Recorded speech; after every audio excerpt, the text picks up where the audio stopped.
All rise. The Court of Impeachment of the Texas Senate is now in session. The Honorable Lieutenant Governor and President of the Senate, Dan Patrick, now presiding.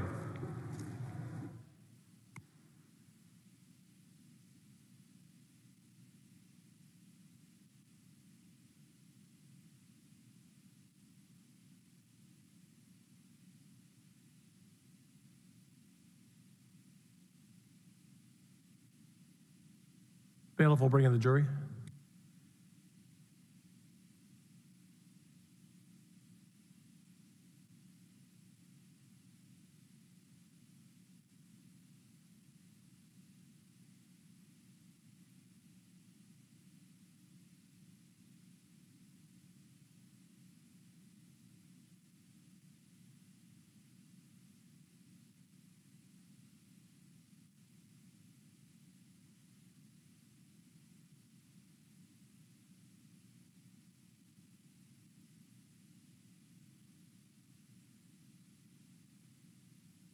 Mr. Little, if you want to stand over there until we do the prayer.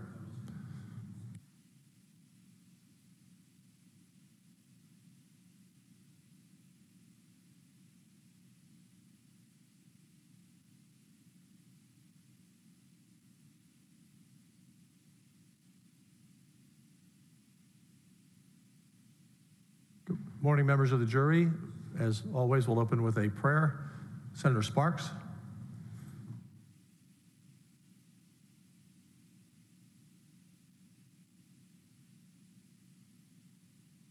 Please pray with me. Almighty God, we pray Psalm 139 this morning. Search me, O God, and know my heart. Test me and know my anxious thoughts. See if there is any offensive way in me, and lead me in the way everlasting.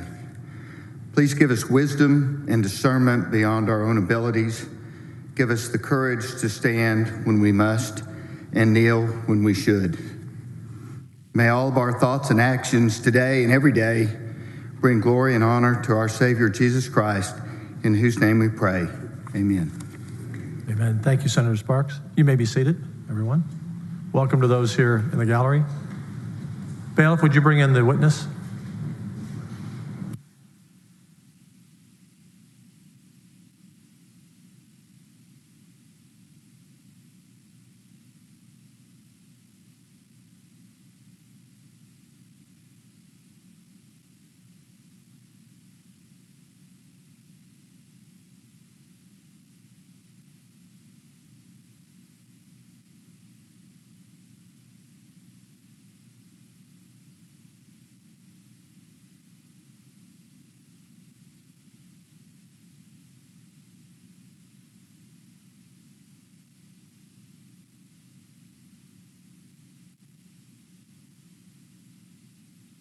Witness may come forward.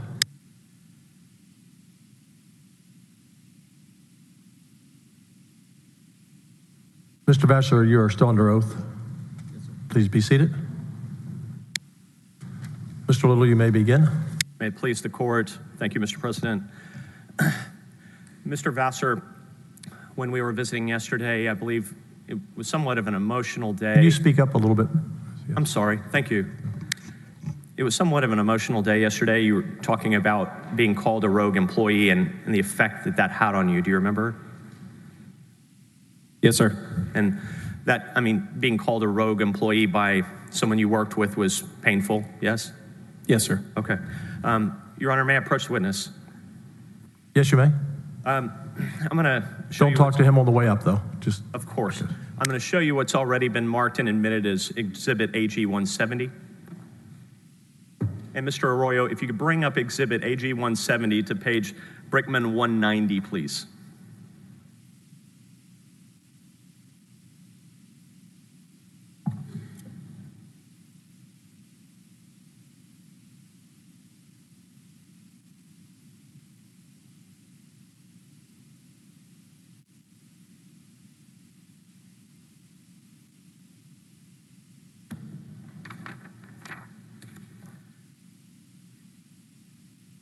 Mr. Vassar, are you at page Brickman 190?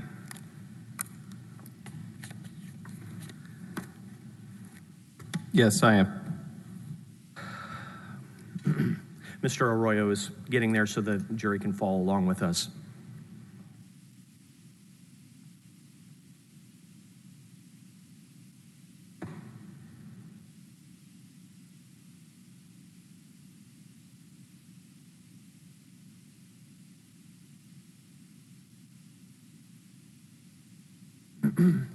While this document is moving, Mr. Vassar, you understand you were served with a series of subpoenas by the House Board of Managers and by the Senate and by the Attorney General Ken Paxton in connection with this impeachment, true?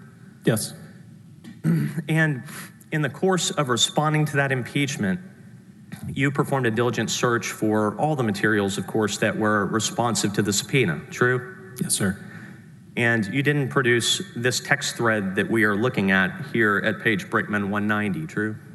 I didn't have it. That's correct. It was not produced. And you did not have it, sir, because you deleted it, correct? No, that's not correct. Why did you not have it? My phone, my personal phone, through which these messages were sent, had a retention policy of 30 days to align with the Office of the Attorney General's retention policy. And so those records were automatically expunged under that retention policy. And tell the ladies and gentlemen of the jury whether you signed what is called a litigation hold in connection with the Nate Paul investigation at the Office of the Attorney General on October 15th of 2020. Yes. But you did not hold this text thread that related to that investigation, true? It did not occur to me to change the setting on my personal device, but I delivered my agency phone and laptop to Brett Webster before I was placed on investigative leave. So I presume that any information on those devices were maintained. So this text thread, your testimony here today is this was on your work phone, true? No, sir. This was on my personal phone, and I didn't consider changing the settings on my phone, my personal phone, which were matching the OAG's retention policy on the work devices. And you would agree with me, of course, that these documents would be responsive to the litigation hold. I would have to look at the litigation hold to recall what it said exactly. I remember signing it on October 15th, but I don't remember the exact categories or nature of the documents that it had mentioned. Well, was anything related to Nate Paul, true? Like I said, I'm happy to take a look at the document. I don't recall offhand if it was anything related to Nate Paul. That's fine. Let's take a look at this text thread. It begins on October 20, correct? That's right. Yes. And yesterday, I believe you said that after you left the Attorney General's office, you had trouble finding work for 6 months. Is that right? Yes, sir. Do you know who Amanda Crawford is? Yes. Who is Amanda Crawford? She is the current director of the Department of Information Resources. And upon your leaving the Attorney General's office, Amanda Crawford offered you the position of General Counsel at the Texas Department of Information Resources. True? I don't believe she offered me the job. I think she mentioned that there was a posting for the position. And why did she mention it to you? So that you could apply? I presume so. You would have to ask her why she mentioned it to me. But you did, well, isn't it true that she mentioned it to you because she wanted you to apply and thought that you would get it? I believe that could be a reasonable conclusion. But you did not apply, correct? I don't recall if I did or not. I don't believe I did. You did not want that job, did you? I don't remember at the time what my thinking was about whether I wanted the job or not.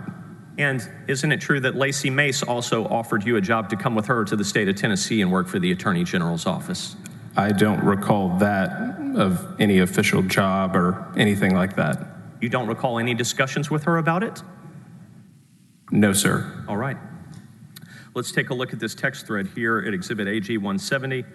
It begins with a couple of, and you have to understand, these documents were produced by Blake Brickman, and it begins, and so everything in blue is Blake Brickman. Do you understand that on an iPhone?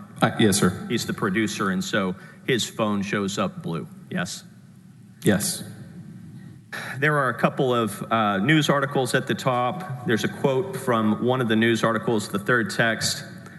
David Maxwell below that says, "How true?" And you liked the statement from the news article about the whistleblowers in the Houston Chronicle, correct? Yes, sir. And moving down through it, Blake Brickman posts another article from the Texas Tribune, and Lacey May says, "Cute picture, Blake," and you post, it looks like a Batman meme. Is that right? That's right. This is a very somber time, yes? That was a lighthearted effort to resemble a picture of Mr. Brickman. Oh, that he looks like Batman? Okay. I guess we'll see. Mr. Vassar, after that, Mr. Brickman says, "From 2014, pre-LASIK." Lacey Mace laughs. Ryan Bangert says, "Handsome man." And you post a link to Twitter and a tweet that was posted by Scott Braddock. True? Yes. All right, we're going to jump ahead a little bit.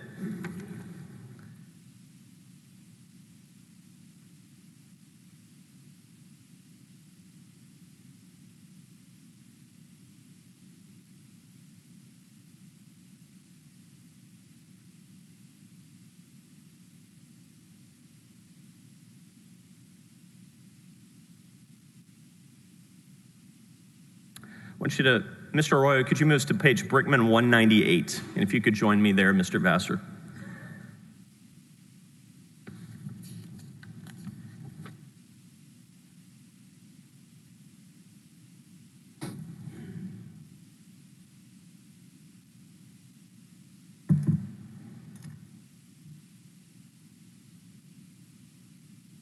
All right, and do you see that you made a text at 6:59 p.m. that evening? I see the one. Against Amplify Credit Union? Oh, yes. Okay. Yes. Mr. Arroyo, could you highlight that text for me or bring it up in Zoom? It reads, "Amplify Credit Union, which held notes on 3 Paul-controlled properties and had planned to put them up for auction on Tuesday, August 4, halted its proceedings because of Paxton's opinion," Amplify CEO Kendall Garrison told The Statesman. "The opinion was provided to us by an attorney for World Class that Monday," Garrison said. You posted that, correct? Yes, sir. But you didn't know if it was true or not, did you? No, I quoted it. That's a quote from the article that was circulating in the text. Yes, I understand, but you didn't know whether that was true, correct? No. Okay. Not at the time. I'm going to show you a document here. Just one second.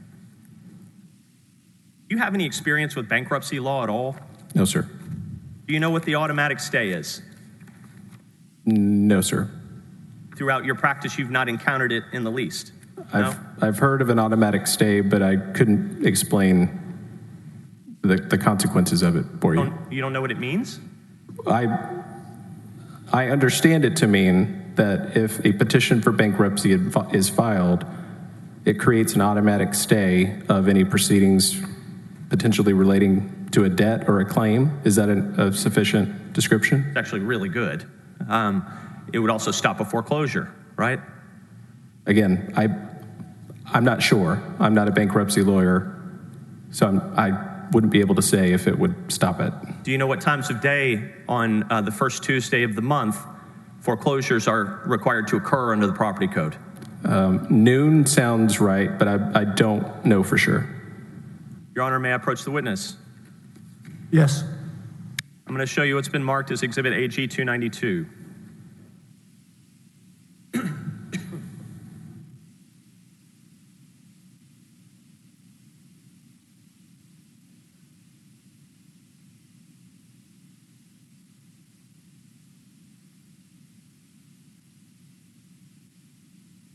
Mr. Vassar, have you ever seen Exhibit AG 292 before? No, sir. Can you tell at the top what time this document was filed? It says it was filed August 4th, 2020, entered the same date, 10:48. I assume that's AM time. It doesn't have an indication. Yep. If I told you that August 4th, 2020 was the first Tuesday of the month, would you believe me? That sounds right. Let's go back to Exhibit AG 170, which is this text thread here, if you would. Let's continue on. Blake Brickman responds to you. Mr. Arroyo, can you bring that back up for me? We're at page Brickman 198 for the ladies and gentlemen of the jury.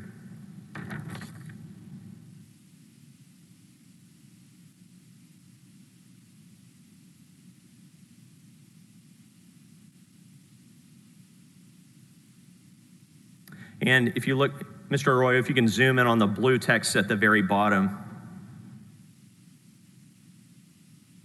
Blake Brickman responds, obviously just a coincidence, right? LOL. And then he had the audacity to thank the office publicly at deputies meeting later that week for stopping foreclosure on individual homes. The man is a pathological liar. Do you see that? Yes, sir, I see that. Next page. Mr. McCarty responds, all about the people. And David Maxwell responds, all about himself. Then there are a series of additional articles that are being posted to this group chat. Why are you on a group chat in October of 2020 anyway? We were all friends. We were all colleagues. We all enjoyed working together. So this was just a group thread where we talked. And if you would, Mr. Arroyo, would you bring it forward to page Brickman 200?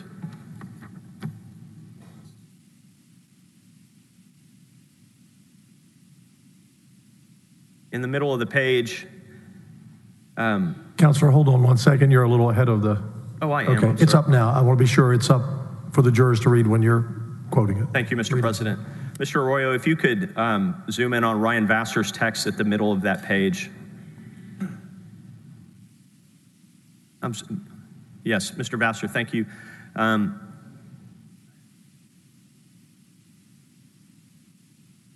Not quite so close, Eric, if you would. Just capture those two texts from Ryan Vassar in the middle of the page, the one above that too. Thank you, Mr. Arroyo. Now, Mr. Vassar, you linked to a tweet from Lauren McGaughy on, it looks like October 25. Is that right? Yes, it's a link to a tweet. I don't see anything about an October date, but, you're talking about the date that it was sent. Yeah, it may be October 26 because we're on that same thread.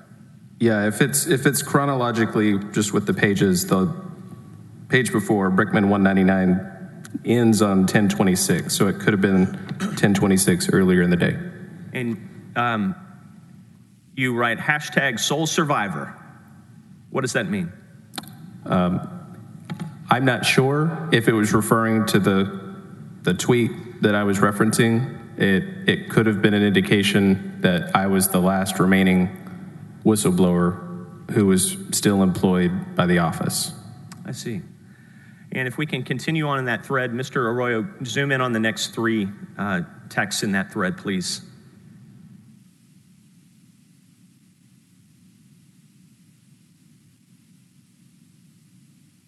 Not Mr. Arroyo, just right under the date stamp, if you would, please.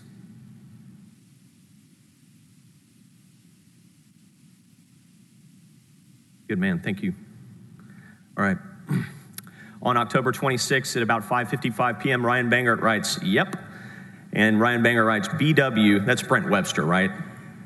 Yes, sir. BW just dropped by and just to be clear for ladies and gentlemen of the jury, hopefully everyone knows, but Brent Webster is the then current First Assistant Attorney General, true?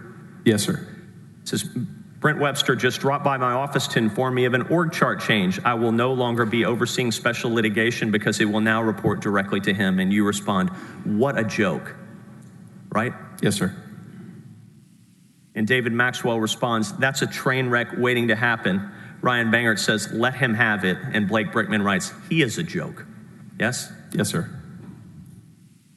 Let's continue to the next page.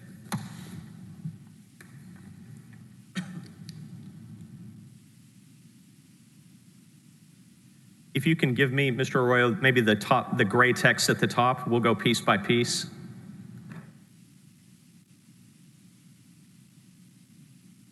No, maybe the first 6 gray texts so we can just all see them together, if you could. Thank you. Ryan Bangert says, it will run itself. My fear is that he will force them to do crazy expletive. Is that typically how Ryan Bangert would talk? No, sir. Lacey Mace says, I find that absolutely hilarious. Darren McCarty says, perfect. I've been trying to figure out how to get Patrick and Disher to join my new law firm.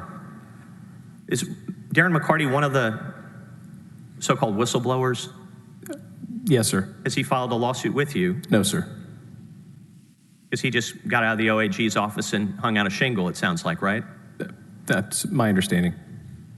Okay. And Ryan Banger says, maybe Aaron can help. I'm sure Patrick and Dish will love being managed by a failed prosecutor and a third-year lawyer. That's what Ryan Banger wrote about his coworkers, yes? I'm sorry, say that again. Ryan Banger? That's what Ryan Banger wrote about his coworkers, yes? His colleagues, yes? Yes. Then there's a like from Ryan Bangert, and you write, Patrick and Dish will need to start using smaller words in their pleadings. That's what you wrote, right? Yes, sir. You're insulting your colleagues on this familiar group chat, yes? Among friends. Yes? It was a very... Object not responsive. Witness shall answer yes or no. You are I'm sorry, I'll ask it again. You are insulting your colleagues on this group chat among friends. True? I wouldn't describe it as insulting. Witness will answer yes or no. The way that you phrased it, no, sir. What did you mean? First of all, just tell the ladies and gentlemen of the jury, who are Patrick and Dish? Patrick Sweeten was in the Special Litigation Division, and Todd Disher was also in the Special Litigation Division.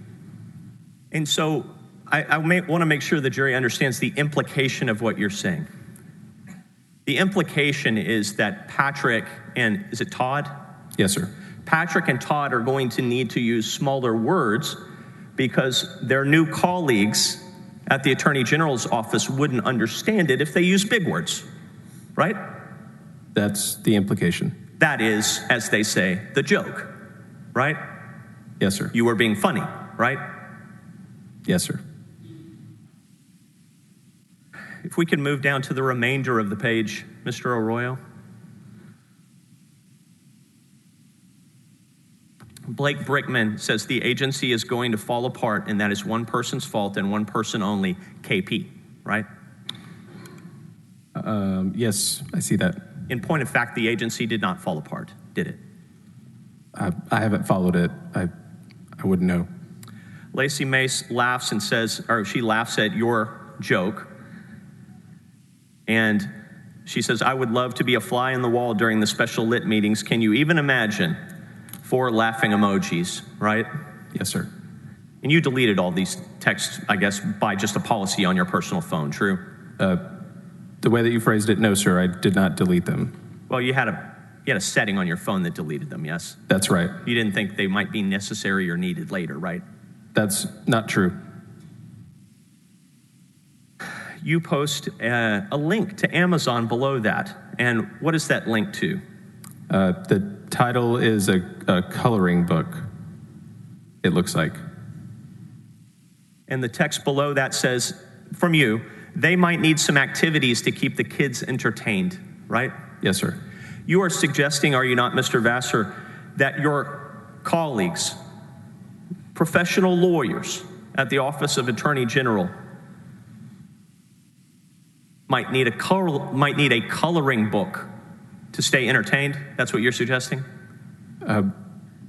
I would describe them as colleagues. I had no professional experience with them other than just the knowledge that they were new lawyers. You didn't have any experience with the people that you are saying that might need coloring books to keep themselves entertained at the Office of Attorney General. Is that true? That's correct. It was a joke.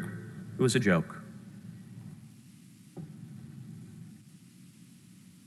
I believe earlier your testimony was that being called a rogue employee was very upsetting to you, right? Yes, sir. But this is how you talk about your coworkers, true? Again, it was lighthearted. It was among friends. It was not made public to millions of people. No one was ever supposed to see it, and certainly not the people of Texas who are watching this impeachment proceeding, right? No one was ever supposed to see this. No one was hiding private. it. I'm sorry. It was private, right? Well, it was a conversation among friends, but I wouldn't say that any of us are concerned that it's being discussed here today. Are you proud of this? No, sir. That's not what I said. No, I'm asking you now. Are you proud of this? No. No, sir. Let's turn the page.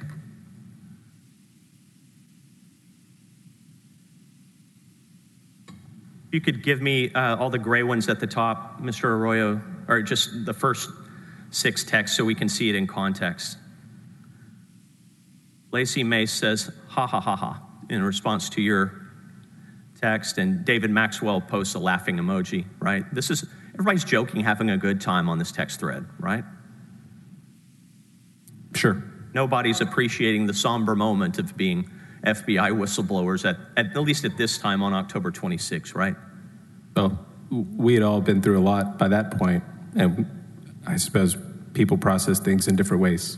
Gallows humor, perhaps, right? Yes, sir. Okay. David Maxwell says, my phone conference with Margaret Moore and her team went well today. They are excited about pursuing this investigation and will coordinate their efforts with the U.S. Attorney's Office so that both pursuits complement each other. Who's Margaret Moore? She was the previous Travis County District Attorney. So David Maxwell is calling the Travis County District Attorney at the time and the U.S. Attorney's Office, and everybody is getting fired up. They're getting excited about prosecuting Ken Paxton, right? That appears to be what he is saying. Next sentence says, they obviously want to move quickly as they have time constraints. They are not going to wait on the feds. What does that mean? You'd have to ask Director Maxwell. I'm not sure what that means. What do you think it means? Objection to him being asked to speculate what it means, Your Honor. Good objection. He doesn't know. He doesn't know. Sustained. Thank you. I would draw it. Now, if you look down in the rest of the thread, it says, so you know, this is Ryan Banger, so you know I tendered my resignation today, effective November 4th. Darren McCarty says, thanks for letting us know. David Maxwell says, no, I didn't. Just got done at FBI. Went great. I'm staying until he fires me. We'll keep y'all posted on progress, right? Yes, sir. I see that. At this time, are you hoping to retain your job? Yes, sir. I was still on investigative leave at the time. Yes. And you're hoping to retain your job? Yes, sir. And ultimately, you came back to the office and talked to Brent Webster, yes? That's right. And you said to Brent Webster in that meeting that you still trusted the Attorney General, correct? I believe so. I don't recall exactly what I said to Mr. Webster about trusting the Attorney General. I think what Mr. Webster asked. Can you hold one moment?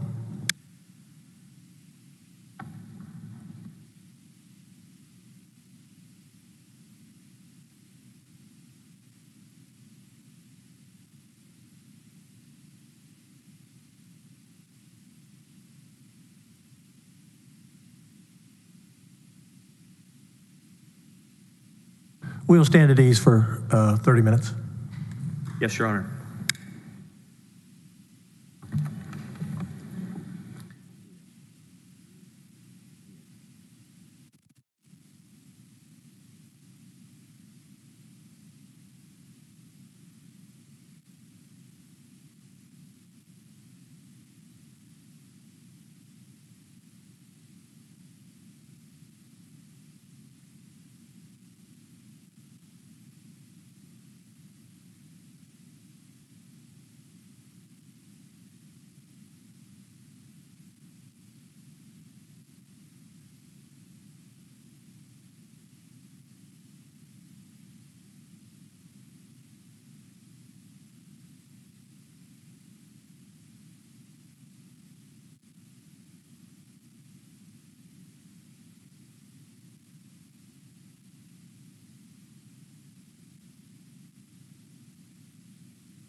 Mr. Miles will be here. Senator Miles will be here very shortly.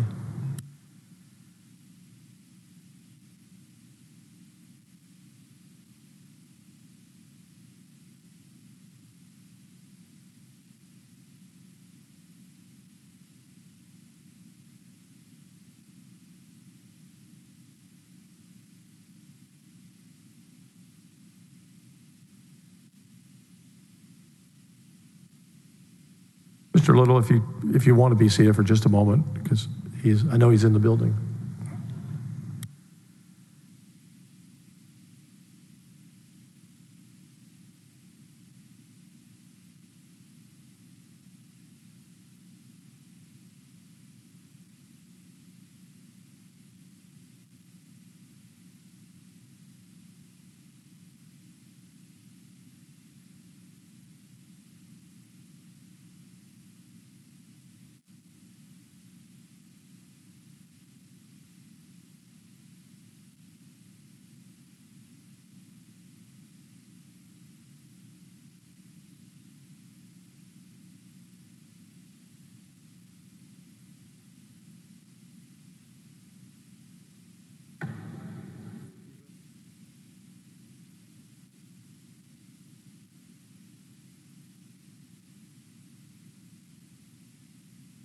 Bailiff, will you bring in the witness, please?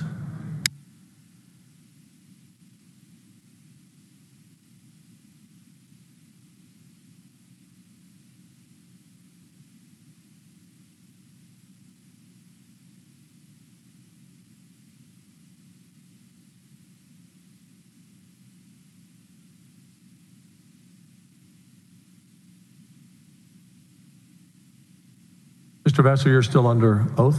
Please be seated. Mr. Little, you may continue. Thank you, Mr. Vassar. We're going to go back to Exhibit AG 170. Mr. Arroyo, if you could bring up page Brickman 201 again. We're going to go back one step.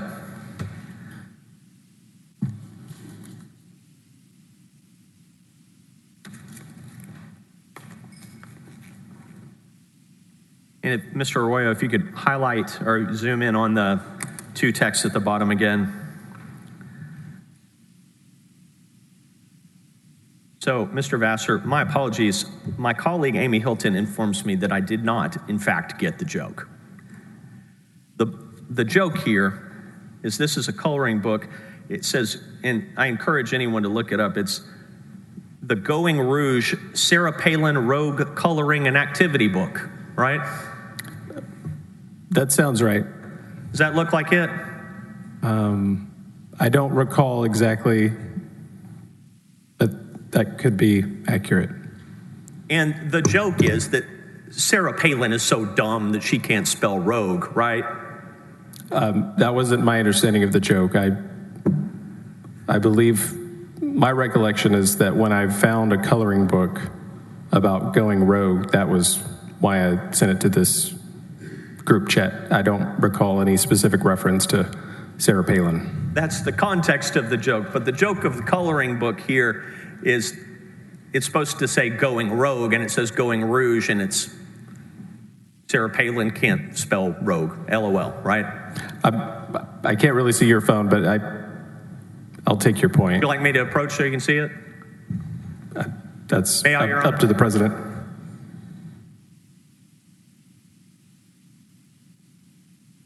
I see it. That's the one, right? I can't recall specifically if that is the one that's linked in this text message. But the context of the joke within the text chain is it's about you going rogue. And the reference is an oblique reference to Ken Paxton calling you rogue employees, right? Yes, sir. And so the same information that got you very upset yesterday about being called a rogue employee, looks like 3 weeks or so after it happened, you're joking on a text chat with your friends about it and showing them the Going Rouge coloring book, right? That's Do I have it? what happened. Yes, sir. There's nothing less funny than someone who explains the joke, but I think I have it now, right? I'm sorry, say that again. I think I have it now, right? That was the context of the joke. I explained it. True? Yes, at the time, circulating an Amazon link to a coloring book about going rogue was what had happened. All right, Mr. Arroyo, if you could advance to page Brickman 203.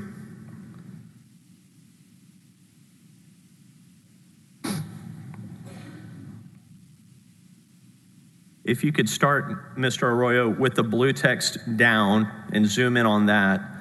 The text from Blake Brickman says, being fired will make you a cool kid, right? That's what he says. David Maxwell gives a thumbs up and sunglasses emoji, right? Yes, I see that. Ryan Bangert responds, Brent told me today that he was, quote, completing his investigation. He said it's all based on the documents he reviewed. I told him the cold documents may tell one story, but 10 months of loved experience tell the rest of the story. And then Ryan corrects his typo and says lived. It's his lived experience that tells the story, right? Yes, I see that. And Darren McCarty says, definitely not loved. Ryan Bangert said, he also asked me how soon it was after RV received the signed CAMAC contract that Jeff and I learned about it. Do you see that? Yes, sir. You are RV, right? Yes. And what Brent Webster was trying to investigate at the time is what we discussed yesterday, right, Mr. Vassar, that apparently at some point you received the signed contract with Ken Paxton's signature on it with Brandon Kamak, right? Yes, I did. And Brent Webster was trying to discover when Jeff Mateer and Ryan Banger learned about that contract as part of his investigation. True? That's my understanding. He didn't ask me when they learned about it, but he asked me when I received a copy of the contract. Okay. And Ryan Bangert responds, he said that was one missing piece of his, quote, investigation, close quote. Lacey May says, he's the worst. Let's turn the page if you would. And Brent Webster, he's the new guy at the office, right? Yes, sir. He's been working there a little over 3 weeks maybe, or 3 weeks? I think his first day was October 4th, and if these are on the 26th, then that would be accurate. Okay. So next page, if you could give me, just zoom in on the text if you can, Mr. Arroyo. No, just all of the text together if you can. Give me the first one at the top too. Very kind.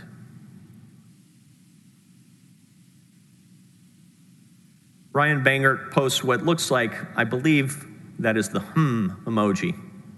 I don't know how else to refer to it. And then David Maxwell says, I never created any documents. He wanted me to conduct an illegal investigation. Right? That's right. Do you know what he meant? No, sir. And you posted a meme. And why don't you tell the jury what your meme says? It says, never interrupt your enemy when he is making a mistake. Who is your enemy? I didn't have an enemy at the time. It was a meme just sent in the conversation. Sure, but there's a context, right? Well, the context is Brent Webster was investigating us when it was General Paxton who was abusing the powers of the office to benefit Nate Paul. And so here the context is Brent Webster is the enemy, yes? No, sir. It's Brent Webster is investigating the wrong person or the wrong people. Okay. Well, what's the mistake that's being made, that's being referenced in your meme here? Oh, that would be the fact that he is investigating us, not General Paxton. Brent Webster's making the mistake? Yes, sir. And you don't want to interrupt Brent Webster, right? That was the joke. I was not in the office, so I couldn't have interrupted him if I wanted to. You hadn't been in the office in a very long time. You were working from home, right? No, sir. I was placed on investigative leave during this period and surrendered my official agency phone and laptop and was not permitted to access the building or work. It seems to suggest, this meme seems to suggest to me in context that you think Brent Webster is the enemy who's making a mistake. Is that true or untrue? I don't know what it seems to you, but I explained I didn't have an enemy at the time. I was not fighting Brent Webster. Okay. David Maxwell posts a thumbs up and a laughing emoji. Lacey May says, so another candidate in Wilco came up. Wilco is Williamson County, right? Yes. And at this time, Lacey Mace is running for office, true? I believe so. What's she running for? I don't recall. So another candidate in Wilco came up to me yesterday and said, so I understand you're acquainted with Brent Webster. Let me tell you about Mr. Webster. He's lazy and he's a liar. I'm glad you don't have to work for him. And then she walked away. And you said, that's awesome, right? Yes, sir. Why was that awesome? Because I had never heard anything about Brent Webster, and to have someone approach Lacey and give their personal experience of interacting with Brent Webster, I thought was informative.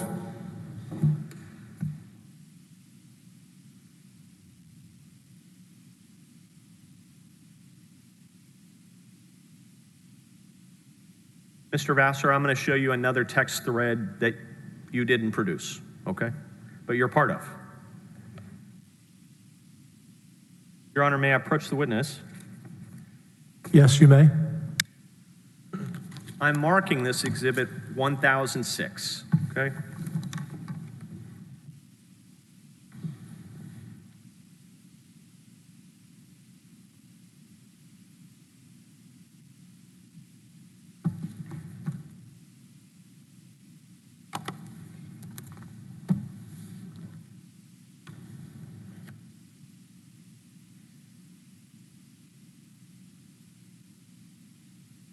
Are you part of this text thread?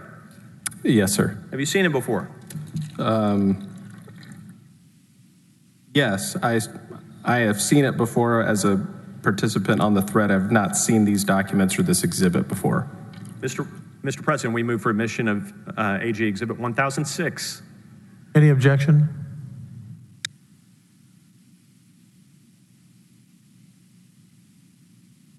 And to be clear, I'm If I sorry, could I have didn't just a hear. moment.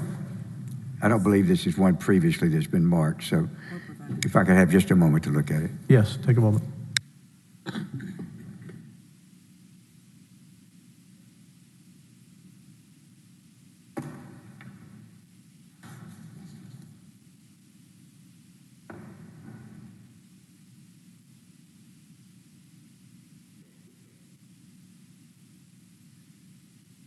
Your Honor, may I inquire of counsel, is it a series of communications with the different deputy chiefs? It's just a long one. I'm trying to save time if I could. Mr. Hardin, yes, this is a text thread that was produced by Mark Penley in response to your subpoena.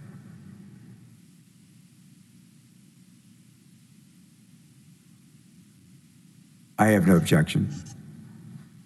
Admit Exhibit 1006. Is that the correct number, Mr. Little? 1006. It is, Into Mr. evidence? President. May I proceed? Yes. Thank you.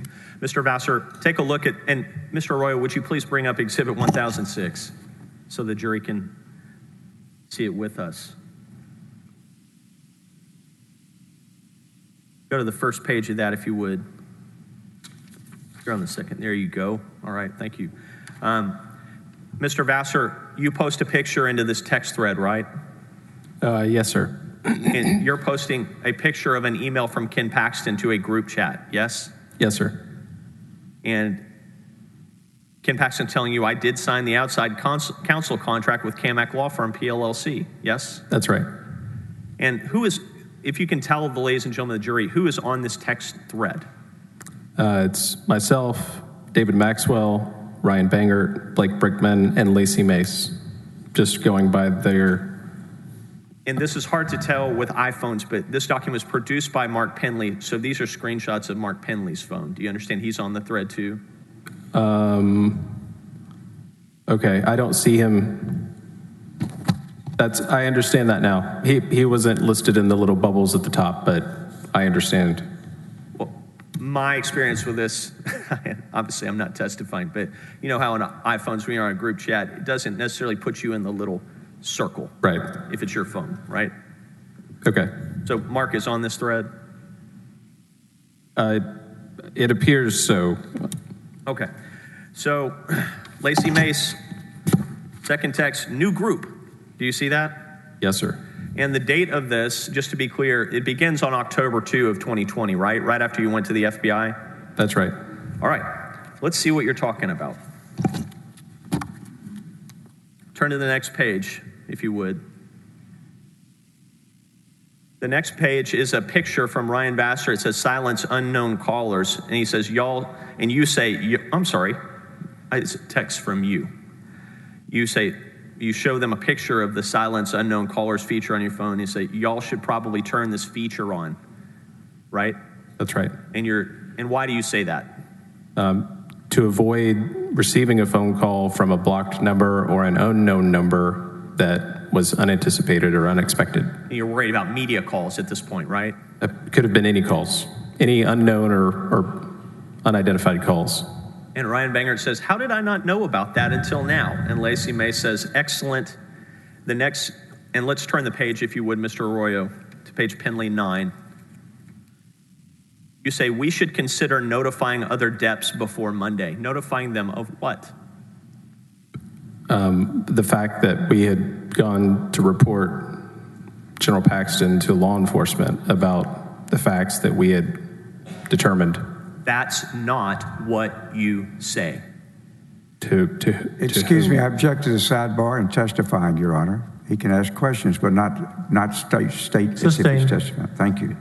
Lacey Mace responds to you about the new FA, and she means first assistant, right? Yes, I believe so. And then she says, I don't feel like that's our announcement to make. And you say, resigning. Resigning. Right. So what you said, we should consider notifying other DEPs before Monday. It's about resigning. Yes?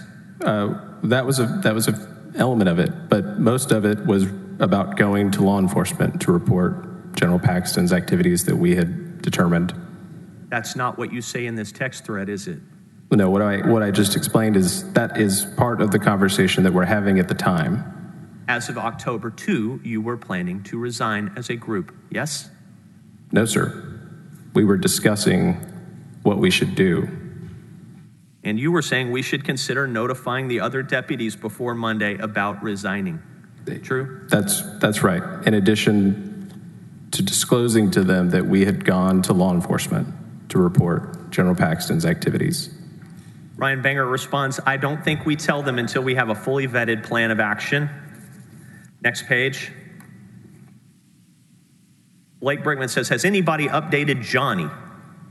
Who's Johnny? You'd have to ask Blake, but I interpreted that as Johnny Sutton. Is he representing all of you at this point? Yes, sir. Who's paying for all that, by the way? Well, we are. Did you pay for it out of your savings? I've not paid Mr. Sutton. Whoa. Who has? Nobody has. He's agreed to bill us at a future date. What future date?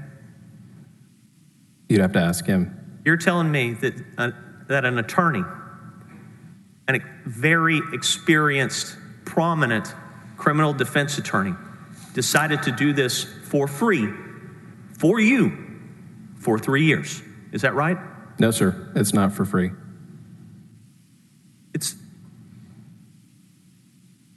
What's the arrangement?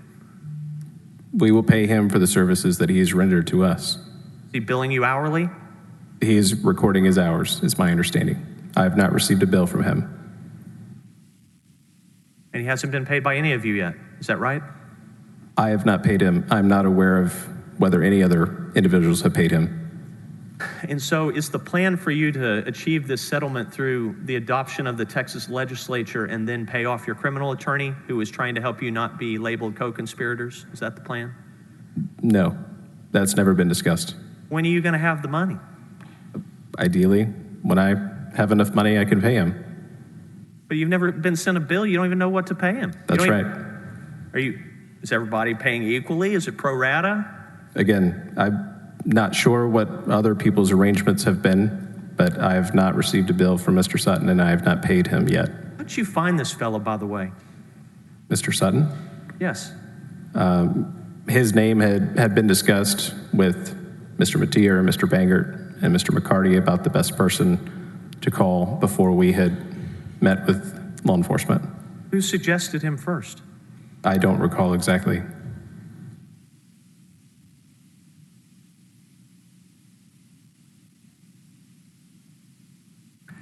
Did you understand Mr. Sutton to be a former U.S. attorney? Yes, sir. In whose administration, if you would? Tell the ladies and gentlemen of the jury. I believe it was George W. Bush's administration.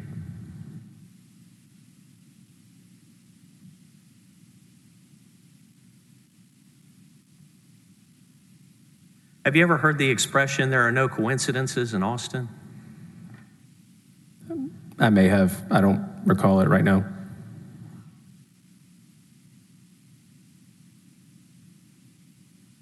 Next text you write, or in response to Blake Brigman, you say, not me, meaning you haven't updated Johnny Sutton yet, right? That's right. Ryan Bangert says, not with the latest. He is aware that Jeff resigned, but not the new FAAH or FAAG. Is that supposed to be First Assistant Attorney General? That's right. Okay. Next page, if you would. You write, to-do list. 1, update Johnny. That's Johnny Sutton, right? That's right. And number 2 is have someone call the new meat, right? That's right. Who's the new meat? I have no idea. I don't recall who I was referring to at that time. You're talking about new employees at the Attorney General's office, right? I'm not sure. Can't tell. I presume that would have been the people that I was referring to, just based on being in the office and working in the office. Number 3 is discuss with Luis. Tell the ladies and gentlemen of this jury who Luis is. At the time, Mr. Luis Sines was the chief of staff for Governor Abbott. What were you going to be discussing with Governor Abbott's chief of staff? It was not my discussion. It was a to-do list that members of the group had contributed to. So I did not meet, I did not talk to, I did not confer with Mr. Sines. Who did? I don't know. I believe Mr. Banger and Mr. Mateer met with Luis, but I don't know where or when. Well, I want to be super clear about the timeline, okay? Without telling you anything that's been testified to in this trial. Are you aware of any type of meeting between Mr. Mateer and Mr. Banger and the governor's office on the day of the FBI report? I can't say that I recall. I don't know when or where they may have met. But the discussion that's contemplated in your text message with Luis Sines, that was poor syntax. Let me try again. The discussion with Luis Sines that's contemplated in your text message is not talking about that because this is on October 2. So this is talking about a new meeting with the governor's chief of staff, right? Again, I don't know for sure. I wasn't part of that meeting. I don't know when it happened or where it occurred. And I don't recall if this was referring to that specific meeting or a subsequent meeting. Number 4 on your to-do list, coordinate group office cleanout, right? Yes, sir. You are planning as a group to clean out your offices, yes? Again, that was the conversation that we were having at the time. But at some point in time, I'm sure you retained an employment lawyer and someone advised you that you need to stick around and make them fire you, right? I did hire an employment lawyer. And at some point in time, after meeting the employment lawyer, you decided the best thing to do was stick around and make somebody fire you, yes? I don't recall if that was the decision that was reached with my employment lawyer. Your plan on October 2 was to coordinate a group office cleanout, yes? That was the conversation we were having, again, about options, discussing continuity of the office, and whether it was an option for us to resign. The next text is from, it appears to me to be Mark Penley, because this is his text thread. It says, Ryan B., did you find the sets of subpoenas in my office? Do you see that? I see that. These are the grand jury subpoenas, yes? I would presume so. You'd have to ask Mark which subpoenas he was referring to. Okay. Ryan Bangert responds, I have not been down to grab them yet. I likely will get them in the morning. Let's turn, and he says, I know Johnny has, and let's turn to the next page, them. so we can always get a copy from him, worst comes to worst. I'm apparently not locked out yet. And then Ryan posts a tweet from Lauren McGaughy, right? Yes, I see that. And who's Lauren McGaughy? She's a reporter for the Dallas Morning News. You see her up here? You see her back there? I don't know. I've never met her, so I'm not sure. Never met her? Well, she was on top of it this day. She's got a tweet here. It says, I heard First Assistant Attorney General Jeff Mateer announced today he's leaving the agency to return to First Liberty. And then the next text from Ryan B. is, Lauren McGaughy knows. She's a vigilant reporter, isn't she? I'm not advised. That was not public at that point in time, right? I'm not sure either. I am not sure of the timeline between when this was sent or when it looks like the tweet occurred on October 2nd at 7:15 p.m. All right, let's turn the page if you would. You write, what she needs now is a statement from First Liberty, right? That's right. What Lauren, the Dallas Morning News reporter, needs now is a statement from First Liberty is what you're saying, yes? That's what I would have suggested, yes, sir. Yeah, and so, correct me if I'm wrong, Mr. Vassar, it kind of looks like you're trying to shape the media narrative around what's going on. Is that true? No, sir.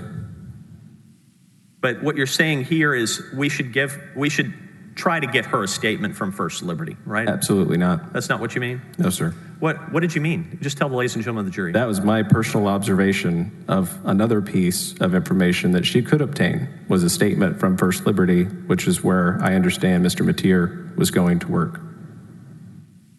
And Ryan Bangert responds, or Alejandro can just give our statement. Who's Alejandro?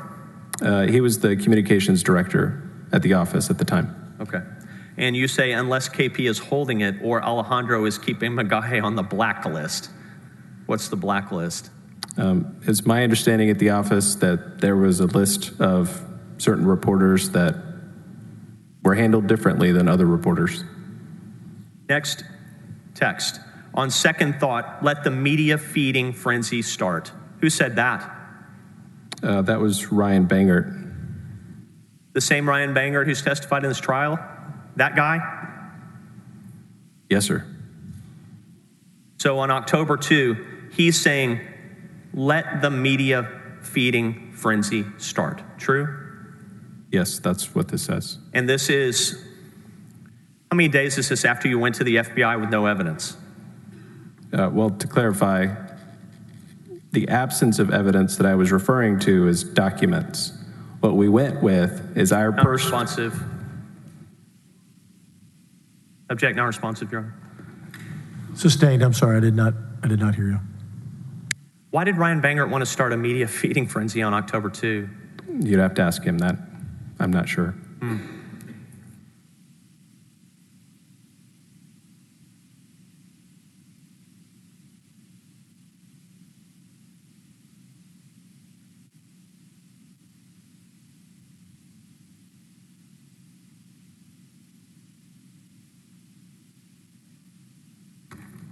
I'd like you to, Mr. Roy, if you could go to page Penley 20 at the bottom of, it's hard to read, Bates label at the bottom right.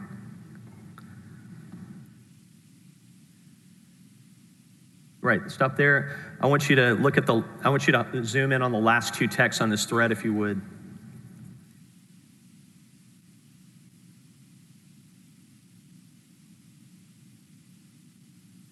Lacey May says, stand down on that. I'm going to ignore that. It says, Missy told me he was in JM's office, blank, and there's a redacted name.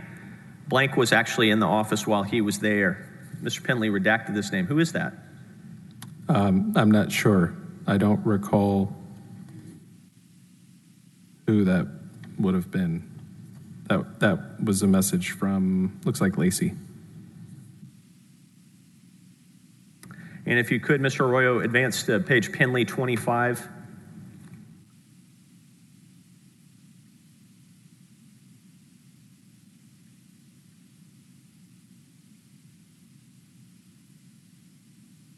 And you say, we need a statement, right? That's right. And you wrote a long one.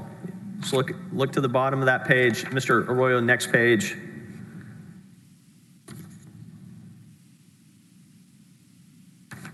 Next page after that.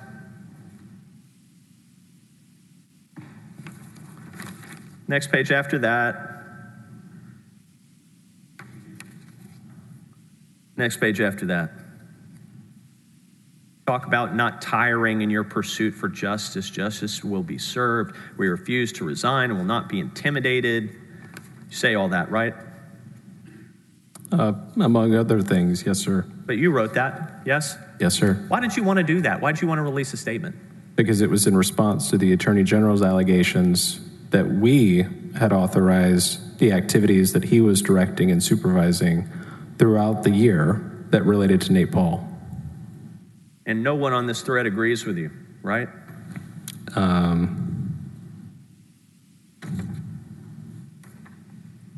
Well, the statement was not issued. I don't know that anyone disagreed with the content, but no one decided to issue it. Next page, if you would, please. Lacey May says, it's likely that a very talented crisis comms person is working very hard on our behalf. Counselor, hold on. It's not on the screen yet. Oh, I'm sorry. If you would, Mr. Arroyo, that middle text. Up there it is. Middle text says, it's likely that a very talented crisis comms person is working very hard on our behalf as we speak, right? Yes, I see that. Who is that? I have no idea. You'd have to ask Lacey. Were you paying for her? Were you paying for a crisis comms person? No, sir. Did you ever ask her who she was talking about? Pardon me, Your Honor. Can I ask the witness to speak a little closer to the microphone? Thank you. Yes, please. Did you ever ask her who she was talking about? No, sir. Okay.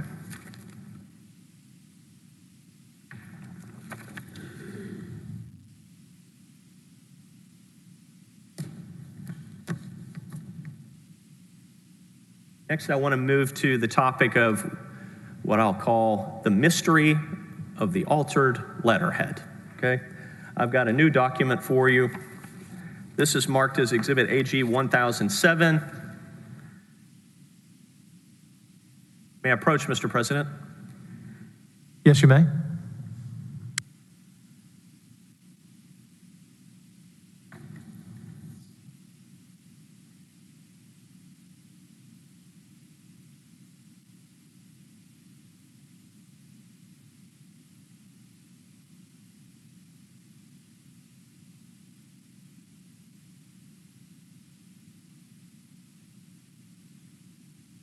Please review this email thread, Mr. Vassar. One moment. Mr. Hardin, have you had an opportunity to look at it? I have no objection. We move for admission of AG 1007, Mr. President. It is admitted to evidence. Mr. Vassar, review this thread, please. I see it. It's an email that was printed by Brent Webster. It was sent from Lacey Mays to myself on October 1st, 2020. Mr. Arroyo, if you would, please. Exhibit AG 1007. Zoom in on the text, if you would, please.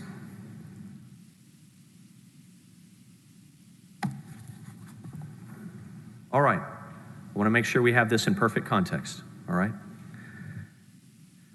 The earlier email in the thread is from a woman named Brittany Hornsey, yes? Yes. And who is that, Mr. Vassar? At the time, she was executive assistant to Jeff Mateer. Jeff Mateer only? He's got his own assistant? I believe she also supported Ryan Bangert, but I'm not sure exactly. Okay.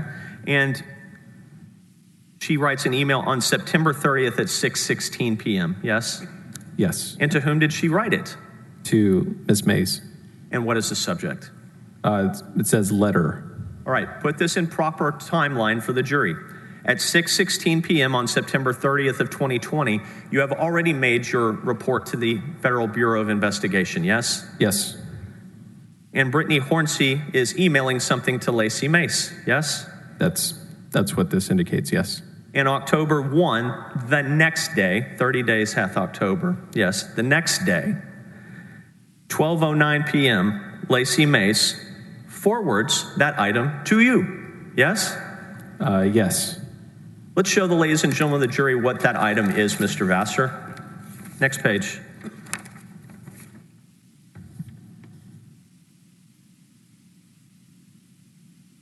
Do you want me to identify it? Or was there a question? What is it? It says a draft 2. It's dated September 29th, 2020.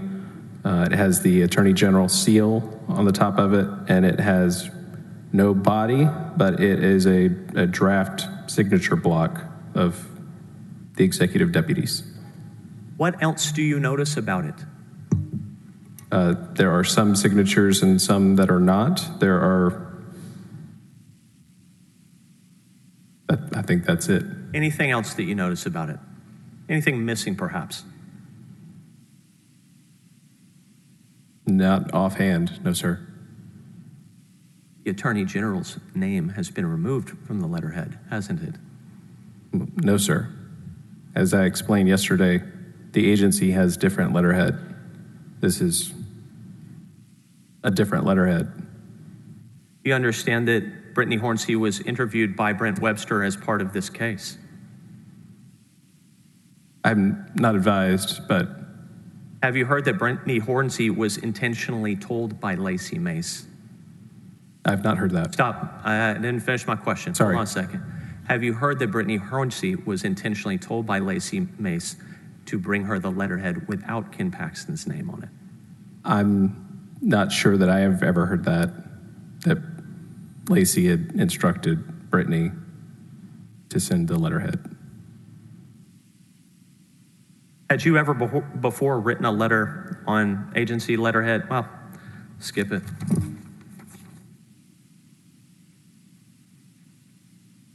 This, of course, letterhead was being used in the letter by the so-called whistleblowers to notify certain parties of certain things, yes? That's right.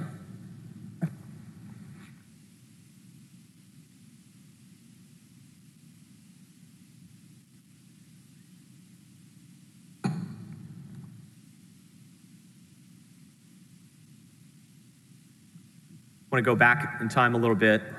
We've been talking a lot about October, but I want to go back to the hiring of Brandon Kamak, okay?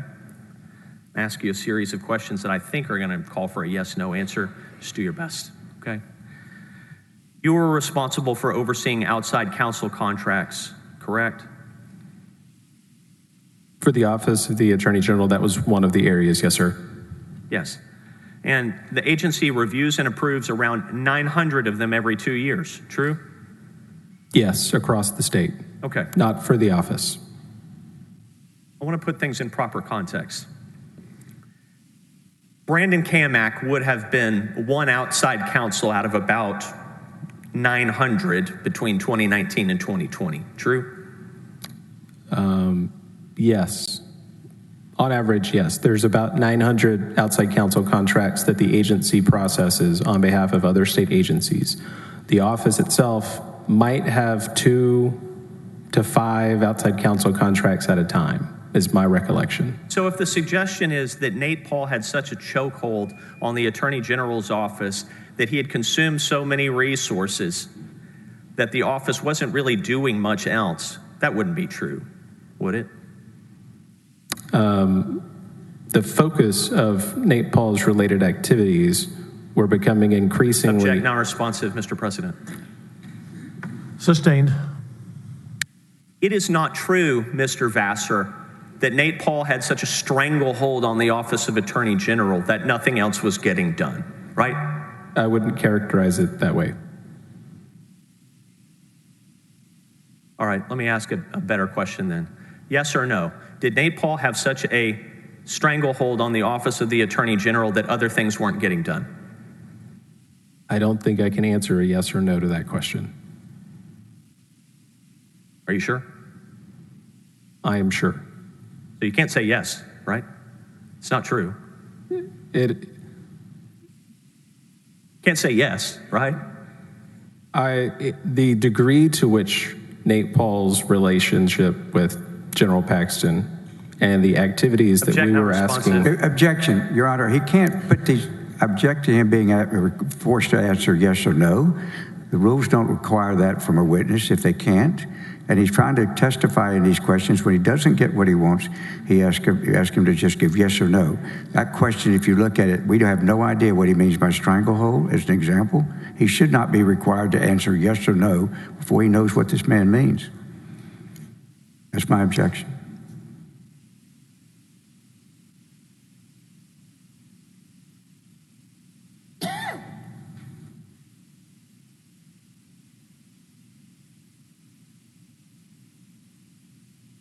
First, I think you had an objection first, then you had an objection.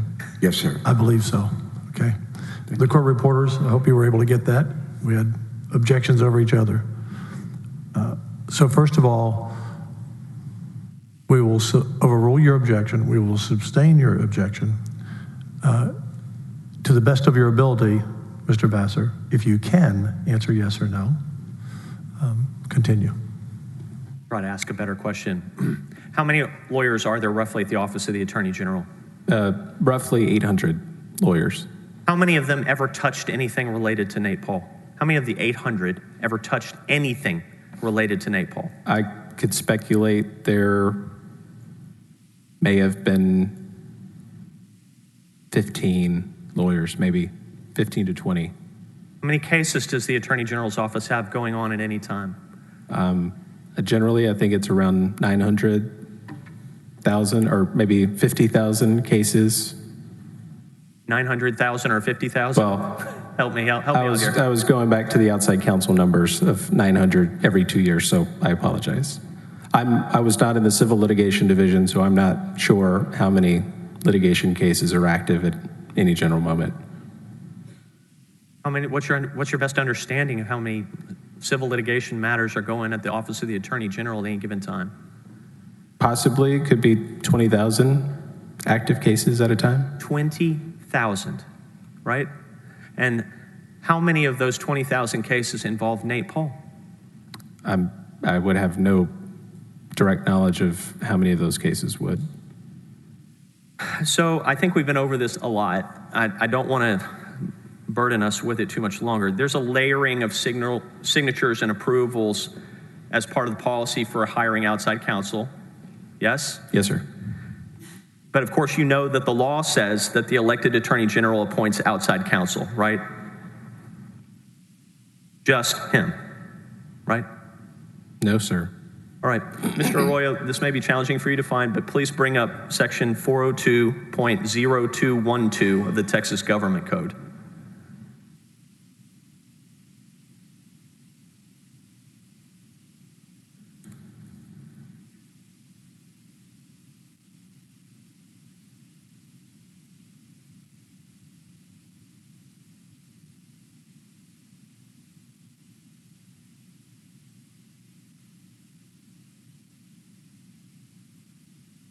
Eric on the spot.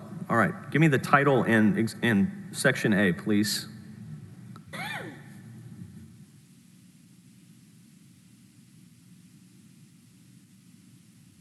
Have you ever read this before? Yes, sir. Let's read it together. It says, except as authorized by other law, a contract for legal services between an attorney other than a full-time employee of the agency and a state agency in the executive department other than an agency established by the Texas Constitution must be approved by the Attorney General to be valid, right? Yes, sir. That's pretty clear, isn't it? Yes, sir. Doesn't have to be approved by you. Doesn't have to be approved by Jeff Mateer. Doesn't have to be approved by Michelle Price. Doesn't have to be approved by Lacey Mace or Ryan Bangert or anybody else but the guy who got 4.2 million votes, right? It was a standard practice for approvals, but yes. Heck, non-responsive.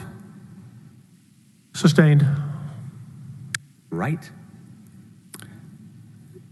Your initial question was whether the law allows General Paxton to appoint outside. Heck, non-responsive, Mr. President. Sustained. Would you like to have the court reporter read the question back to you? Your first question about whether the law allows. Object, non-responsive. Sustained. Yes, please read the question back to me.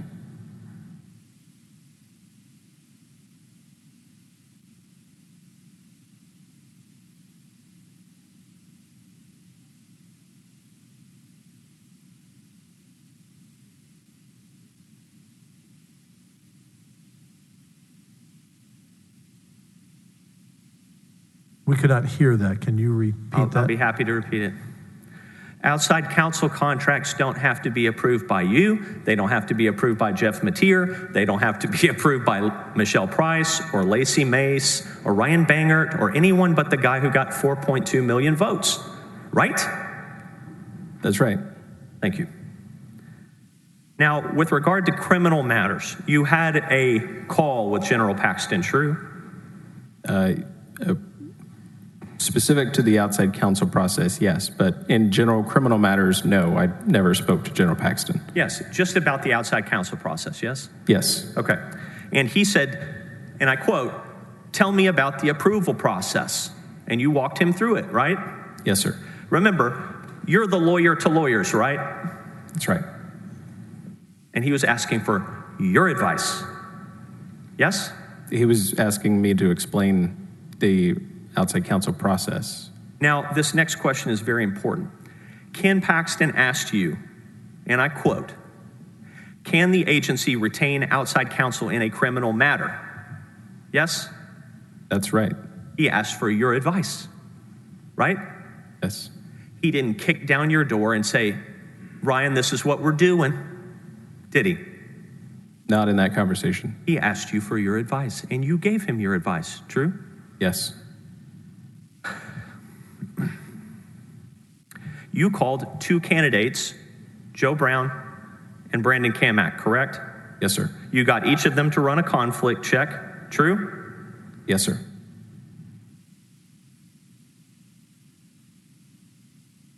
You drafted a contract for Joe Brown, didn't you? No, sir. I sent Mr. Brown the template, the outside counsel contract template, with no scope. There was no scope of work, no rate of pay, and his follow-up email to me was, "Would you like me to draft the scope?"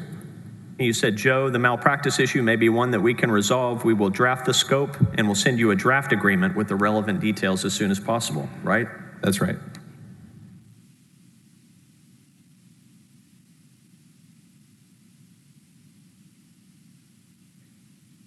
You got each of them to run a conflicts check, Brown and Kamak, right?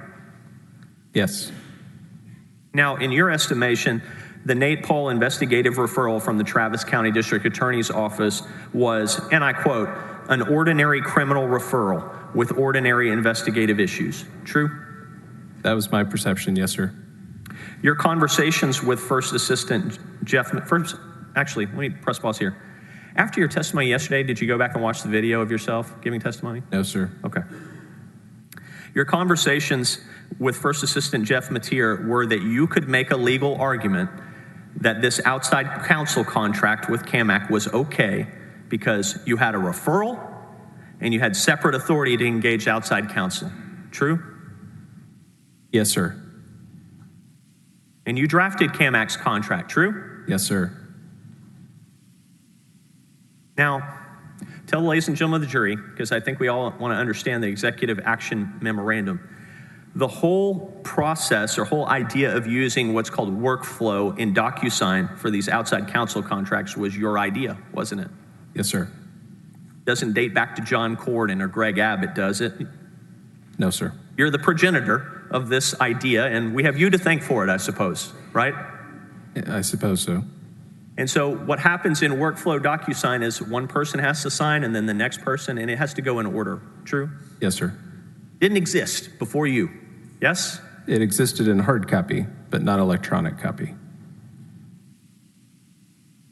Jeff Mateer told you to sign this contract. Yes? Yes, sir, he did. Not Ken Paxton. Jeff Mateer told you to sign this contract with Brandon Kamak, right? In my conversations with Jeff, no one but Jeff Mateer told you to sign this contract, right? Right? Jeff Mateer was the only person that I spoke to about signing the contract. Ken Paxton didn't cause you or compel you to sign it, did he? No, sir. Your conversation with Mateer, in fact, was, and I quote, "We need to keep this on as short of a leash as possible because we don't want it running away." True? No, sir. That's not true. Well, fortunately, we have your transcript. Mr. President, may I approach the witness? You may.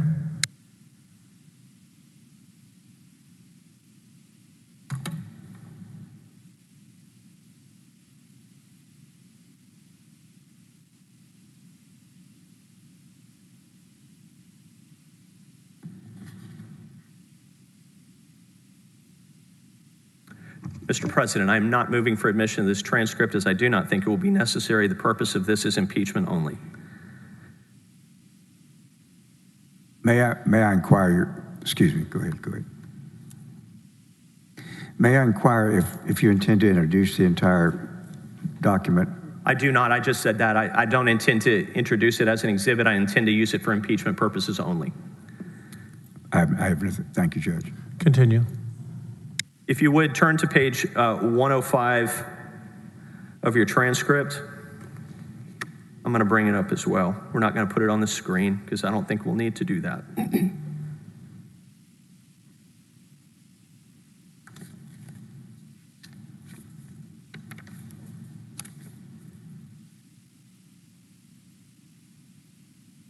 Can you find page 105? I am on the transcript page of 105. Yes, sir.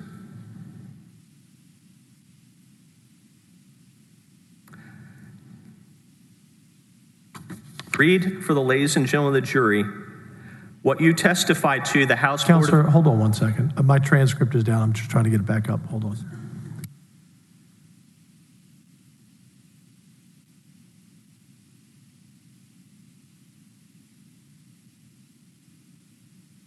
Go ahead. Thank you, Mr. President. Read, if you would, Mr. Vassar, to the ladies and gentlemen of this jury, the testimony that you gave to the House Board of Managers beginning at page 105, line 24, and read until page 106, line 4. So it says, in my conversations with Mateer, similar to the qualifications, the expertise, the experience between the two potential people, along those same lines was, quote, we need to keep this on as short of a leash as possible because we don't want it running away, close quote. And you had that conversation with Jeff Mateer, didn't you? I had several conversations with Mr. Mateer. Back non-responsive. Sustained. Had that conversation with Mr. Mateer, didn't you? Yes, I had a conversation with Mr. Mateer, but at no point did I say... Back non-responsive. Excuse me, please be allowed to respond to his question. Overruled.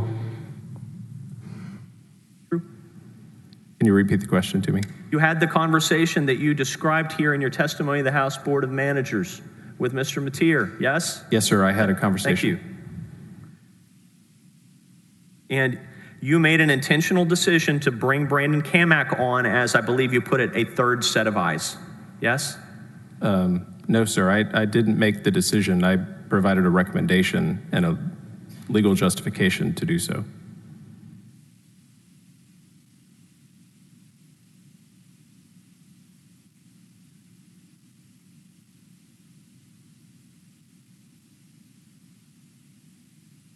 If you look at page 106, lines 5 through 11, what you say is, so I drafted the scope of work for the contract. You're talking about Kamak's contract. Pardon me, Your Honor. May we approach the bench, please? Yes, you may.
I think the two of you have come to agreement of moving forward.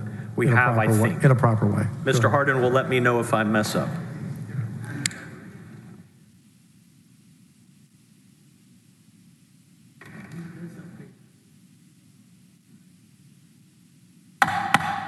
Members of the jury, come to order. So, May I Mr. proceed? Vassar, the plan was to bring on Mr. Kamak as, I believe you put it, a third set of eyes. True? That was my understanding. Well, tell the ladies and gentlemen of the jury, who were the other two sets of eyes?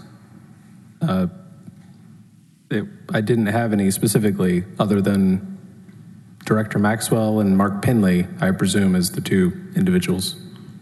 And you, did I cut you off? I'm sorry, we're speaking. Did I cut you off? No, sir. Okay. You anticipated Brandon Kamak providing a report to your office, true? I did. And you testified that the Brandon Kamak contract never got to the controller, Michelle Price, true? That's right. At the time, I don't believe it had. So, just to be clear, you testified before the House Board of Managers that Brandon Kamak's contract never got to the controller, Michelle Price, true? That was my recollection. But you were wrong about that, weren't you? I don't know. Let's bring up Exhibit AG 130. I believe it's already in evidence. If you can find that for me, Mr. Arroyo.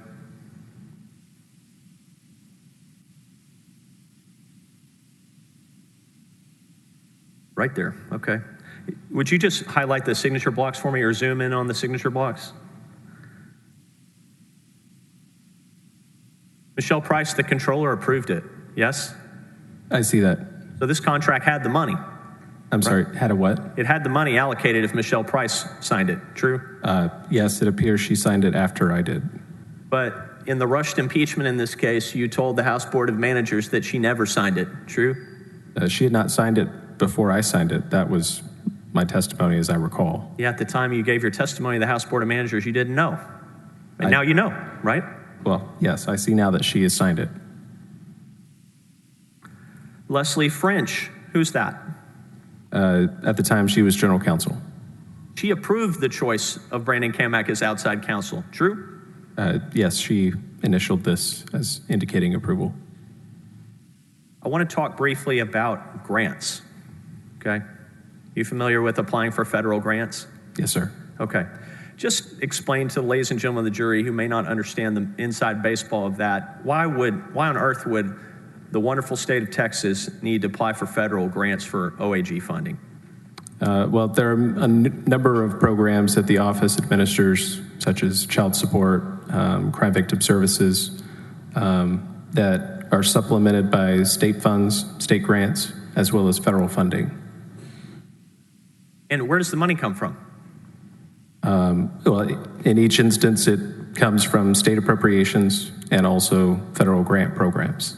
And does your office have to apply for them with the federal government? I believe so. There might be one or two instances where there are statutory grants under the federal statutes, but I think most of them are application-based. And you were responsible for applying for those grants, true? No, sir. The grants division of the office was responsible for applying. But you were overseeing them? No, sir. That's a division that reported to Lacey Mays. Okay. As part of the Office of General Counsel, or by October 2020, what was your title at the agency? Deputy for Legal Counsel. Okay. And so you're giving isn't it true that you gave the Office of the Attorney General legal advice about those grants? Yes. Okay. I think I'm over the target now, finally. So my understanding is, correct me if I'm wrong, in October 2020, after you had so-called blown the whistle with your friends, you were still providing legal advice to the Office of Attorney General about grant applications to the federal government, yes? Yes, sir. And one of the reservations that you expressed was that the Office of the Attorney General might have some problems applying for federal grants because Ken Paxton was under indictment. True? That was an issue that came to my mind. Yes, sir. He was under indictment the whole time you worked there, right? I'm not sure when it occurred, but I believe that's probably true. In every other year before October of 2020, you didn't provide that advice to the Office of the Attorney General, true? That's right. And in fact, if Ken Paxton was not allowed to sign those grant applications, it might have cost the Attorney General's office between $1 and $10 million in federal money, true? I don't know the specific numbers, but yes, if we were prohibited as an agency from participating in the federal grant program because of an ongoing indictment or conviction for felony that was prohibited under those federal programs, and it could cost the agency. So after you blew the whistle on September 30th of 2020, your advice about those grants changed, right? No, sir. You were advising the Attorney General's office about this all the way on from before that? No.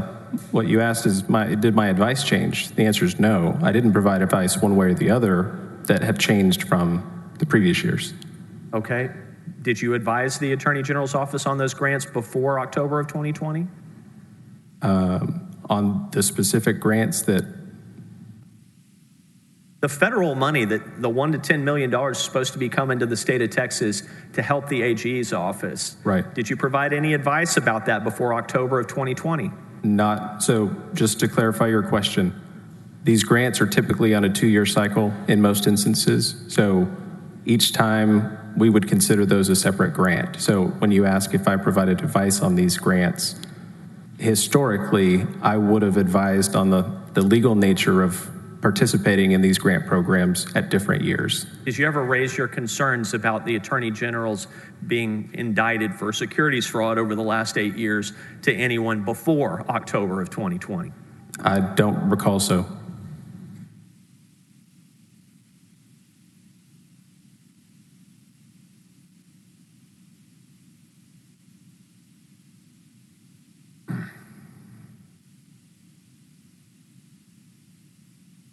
I need to circle back with you and clean something up on the Public Information Act stuff that we talked about yesterday, okay? I want to make sure I have this right, because I think we may have made a mistake, you and I together, or I may have made the mistake and elicited testimony that was not correct. I want to make sure, okay? You remember the 3 requests we talked about yesterday, right? Yes. Okay. The Securities Board, the big request, the FBI brief. The FBI brief. So on the FBI brief, yesterday I believe I elicited testimony from you that the FBI blew their response deadline, but that wasn't right, was it? I think is what I testified yesterday is I don't recall exactly what the circumstances were regarding the response deadline or any response that we had requested. What actually happened is the FBI responded when that unredacted brief was requested, but their arguments were so nonsensical or non-responsive to the issue that your opinions division, which is under your oversight, made the decision to release the unredacted brief. True? I don't recall what the brief said, the FBI's response to the request for the FBI brief itself. I don't recall what the FBI's position was or what the division issued. Just to put it in context, my youngest was born May 30th of 2020. Okay. So I was working out of the office, and at that time, if you recall, the DPS request, the big request, was issued June 2nd. So toward May 30th for the month of June, most of those conversations were directly with Ryan Bagert. Okay, so is it true that you can't tell the ladies and gentlemen of the jury why the unredacted brief was released? The unredacted FBI brief was released because General Paxton directed us to release it. And tell me about what that process was. Well, in a meeting with General Paxton, at which Ryan Bagert was attending, we identified that the agency, the Office of the Attorney General, had received a request for public information for the FBI brief. General Paxton asked us to provide him a copy of the redacted brief and the unredacted brief. Yes. A few days later, we met again, and General Paxton had reviewed it, had marked up the copies, and indicated to both of us that he had seen nothing that should be withheld from Nate Paul. Did you disagree with him? Yes, just based on the content of the information. Was there any claim of law enforcement privilege made by the FBI? I'm not advised. Again, I don't recall what their brief said. You don't recall any of the content of what the FBI said in their challenge? Not in the challenge, no, sir. I recall the content of the FBI brief that was submitted as part of the DPS file. Okay.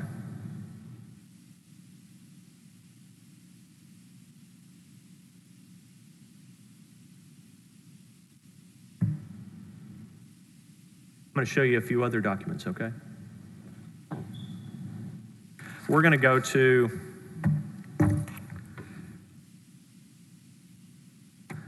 stay on the same topic. This is Exhibit AG 185, Your Honor, if I might approach. You may.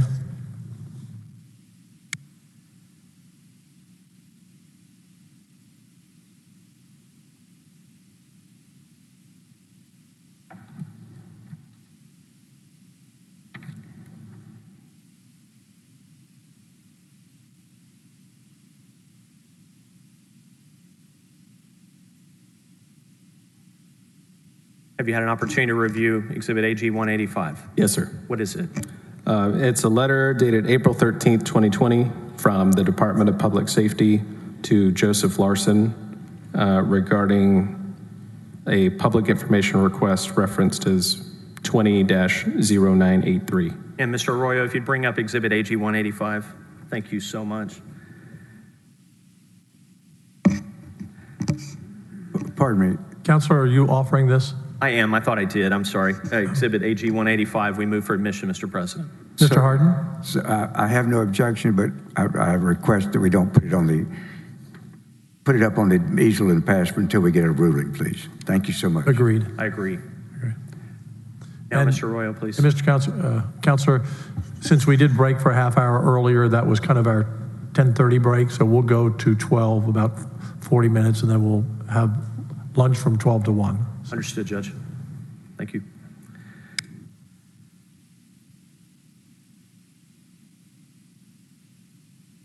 This is a response from DPS to the big request, right?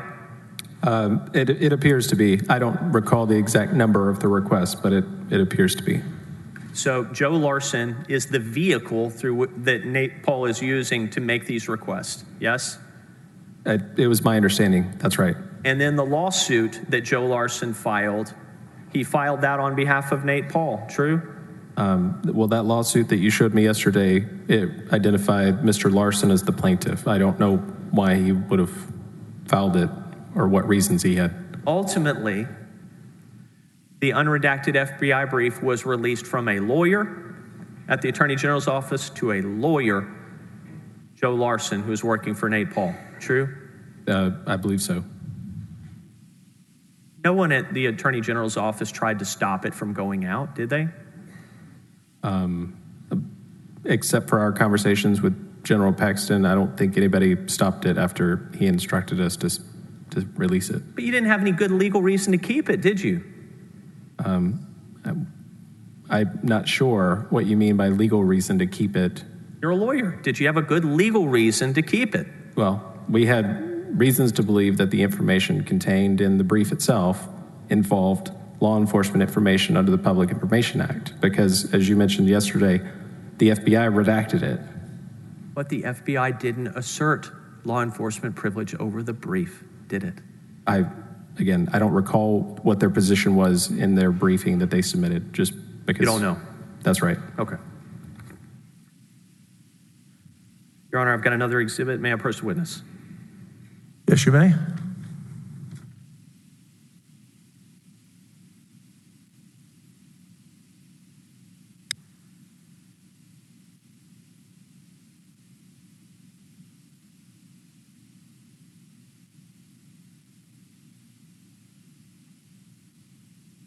Have you seen Exhibit AG 253 before?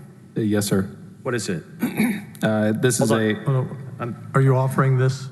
I was going to lay the predicate first, but I will certainly offer it. Excuse me, Your Honor. Thank you. We have no objections. If I just speed it up. Exhibit 253, admitted to evidence. Continue. Thank you. Mr. Arroyo, if you would, Exhibit AG 253. Mr. Vassar, what is it? This is a letter involving private schools in the middle of COVID-19. It's dated July 17th of 2020. And Attorney General Ken Paxton issued this guidance, correct? Yes, he signed it, and we issued it from the office. And it is not a formal legal opinion, correct? No, it's not a formal opinion decided under 402. Okay. Did you have kids in a religious school at that time? No, sir. Okay. The purpose of this guidance was what? To provide guidance on how religious private schools could operate in the face of local orders that may contradict the governor's executive orders at the time. Pretty important stuff, isn't it? Yes, sir. And orders like this were being, orders similar to this that were giving informal legal guidance about COVID matters were coming out of your office almost every day. True? I'm not sure if it was daily, but we were providing advice on a regular basis. All right. You recall the quote-unquote midnight opinion. I believe Mr. Harden referred to it as the midnight opinion, the foreclosure guidance. I recall it. Yes, sir. May I approach the witness, Your Honor? Yes, you may. That wasn't even the only COVID guidance issued that day, was it? I don't recall that specifically either.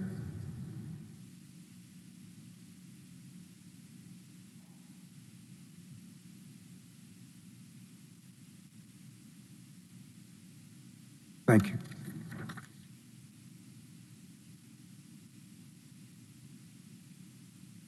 Mr. President, we move for admission of Exhibit AG 7. Mr. Harden? I'm trying to get my microphone on, I'm sorry. We have no objection, Your Honor. Admit exhibit number 7 into evidence.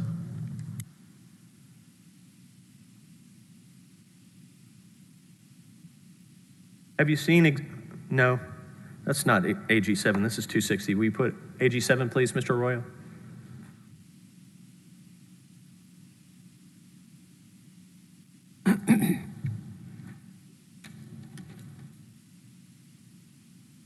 Thank you, Eric.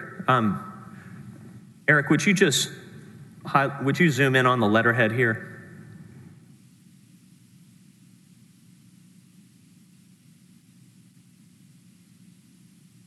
This is the letterhead of the Office of the Attorney General of the State of Texas. True? I wouldn't state that it's the only letterhead of the Office of the Attorney General, just based on my previous testimony. Well, we'll see how common it is in a minute. This is the letterhead that went out on formal statements, legal guidance, and formal legal opinions. True? Yes, it was used in those instances. All right. This Exhibit AG 7 was sent to a man named Brian Mookie, who's of the city of Headwood Village. Do you know where the city of Headwood Village is? No, sir. It's in the Houston area, but let's zoom out a little bit. Give me to the text, Eric, if you would. And capture Austin's signature too. I'm sorry, sir. What's this about? This is the first time I've seen this letter that I can recall. It is issued under Section 418.193, which is the Disaster Act.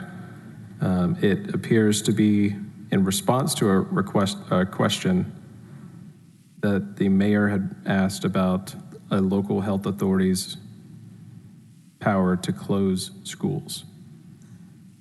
And Austin Kinghorn works for you, true? Yes, sir, at the time. And you knew this was going out, right? No, sir. Why not? Just based on the substance, this seems more like a pro forma response that doesn't need to be raised to the deputy level to make a decision. This seems to be consistent with advice that we had already issued, and it was essentially reiterating that advice and not taking a contrary statement. Okay, so Austin, this was a minor enough issue that Austin could do this on his own, right? No. So Austin worked in the general counsel division. That division chief is responsible for that division. I oversaw that division in addition to other divisions. So I did not have a daily oversight of the activities of that division. He's in your downline. True? Yes, sir. What's the date on this? August 1st of 2020. That's a Saturday, isn't it? Possibly. I don't recall what day that would have fallen on. It's the same Saturday as the foreclosure guidance. True? If that was a Saturday, then yes, it would have been the same day. Well, you know the foreclosure guidance is dated August 1, right? I don't recall if it's dated August 1. It might be August 2nd.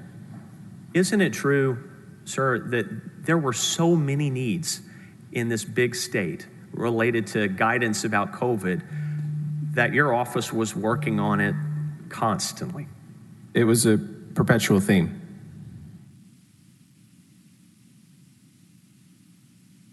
Let's see how perpetual it is.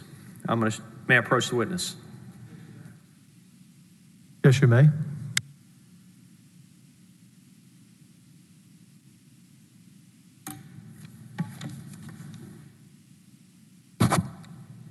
Thank you.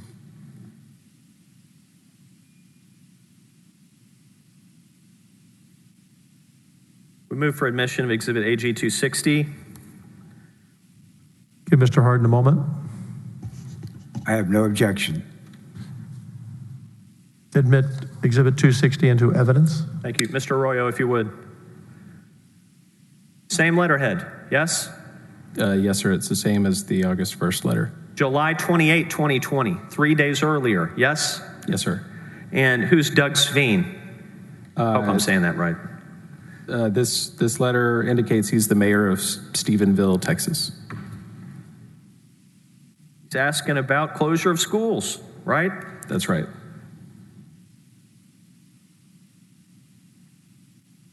May I approach the witness, Your Honor? Yes, you may. I'm going to try to do this in bulk and maybe move this along a little bit.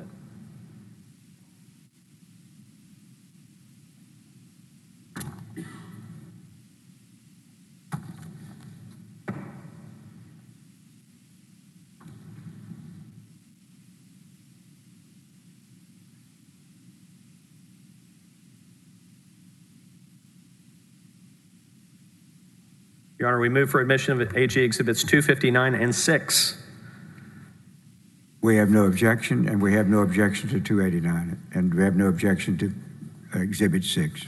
Admit Exhibit 6 and 259 into evidence. Mr. Arroyo, Exhibit 259, please.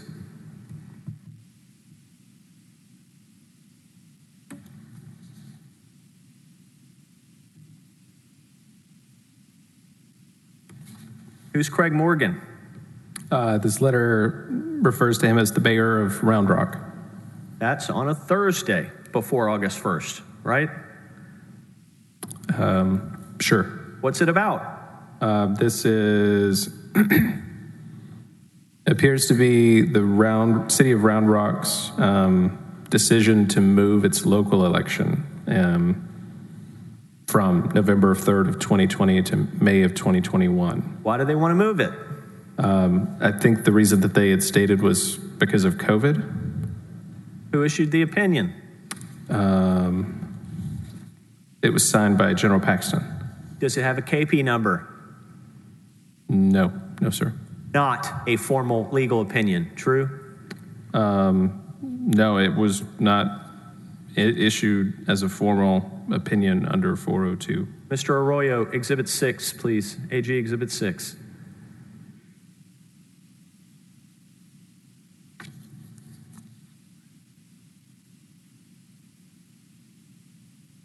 August 3, Monday. Who's the Honorable Vince Ryan? The Harris County Attorney. This is a formal legal opinion, yes? Yes, this is a formal opinion issued under Chapter 402. Tell the ladies and gentlemen of the jury how they can tell by looking at this document that it's a formal legal opinion. After the mailing address, there is an opinion number that's referenced. And then in the subject line, there is a request number that's also referenced. And every formal legal opinion from the Office of the Attorney General under Chapter 402 of the Government Code has both. True? Yes. And what's this letter about? It's regarding the county authority to require masks in courtrooms, courthouses, and county buildings. Okay, so correct me if I'm wrong. July 28th, July 30th, August 1, August 1, August 3. There are opinions coming out almost every day about COVID stuff during this period of time, true? Well, again, to clarify, a lot of the questions that we would get would follow the governor's executive orders, which were coming out in different points. So if an executive order was issued, the frequency of our requests for advice might increase. I can't testify that we were releasing information daily. I don't know if that's actually true, but I can say it was happening regularly just with the pattern of executive orders or mayoral or county orders. Isn't it true that the office was constantly adapting to the executive orders of the governor's office, the executive orders of President Donald J. Trump? Absolutely. And that actually increased the amount of informal legal advice and the need for it on a literally day-to-day basis. Well, again, it was very frequent, just given the number of agencies that were involved on a state level as well as the federal level. Mr. President, a moment, if I may. Yes?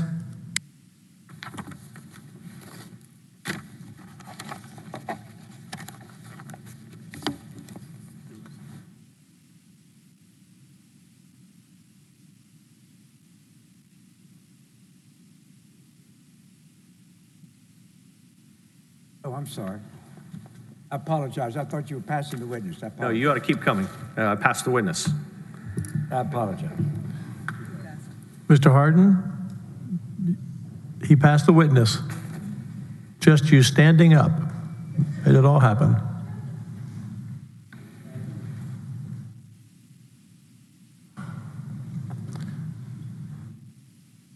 We'll go to the top of the hour, Mr. Hardin.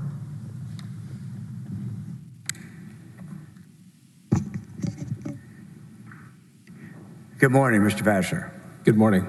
I'm going to try to, as best I can, to do this pretty quickly. Thank you so much. We've got several areas here. We can just start where we finished up.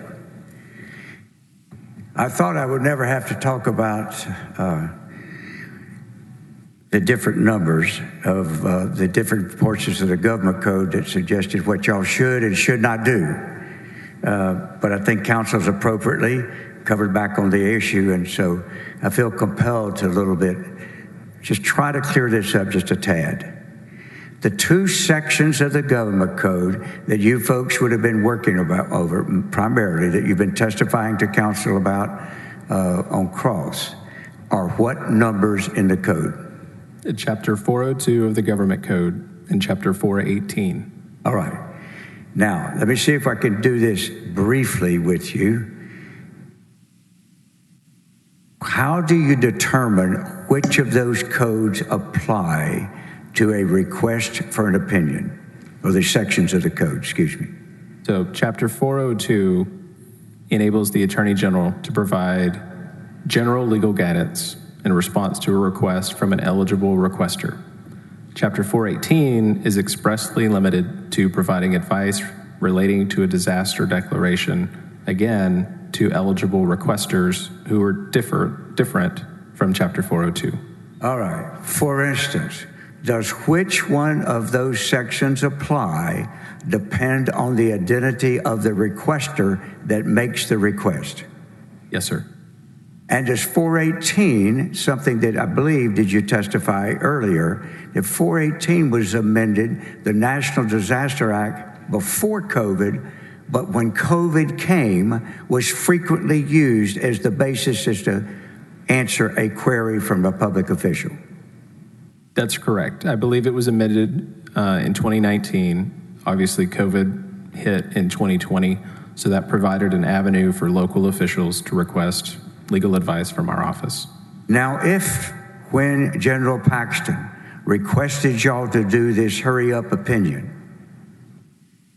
if he had come up with a requester that was a mayor, what section of the code would have applied to the opinion that you folks wrote?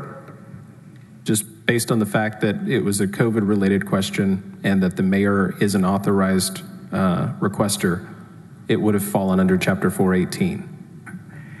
Now, once it was decided that the requester would be a state senator, which section of the code did that mean would cover what you did? A state senator who is a chair of a legislative committee. Thank you. Excuse me for interrupting you. That's the caveat. It's not just a state senator, but it has to be a chairman, does it not? That's right. All right, resume the answer, please. A state senator who is a chair of a legislative committee is an authorized requester under Chapter 402. All right. And is the significance that 402 was applied here is that Section 402 does not distinguish between an informal and a formal opinion, correct? That's correct. It does not. Now, if we move forward, that it had gone through if it hadn't been a hurry up and went through your normal processes you testified that would take ordinarily about 6 months, is there a difference in the way the 6-month opinions which are vetted and published in 6 months as opposed to overnight is what we've called this opinion? What would be the difference in the way those two opinions, heavily researched, vetted opinion, overnight opinion, how are those reported to the public and dealt with as far as publishing to the world? So under Chapter 402, if it's an eligible request, our agency logs it as a request, publishes that request in the Texas Register, which enables third parties who are just interested in submitting their own briefing and arguments to our office. After a drafting period in the division, it's reviewed internally, and including other divisions who might have subject matter expertise on the issue. After all of the division feedback is received, it's circulated to the deputy level and the executive for review and approval. After it is issued, it's then, again, recorded on our website and then published in the Texas Register for public dissemination. And I believe it's also uploaded to Westlaw. So is one much more widely distributed and easily published to the world than the other? Yes, sir. Finally, you were asked about things I think you said you did not know about in terms of the next day or a hearing that you were not involved about, correct? The hearing? Very good question. Let me rephrase it. That's a very good question. Do you recall being questioned about what you knew about how the overnight opinion was used on behalf of Mr. Paul? Yes, I recall that. You recall you said you were not aware at the time. Do you recall that? That's right. All right. Have you become aware, and did you see a document during your examination that showed a lawyer on behalf of Mr. Paul immediately within 36 hours or 24 hours was using that in a court to try to get what he wanted? Yes, sir. I believe in one of the exhibits that I reviewed, there was a statement indicating that the foreclosure letter that we had issued was used to stop a foreclosure sale related to Nate Paul. Do you have any idea how one would have known as early as Monday to be prepared to use that in a hearing on Tuesday when you only completed it at 1 o'clock Sunday morning and sent it to the Attorney General sometime Sunday? Objection, Mr. President, leading and calls for speculation. Sustained. Now, let's go to a couple other areas. You recall you were talked questioned considerably about first of all, the interview that he asked you about a little bit toward the end. And that is that you were not under oath at that hearing. I recall that, yes, sir. And I said hearing, I don't mean hearing. It was really an interview by investigators, many are here today, that were retained by the House Management Committee, or the House Committee, rather, to do an investigation. You recall that series of events? Yes, sir. And I believe you were shown some of the testimony, again, not testimony, some of the interview statement that you gave. Yes, sir.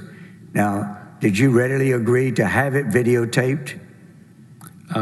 Yes, I believe when I sat down, there was a recording that was going to be used for my interview.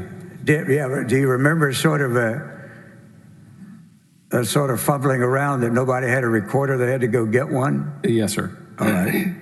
But at any rate, ultimately, when that happened, did you have any objection to it being videotaped and audioed? No, sir. Now, did anybody at all suggest placing you under oath? No, sir. Do you know enough about law enforcement as to whether or not ordinarily, if somebody's trying to gather information as part of a law enforcement information or investigation, where they would swear to people when they're just trying to get people to tell them what happened? Your Honor, I have to object as being argumentative and sidebar. I withdraw. Thank you, Judge. Thank you. I'll withdraw the question, but I waited too late. All right. So, if I may, at any rate, you gave that interview, correct? And right. And told him. And that interview was totally available as evidenced by questions you got to the other side, correct? I believe so, yes. I'm not, yes. And in that one item that came up with, there's no suggestion that you've testified any differently today than you did to these investigators, correct? Objection, leading and argumentative. Sustained. Are you under oath today? Yes, sir, I am. Did you testify today the same you did to these House investigators? Yes, sir. Can we take that as evidence of the fact nobody's suggesting otherwise? Object to the argument, Mr. President. Now, Sustained. if I can, you were asked about evidence. Do you recall this? Evidence that you took to the FBI. Yes, sir, I recall. And 7 of you went to the FBI, did you not, on the 30th of September 2020? Yes, sir.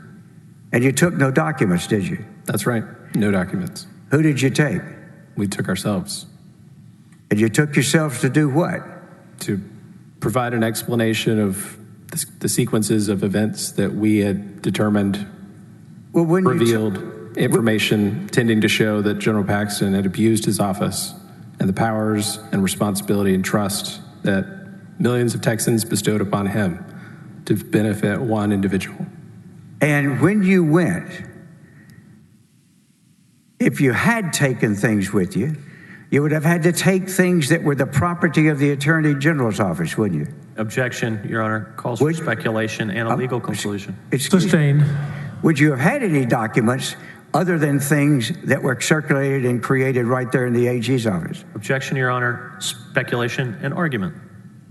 I'm really asking him if anything they took would have had to, as evidence, would have had to be property of the Attorney General's office. Overruled, you may Thank you. answer the question. You can answer that. All of the information would have been information that we had obtained just by virtue of our employment at the agency. Now, when you answered the question, you recall answering the question is you had no evidence that you took to the FBI in that meeting, correct? Do you recall that answer? Yes, sir, I do. Well, tell me what you mean by that answer when you say you took no evidence. Well, the way that I interpreted opposing counsel's question was documents, documentary evidence of what we took to the meeting with the FBI for law enforcement. After this position, you might want to say, thank God, but you're not a trial lawyer, are you? No, sir. Do you have any idea how evidence is defined in terms of law enforcement or people wanting to find out what happened in a situation? Objection, Your Honor. Calls for speculation. Legal No, conclusion. I'm asking his mind. Argument. Does he have any idea? That's all I'm asking. Sustained. Rephrase. All right. In this particular situation, did you take your body? Yes, sir. Did you take your voice? Yes, sir. Did you take your brain? Yes, sir. Did you take your experience? Yes, sir. Did you take your knowledge of the last 9 months? Yes, sir. Did you take what things you personally knew of in addition to going with people who may have known other things? Absolutely. Did you tell the FBI that? Every bit of it. Do you realize in the legal world that is evidence? Objection leading. No, that is simply a fact statement. That is not leading, in my Sustained. respect. And the court disagrees, which is why we're here. Let me ask you this. If you told all of those people what you knew in your mind and what you were concerned about, what is your opinion now, after the primer we just did, as to whether you gave the FBI evidence? Object leading, argumentative. This is closing statement, not a question for the witness. I've asked him what his opinion, excuse me, Your Honor, I asked him what his opinion is. I didn't Overruled. ask him. Thank you. My opinion was that our experiences were evidence, but we did not conduct our own investigation to provide documentary evidence of what we had come to learn. Well, what did you provide him? Just our experiences. What do you mean? The situations in which General Paxton asked us to act involving Nick Paul, the cumulative knowledge of the conversations that we had as a group between September 29th and the morning of September 30th, once the grand jury subpoenas for Brandon Kamek started coming to the office. Whose job then, in your opinion, was it then to conduct the investigation? Federal law enforcement. Did you ever view yourself as an investigator in this matter? No, sir. What did you think you were when you went to the FBI? We were witnesses. Pardon me? I believe that I was a witness to criminal activity that had occurred by General Paxton. Right.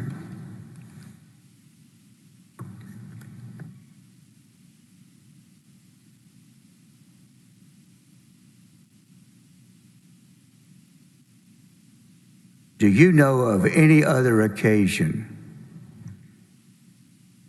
in which the Attorney General involved himself in the drafting of an opinion such as what you did in August on the issue of foreclosures? I can't think of any. No, sir. Finally, maybe from your age you don't know this. Are you familiar with the movie Cool Hand Luke? I've heard of it. I'm not familiar with it. You ever see the scene in a very, very bad moment in the movie, for at least a bad moment for Paul Newman, in which the bad guy stands over there as he's digging and says, what we have here is a failure. Let me just finish. A failure to communicate. That's just the question. Overruled, and you were allowed to finish. Thank you. Have you? I've not. All right. Let's talk about these supposed altered documents. All right? You tried several times, did you not, on your cross to explain there were different types of letterhead papers in the AG's office. Do you recall telling him that? Yes, sir. You recall he went right by. He didn't want to deal with that, did he? That's right. All right. Well, let's deal with it real quickly. For instance, in the Attorney General's office, did y'all periodically use one type of paper that did not have General Paxton's on it and another type of paper that did? Yes, sir. Do you have any idea how the circumstances were that dictated which you would use? No, sir. All right. On the occasion when the letter that we've been talking about, that they have been complaining was altered and the Attorney General's name was taken off, was that letter complaining about the Attorney General? Yes, sir, it was. Well, if you're writing a letter complaining about the Attorney General, what is your opinion as whether you would want to make sure his name wasn't on there for a letter complaining about him? Objection leading. Sustained. Let me ask you this.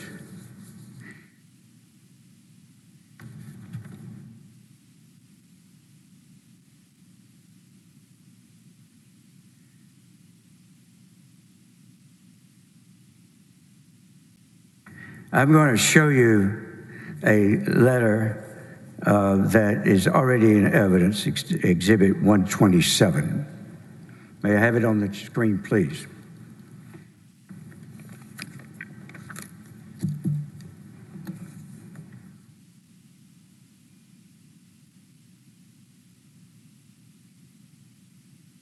Is that an altered letter? Counselor, excuse me, we don't show that being already entered. You do not show it's in? Oh.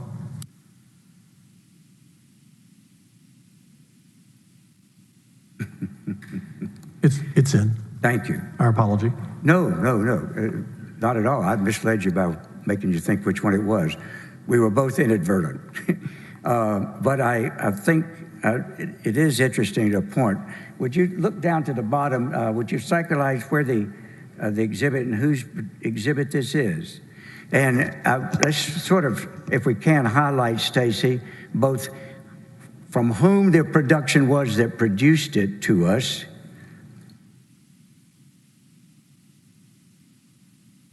OAG stands for what? The Office of the Attorney General.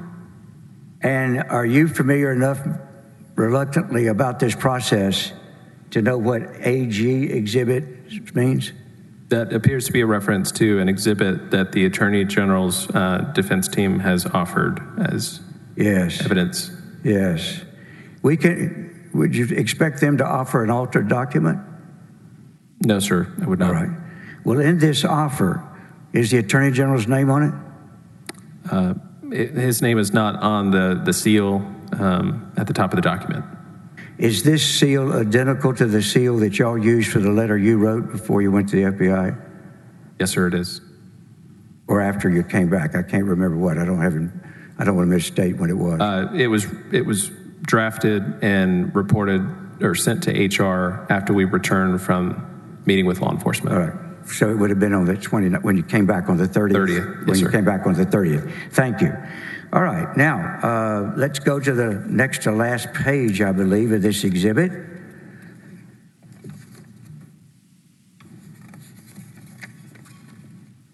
Do you see who it's signed by? It's signed by Jeff Petier. Now, Stacy, just to test your agility, will you go back to the front page again and isolate the date this was?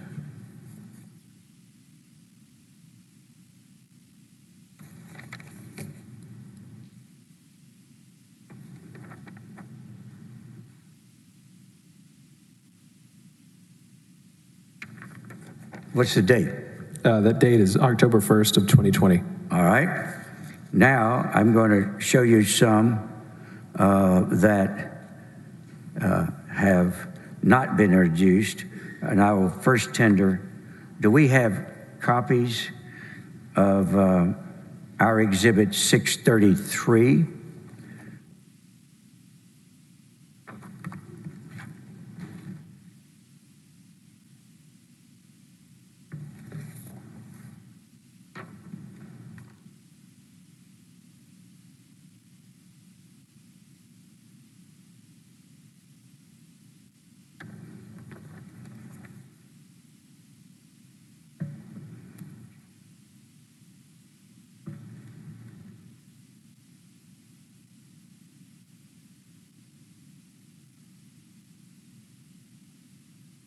I'm going to move to introduce. I was waiting for you to review it. Oh, thank you. No objection, Judge. Admit Exhibit 633 into evidence. Can you put it up on the screen, please? Thank you.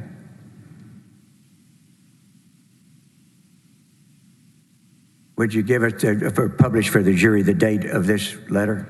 This letter is dated January 28th of 2020. Yes. And would this have been in connection with any particular event? Have you ever seen this letter, or do you know anything about this? I don't recall exactly if I was involved in reviewing it. Again, I was appointed Deputy AG for Legal Counsel April 1st of 2020. It's possible I reviewed it, excuse me, in the General Counsel Division, but I have not seen it since. And the letter is signed by whom? It's signed by General Paxton. Now, we can assume, can we not, that General Paxton didn't alter this letter? I wouldn't presume so. And is it also similar to the letter y'all sent on paper that has just the seal? That's the same seal, yes, sir. So let's once again make sure there's no misunderstanding. Or do you understand for the last 4 days you folks have been accused of altering a document? This is a violation of the rule, Excuse Mr. me. President. Let me put it another way. I'll put it another way, Your Honor. Was there an objection? Objection violates the rule. Sustained. If anybody was to suggest that you guys had, when you wrote your letter, that you had somehow altered it and taken the Attorney General's name off and therefore altered a government document, would that be true or not true? That's not true. Would it actually be a lie? As these documents indicate, there are different seals for different purposes. And in this situation, we used the seal without General Paxton's name on it. That's the seal that was... You are indeed, are you not, Mr. Vassar, a kind and gentle person. So much so that even after enduring yelling and constant interruption, you still don't like to use the word lie, do you? Objection to leading an argument. I have no further questions. Objection sustained. We will hold your... Do you intend to recross? I do, Mr. President, but I could probably resolve in about 3 minutes. I'll give you 3 minutes. Thank you, Judge.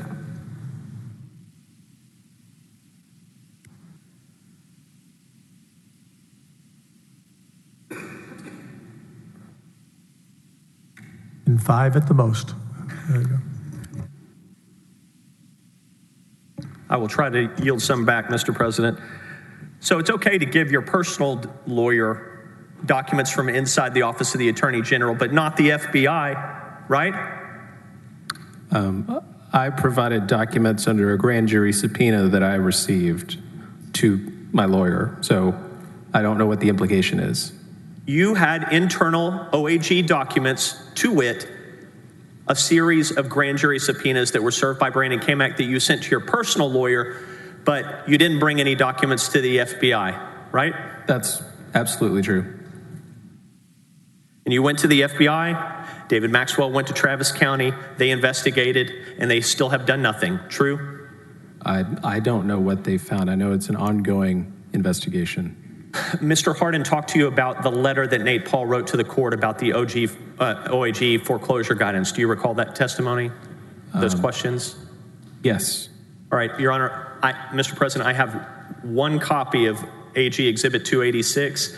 If I may, I will tender it to Mr. Hardin for his review, and then to Your Honor, and then to Mr. Vassar. You may.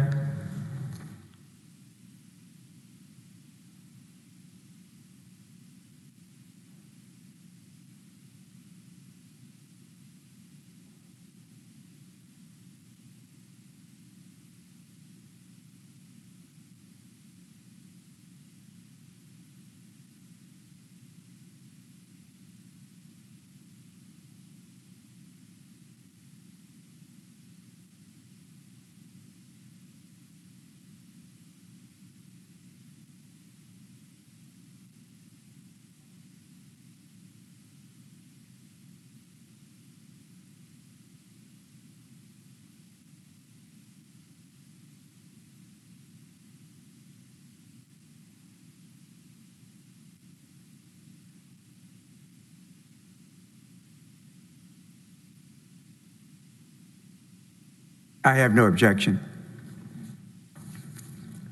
What is the number on that? Mr. President, is AG Exhibit 286, and we move for its admission? The Exhibit 286 will be admitted into evidence. Mr. Arroyo, if you could assist us, please, very briefly. Mr. Vassar, who's Stephen Benish? I have no idea. You should know him. He's your state bar president-elect. This is a letter from Stephen Benish, who was opposing counsel to Nate Paul in the WC 4th and Colorado matter. And he wrote a letter. Mr. Arroyo, please blow up the text of his letter. Mr. Benish says in response to Nate Paul's letter, like lawyers often do, I disagree. And he wrote to the judge and he said, the foreclosure sale isn't being stopped by this OAG informal guidance, right? I've never seen this before, but I see where he says the AG's, quote, informal guidance does not emphasize, state that foreclosure sales may not proceed unless specifically authorized by the mayor in the city of the foreclosure. And what happens in courts is one side makes an argument and the other side makes an argument and the judge decides, right? Yes, sir. Only in this case, Nate Paul put his entity in bankruptcy to stop the foreclosure, right? I'm not sure. That will be all, Mr. President. Thank you, Counselor. We will break until 1 p.m.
Okay.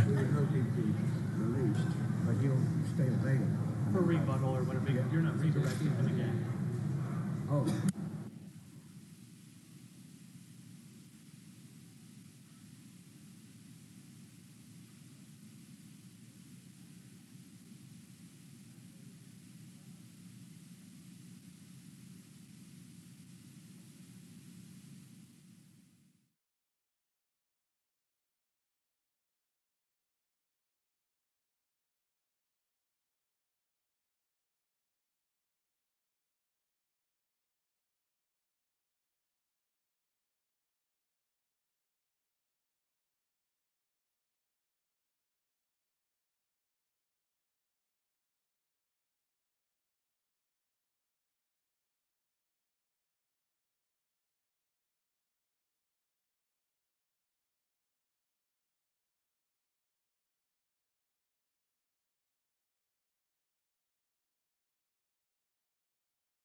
All rise. The Court of Impeachment of the Texas Senate is now in session.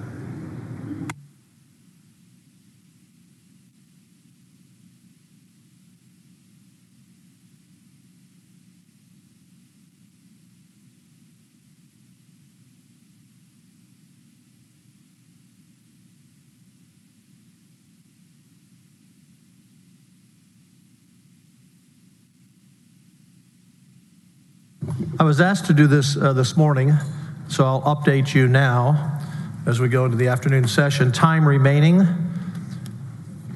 the respondents have 16 hours, 2 minutes and 19 seconds. The House has 15 hours, 33 minutes and 2 seconds. So by the end of today, around 6 o'clock, we will likely be past the halfway mark, or close to it, of time. And I know to both parties, when we met last week and talked earlier this week, I asked for both parties to conduct themselves in an appropriate manner for this historic event. And I want to thank both parties because I believe everyone has conducted themselves at a very high level of professionalism, and hopefully we finish the second half of the trial doing the same. And I have no reason not to believe that will happen. Mr. DeGarrett? Yes, Mr. President. The House calls former Texas Ranger and former Director of Law Enforcement Division of the Attorney General's Office, David Maxwell. Bailiff, will you bring in Ranger Maxwell? Counsel, there's some documents up here left over. I'm not sure whose they are. Okay. Thank you.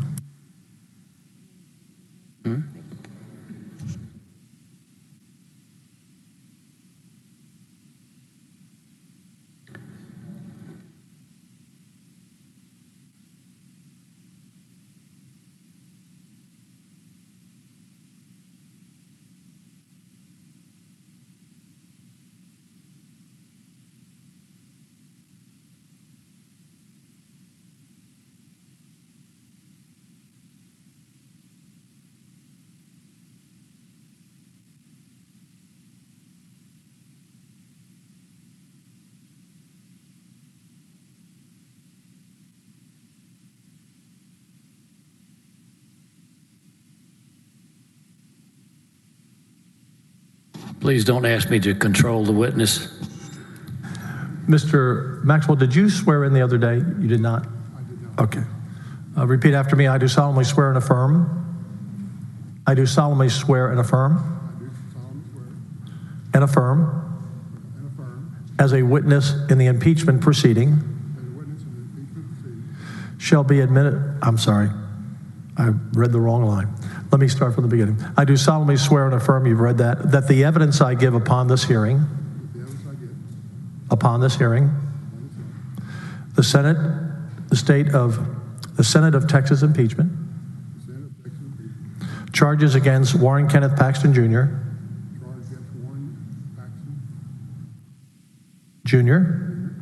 shall be the truth, the whole truth, and nothing but the truth.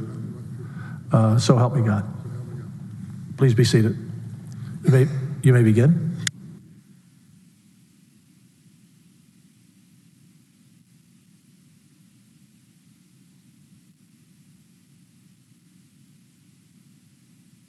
If you'll move that microphone pretty close, we have a little problem with acoustics in here.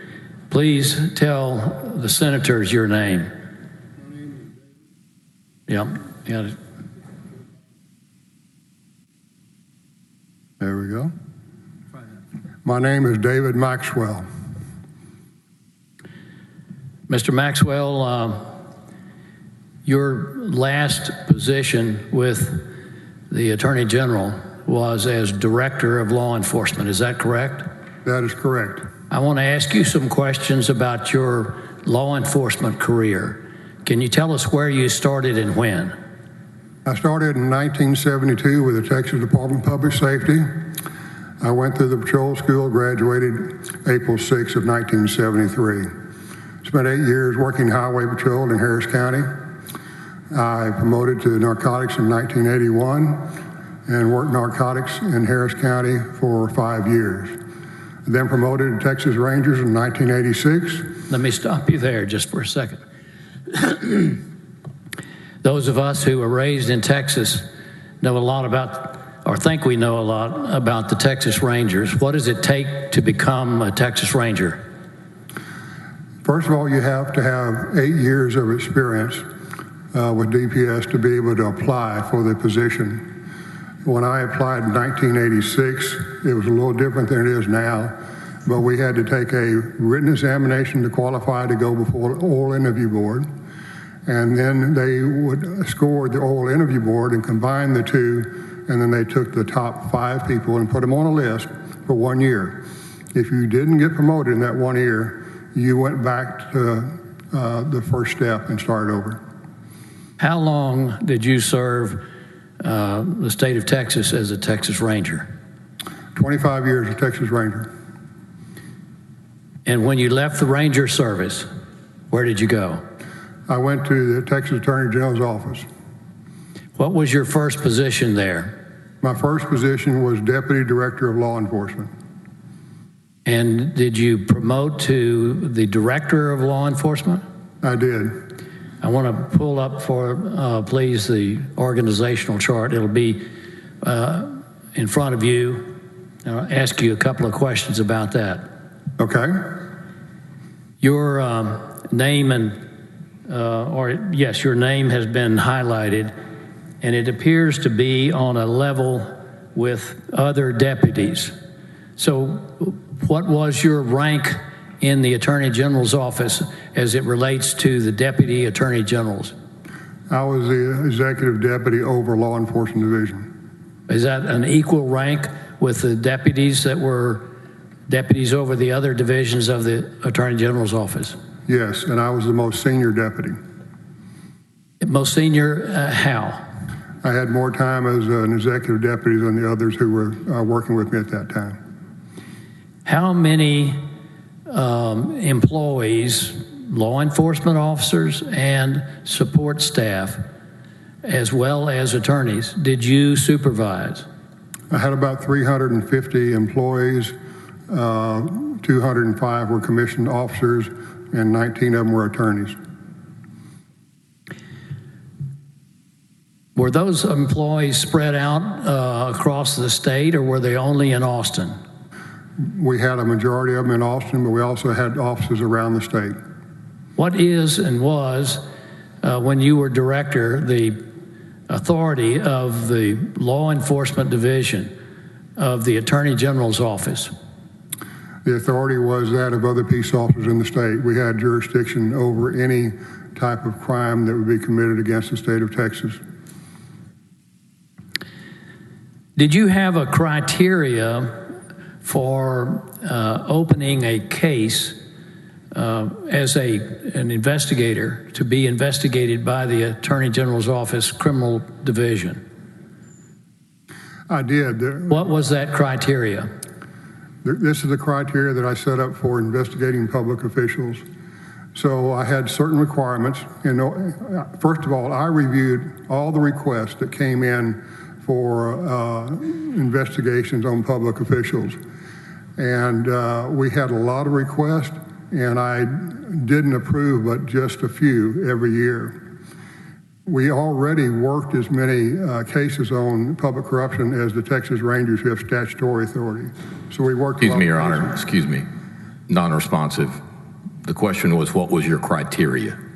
What was your criteria for opening an investigation? The criteria was, at first, I had to have a sworn signed statement from the person who was making the allegation. The second thing was that I had to have a letter from the district attorney who had jurisdiction over the possible cases, saying that they would prosecute those cases if we were able to prove that a case was viable. Why did you have a criteria such as that, particularly when it comes to investigating public officials? I set up the criteria in order not to be pulled into situations that are strictly political in nature. I did not want us to be in the position of investigating public officials when there was really no crime being committed. And did this criteria particularly apply to investigations of public integrity? Yes. Do you know who was the district attorney in Travis County in the year 2020? Margaret Moore. Did you have a good relationship with Margaret Moore? I did. I want to get right to the matters here. Were you asked in some way to meet with a person named Nate Paul? Yes. Who asked you to do that? Jeff Mateer. Where did Jeff Mateer tell you who had told him to have you meet with Nate Paul? Objection, hearsay. That's not hearsay under 803 and 801E2D, Your Honor, with respect. Mr. Mateer is not alleged to have been a co-conspirator. Objection, hearsay. It's not. Hold on one moment. Hold on. And we've been doing a really good job of not using a lot of numbers. I have my whole chart here. It's better for just to say what the answer objection is, but this is why I have legal counsel here. Yes, it's 801 Yes. E2D.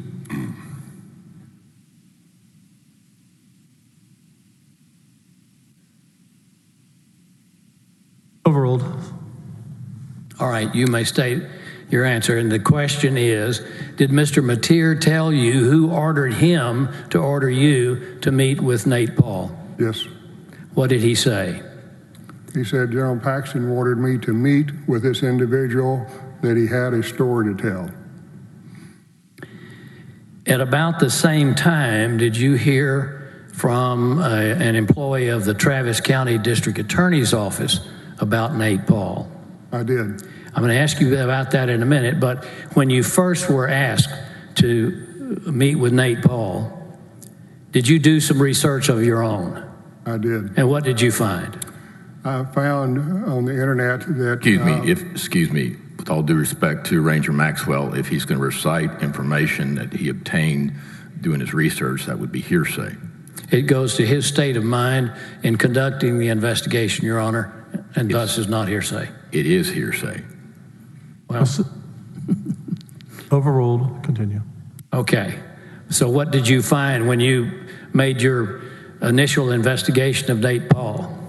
I found that Nate Paul was being investigated by the FBI, that they had run search warrants in August of 2019 on his business and his home and a storage facility. I found articles in business journals that talked about lawsuits. Excuse me. Objection, hearsay. Articles in business journals, that's definitionally hearsay. Again, it goes to his state of mind, and it's the same. He's answering the same question that the court allowed. With all due respect, he can testify to what's in his mind under this exception. He can't testify as what the article said. Sustained. Nonetheless, did you form an opinion of your state of mind? I did. And what was that? My opinion that Nate Paul was a criminal and that we should not be associated with Nate Paul. At about the same time, did you receive communication from the Travis County District Attorney's Office? I did. Your Honor, we have an agreement on House Exhibit 615, which we moved to introduce. Could I see it, Dick, real quick? I'm sure you're right. Yes. No objection. It's been admitted. Both sides have agreed. If we could bring up closer, yeah. I'm being told to tell you to get closer to the mic. Mr. Maxwell, they just asked you to get closer to the mic when you speak. Closer to the mic? Yeah. Is that better? You can pull that towards you a little bit if you'd like. Okay. You can pull the whole outfit closer to you. Okay. This is the first page. This is the email, and it references a letter. Let's go to the second page, please. Yes, it was from Don Clemmer. All right, here's a letter from Don Clemmer. It's dated June 10th, 2020. It's to you. And let's just read it into the record. I am forwarding to you the attached complaint, which was recently received by my office regarding allegations of misconduct by employees of the State Securities Board, the Federal Bureau of Investigations, the Department of Public Safety, the United States Attorney's Office for the Western District of Texas, and a federal magistrate. My office would typically forward such a complaint to the Public Integrity Unit of the Texas Rangers for review. However, since an employee of the Department of Public Safety is one of the subjects of the complaint, referral to the Rangers would appear inappropriate. I am therefore requesting that your agency conduct the review. My first question, is the word review significant? Yes. What is its significance? In the protocols that we had set forth, we first review the request before we ever make a determination on whether we'd actually open up an investigation. Now, you're familiar with a district attorney's office excusing or recusing itself from an investigation, aren't you? Yes. Is that what this was? Yes, they were forwarding it to us. They didn't feel like that it was up to them to do this investigation. Now, we saw the email that Mr. Clemmer sent about the same time, and it mentions that you should call him if you'd like. Did you call him? Yes, I did. And did you talk to him? Yes, I did. What did he tell you? Excuse me, objection. It comes in, I know he's going to object to hearsay. Under Rule 803.3, it's an expression by Mr. Clemmer of his then existing motive, intent, and plan. Not only do I have to object, I want to object. Hearsay. Yeah. Sustained.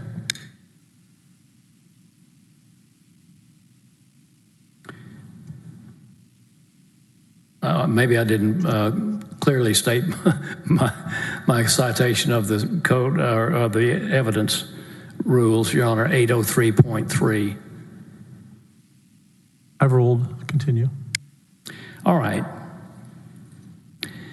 Whatever, and don't go into the words that Mr. Clemmer said, was it consistent with what you had already found or the suspicions that you already had? Yes. And what were your suspicions? That the referral was being requested by General Paxton. And what about the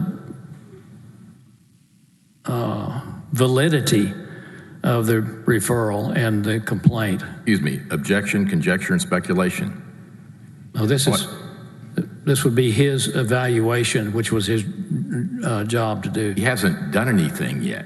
Objection, conjecture, and speculation. You're asking him to testify as to the validity of a complaint which he hasn't investigated yet. That would be conjecture and speculation. Overruled. Let me lay a letter. Overruled. Okay, go ahead.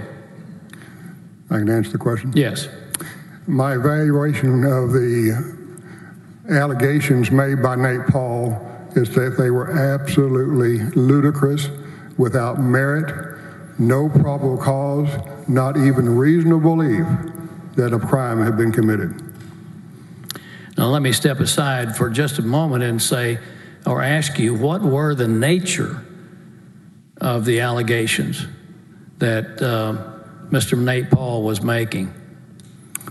The nature of the allegations that he was making were against the FBI, a investigator with the Texas State Security Board, 2 U.S. attorneys, the senior federal magistrate, Mark Lane, and others who were involved in the chain of the signing and execution of the search warrants on his business, his place of storage, and also his home. Now, one of your areas to investigate, one of your duties was to investigate public integrity, correct? Yes. if there had been credible allegations against the State Securities Board, the DPS, the FBI, federal magistrate, U.S. attorney, would you have any hesitation of going forward? Objection, excuse me, objection, bolstering, and self-serving. Overruled. Continue. You may answer. No, I would not. Did you have any hesitation even to meet with Nate Paul? I did not want to meet with Nate Paul, and I expressed my concerns to Jeff Mateer about that. And what was the reply? He said that he was getting a lot of pressure from General Paxton for me to do this. All right. Let's go to July the 21st of 2020. Did you have a meeting with Nate Paul and his lawyer? I did. What was the reason you had that meeting? I told Jeff Mateer that I would consent to let him tell his story, and that if he made any statements against his interest, I would report it to the FBI. So on July the 21st, did you have the meeting? I did. Where? It was on the first floor of the Clements building. It was in the office of our security office, where we have a conference room that has the capability of recording video and sound. Who wanted that to be done? That is, record by video and sound the meeting, but with Nate Paul and his lawyer and yourself? Me. Are you familiar with a report that was later put out by the Attorney General's office claiming that General Paxton wanted that meeting recorded? That is false.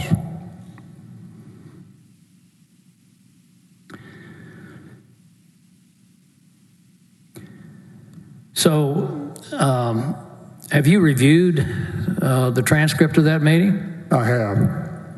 Are you aware that the lawyers for General Paxton have been supplied with both the audio and video and transcript of that meeting? What took place? Okay. Yes, I'm aware of that. Okay. What took place at that meeting? Say it again. What took place at that meeting? Nate Paul laid out his conspiracy theory about what happened the day of the search warrants were executed. He had complaints about the procedural part that the FBI took when they were securing the scene and conducting the searches. And then he laid out his conspiracy theory that they had originally come to search for not records, but for drugs and guns. And that in the middle of the search, when they didn't find any drugs and guns, they then altered the search warrant to be the search warrant that was executed, where it was for records. And he further stated that the people involved in that was the FBI agent, the agent from the Texas Securities Board, Alan Bowie, who was AUSA, and Mark Lane, the senior magistrate.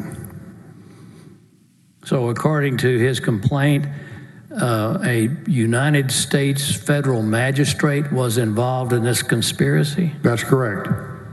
As a law enforcement officer of many years, what did you think of that? It was ludicrous. Did you ask for any documentation? Yes, I did. Are you familiar with the crime of obstruction of justice? I am. Are you familiar with the crime of interference of a law enforcement investigation? Of a federal investigation, yes, I am. What concerns did you have if you had started an investigation based on these claims by Mr. Paul? My concerns that we would be interfering with a federal investigation. We could be charged with obstruction of justice, and based on a complaint that has absolutely no merit. And at this time, even at this meeting, had your criteria for opening an investigation been satisfied? No. How so? It doesn't meet any of my requirements.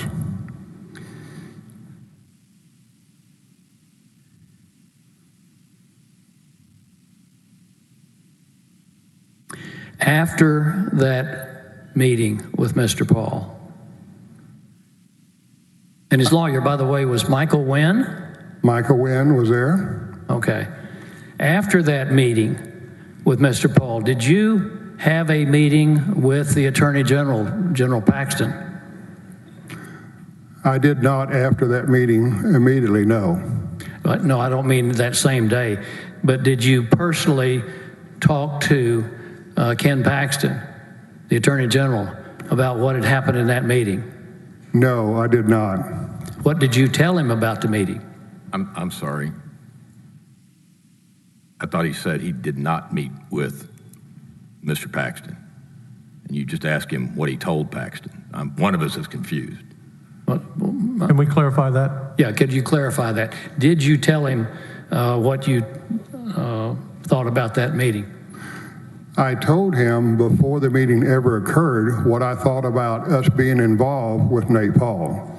That happened before the first meeting. And what did you tell him? I told him that he was a criminal. Sorry. Excuse me, Ranger. Objection asked and answered. He just got through telling us what he told Paxton. I don't believe it was asked. I don't believe he answered fully what I'm driving at. What did he tell General Paxton? I'll sustain the objection, and you can try one more time again. Maybe I'm not clear on it. Did you at some time tell General Paxton what you thought about this idea of Mr. Paul, that there was a vast conspiracy against him?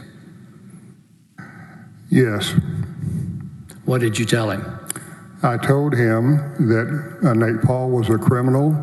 He was running a Ponzi scheme that would rival Billy Saul Estes, and that if he didn't get away from this individual and stop doing what he was doing, he was going to get himself indicted.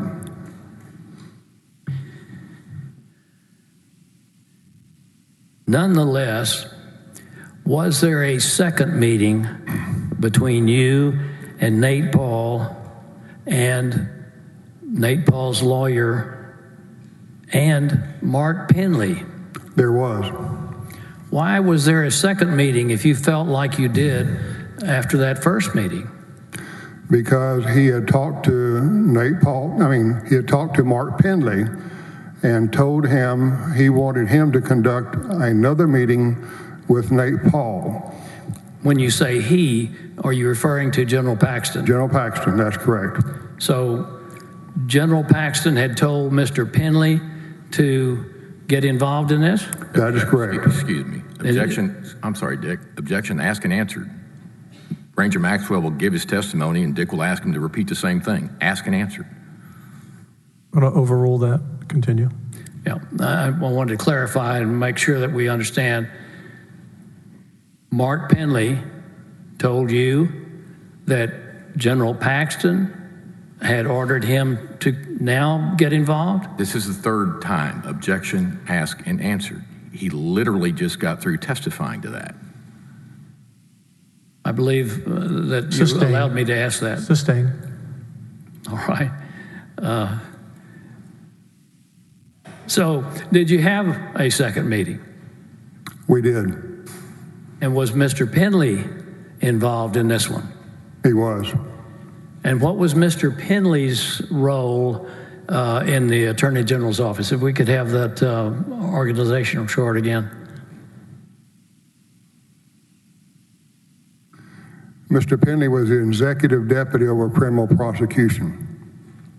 So in this chart, he's just next to you, and it's now been highlighted for them for the jurors. That's correct. Was he your superior, or was he an equal of yours? He was an equal. And what was Mr. Penley's background, briefly? He came to us from the U.S. Attorney's Office out of Dallas, where he'd been an assistant U.S. attorney.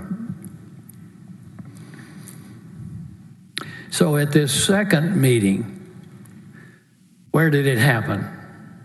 In the same place as before, in the Clements Building, ground floor, the security office, conference room. Was it audio, video recorded? It was.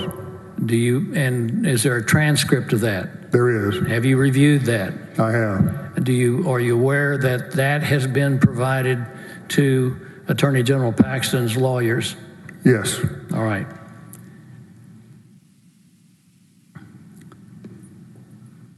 Who wanted that meeting recorded? I did. If there's any suggestion that General Paxton wanted that recorded, is that true or false? Objection asked and answered. That was the first one. That was the first one that we referred to. Overruled. Go ahead. It's false. Was there anything new brought up in that meeting as far as you were concerned? You were in both meetings. He and his lawyer again reiterated the complaints and their conspiracy theory as they had done in the first meeting. I advised them. Objection. Excuse me.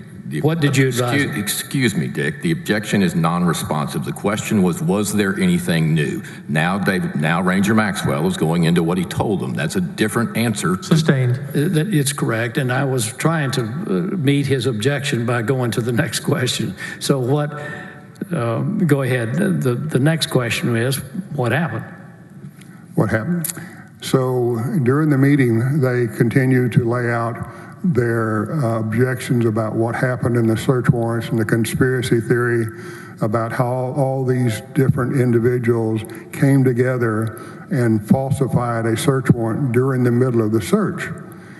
And I told them that if they believe that to be true, then why aren't they in the office of the Inspector General's office for the federal government, which has the authority to look into any of these complaints? And the FBI, the U.S. Attorney's Office, the federal magistrate has to cooperate with them. And I asked them, why aren't you in that office?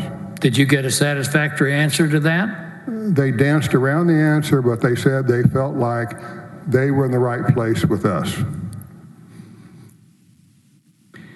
Did you receive any kind of documents to corroborate or to support that the search warrant had been changed mid-search?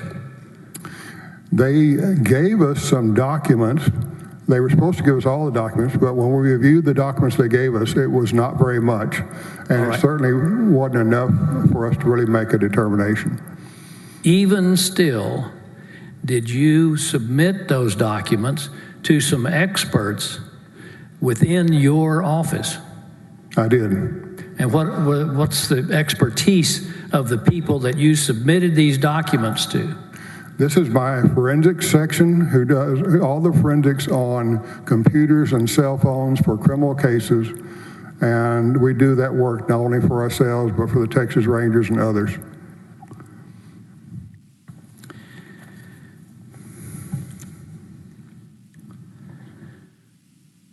All right. By this time, which is, that meeting was August the 5th, by this time, had you become aware yet that General Paxton had ordered Josh Godbee and Mr. McCarty to push a charity to settle in a lawsuit? Objection. No. Objection. And by that time... Excuse me, Dick. Objection, leading and assuming facts not in evidence to this witness. Just asking if he was aware... Sustained. Were you aware that Ken Paxton had asked Ryan Bangert to change the state policy No. Were you aware that General Paxton had asked Ryan Vassar to release details of that very ongoing investigation? Objection. That's a misstatement of the record, and it's assuming facts not in evidence through this witness. Overruled. You may answer. No. Did you later become aware of those things? I did. We'll get to that.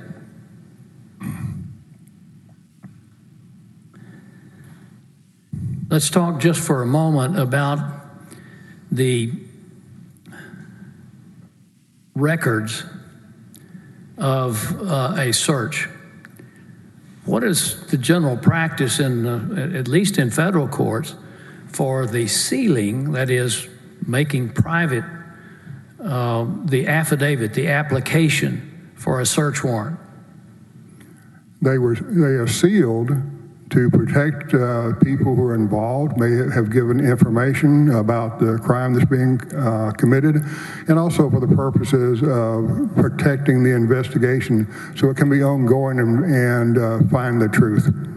Are you familiar with orders of federal courts to seal documents such as these? Yes.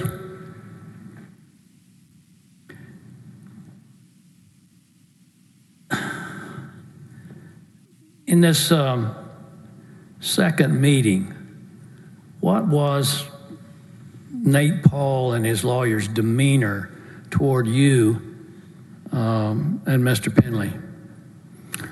I think that they were maybe not as gracious as they were during the first meeting.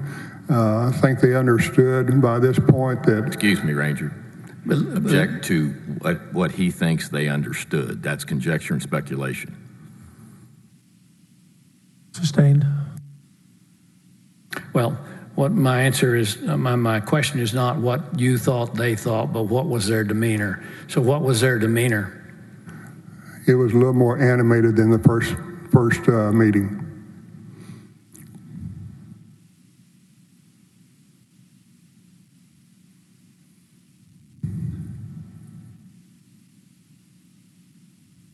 Did anything happen at that meeting to change your initial assessment of whether this should be elevated to the level of an actual investigation? No.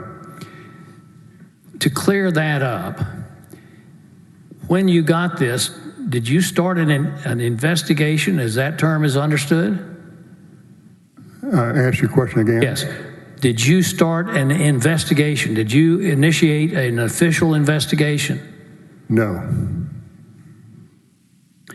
What do you do when you start an investigation? When you start an investigation, you assign it to an investigator group. That is assigned an investigative number and is put into the record. And the reason that even after this second meeting, it had not risen to the level of investigation, what's that reason? The reason was that the allegations had no merit, and we weren't going to do the investigation if I had anything to say about it. All right. Even though, and did you make that clear to not only now Mr. Paul and his lawyer, but also Mr. Penley? Yes. Even though that was your position, did you agree to submit their documents to your experts within the office? Yes. Okay.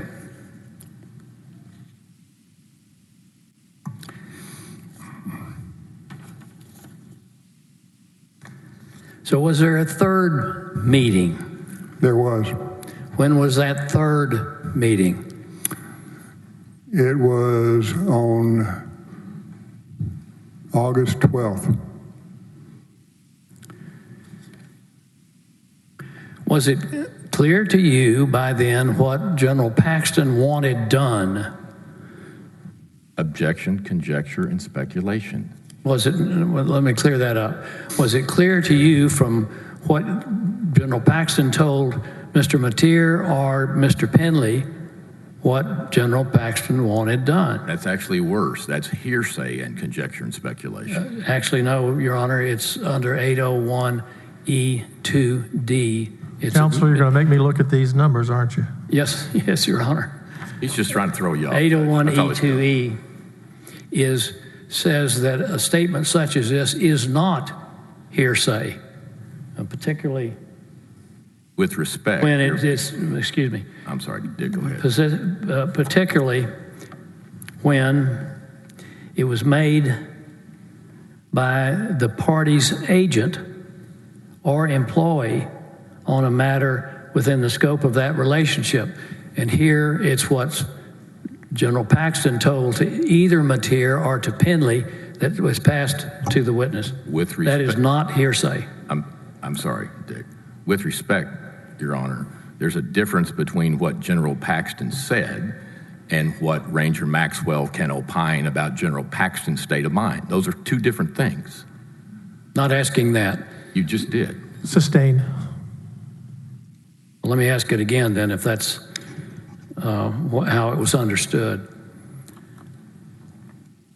What message was passed to you by either Penley or Mateer that General Paxton had ordered done? General Paxton wanted to have a third meeting. I'm sorry. Objection. Objection, conjecture, and speculation. I have no problem with Ranger Maxwell testifying as to what General Paxton said, but there's a difference between what he said and what he wanted. I know it's splitting a hair, but objection, non-responsive. Sustained. What did he say he wanted? He wanted us to tell Nate Paul that we were not going to be doing an investigation due to the results of our forensic analysis. So going into that third meeting, is that what you believed it was going to be about? Yes. Was that meeting recorded like the first two? No. Who was responsible for it not being recorded? General Paxton specifically told us that he did not want that meeting recorded. Okay, so as you're going into a meeting in which you believe it's just for you to tell Nate Paul that you're not going to do his bidding, what happened? The Nate Paul was there along with his lawyer, Michael Wynn. I had my two forensics experts, Mark Penley, myself, and General Paxton. My forensics people explained to Nate Paul the results of their forensic examination. And very briefly, what was that result?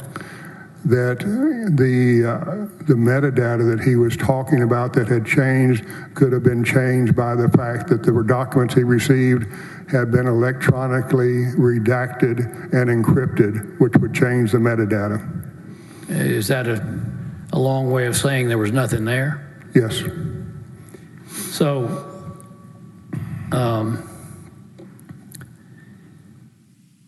your understanding that General Paxton was telling you tell him not that you're not going to have an investigation. What was General Paxton's? What did he say during that meeting? During the meeting, he was supporting Nate Paul's position, which was that we need to do an investigation. And he was pretty adamant about it. Was that meeting heated? It became heated. Who became heated? Nate Paul.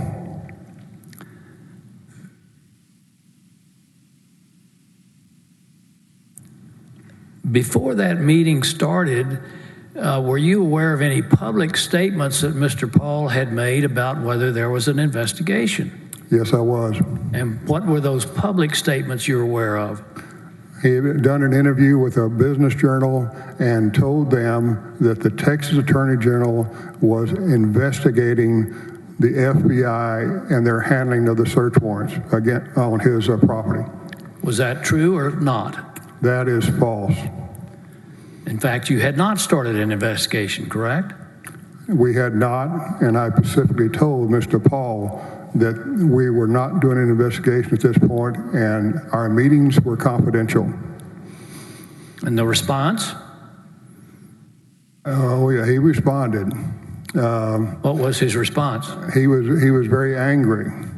And he said that he still has a First Amendment right. And I told him that all you're doing is using the power and the prestige of this office for your own purpose, and I'm not going to allow that. Whose side in that dispute between you and Nate Paul did General Paxton take? Nate Paul.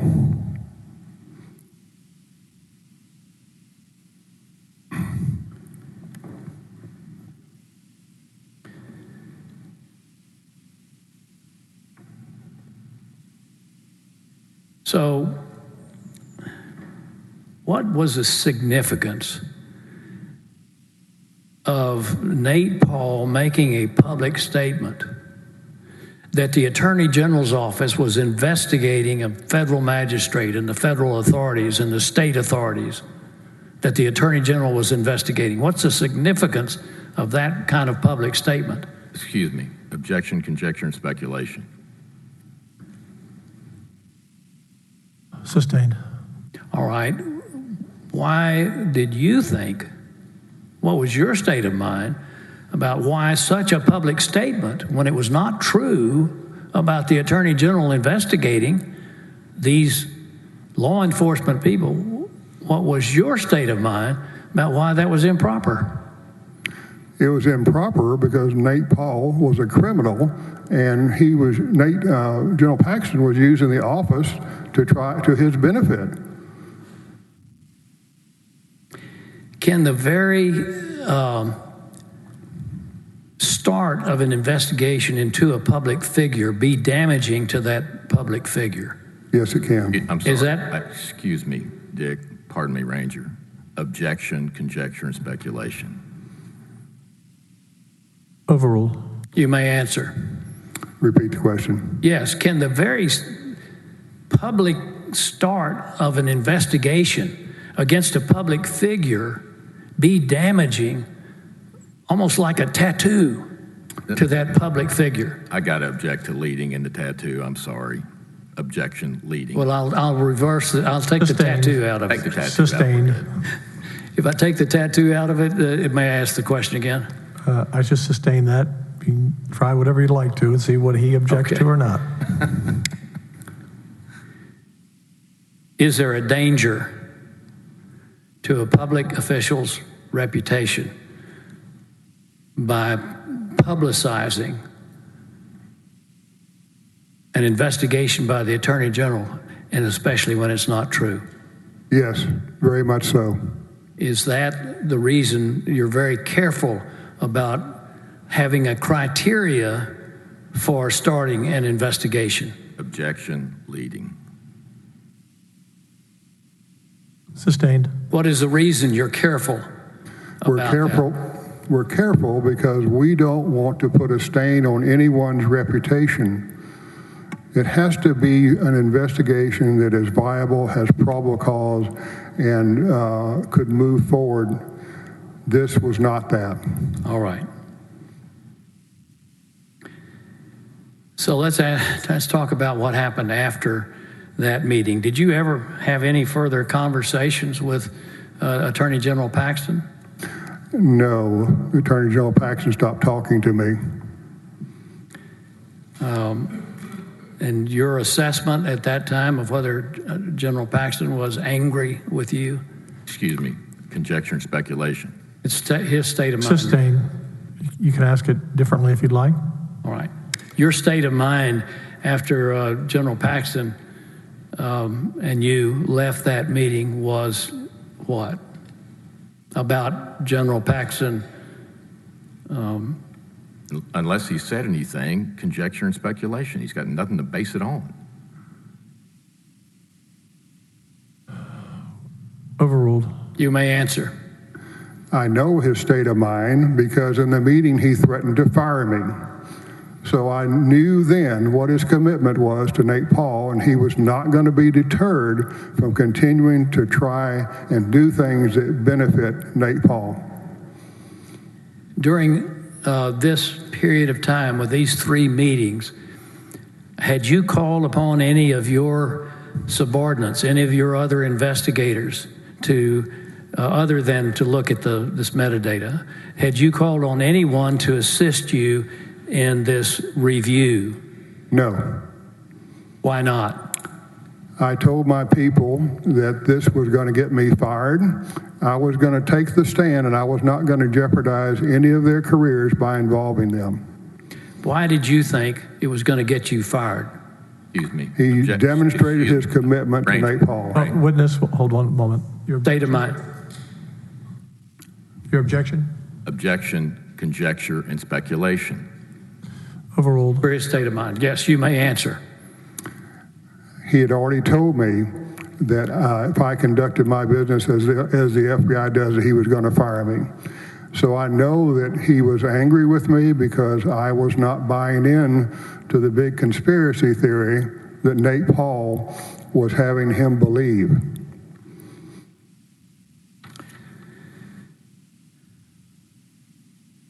And at this time, did you know that there was some action within the Attorney General's office to hire an outside counsel to do what you refused to do, and that is conduct an investigation into the federal authorities that were hounding Nate Paul? I'm sorry. Take out hounding, that were conducting their investigation on Nate Paul. Objection vague. When is this time? I'm not sure where we are. I'll clarify. Sustain. Clarify, please.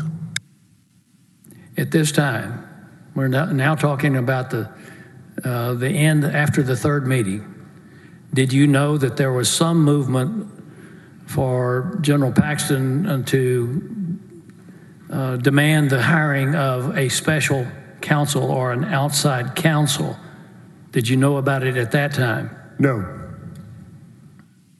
As far as you were concerned, was the Attorney General's office involvement in Nate Paul's complaints about how he'd been treated or mistreated, in his words, by the investigation into his activities? Was the Attorney General's office involvement over? No, I didn't think it was, because I knew that he was probably going to fire me and hire somebody who would do it. Excuse me. Objection, non-responsive. And conjecture and speculation. With all due respect to Ranger Maxwell, he's not the amazing Kreskin. He can't see everything in the future. I'm asking for his state of mind. Overruled. You may answer. Yes, I did not believe that General Paxton was going to stop pursuing this investigation. Did you at that time, though, know about the hiring or attempted hiring of Brandon Kamak, the young lawyer from Houston? No. Did you find out about it later? I did. I want to jump ahead now.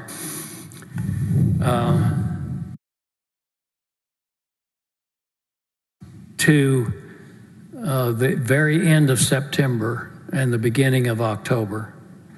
Did you go on a vacation toward the end of September? Beginning of September. Yes. And where'd you go? We went to Colorado. Did you learn, don't tell us what was said yet, but did you learn that there was a crisis of sorts among the deputies, your fellow deputies, in the Attorney General's office? I did. How did you learn it?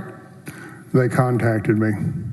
And did you, even being in Colorado, they have phones up there last time I checked. Were you able to communicate with your fellow deputies?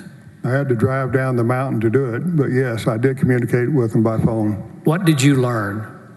I learned that all the executive deputies, including Jeff Mateer, were going to stand shoulder to shoulder with me and confront General Paxton with what he has been doing to the agency for the benefit of Nate Paul. What about a plan to go to the Federal Bureau of Investigation to report what they believed were, and what you believed, I believe, were crimes being committed? Objection, leading. What did you learn? And again, what time frame are we talking about? Your question was late September. Time frame is the end of September. Sustain, re-ask. Time frame is the end of September. In your conversations with your fellow deputies, what did you learn the plans were? I learned that they were going to report the activities to the FBI. I learned that they had written a letter to General Paxton. I was not present, so I could not sign it. And I told them that I would also contact Lieutenant Colonel Randy Prince with the Texas Department of Public Safety and also tell him what was going on and that we were going to request an investigation. So you knew Lieutenant Colonel Prince as a fellow Ranger, didn't you? Yes, I broke him in. And so by reporting to the Department of Public Safety, Lieutenant Colonel Prince, where was he in the hierarchy of the Department of Public Safety? He is number 2, or he was number 2 in the department. He's now retired. And at the time that you did that, were you making a report to law enforcement about General Paxton? Yes.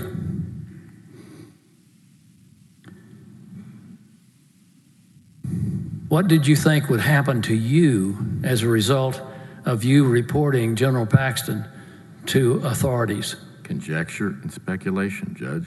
State of mind. Judge, everything that doesn't get to come into evidence as state of mind.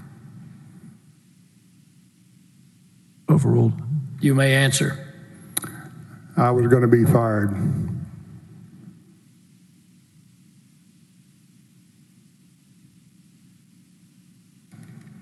What happened on, I believe it was October 2nd, 2 days after the report? What happened on that date regarding you? I received notification by text message from Greg Simpson, the division chief over human resources, notifying me that I was placed on investigative leave.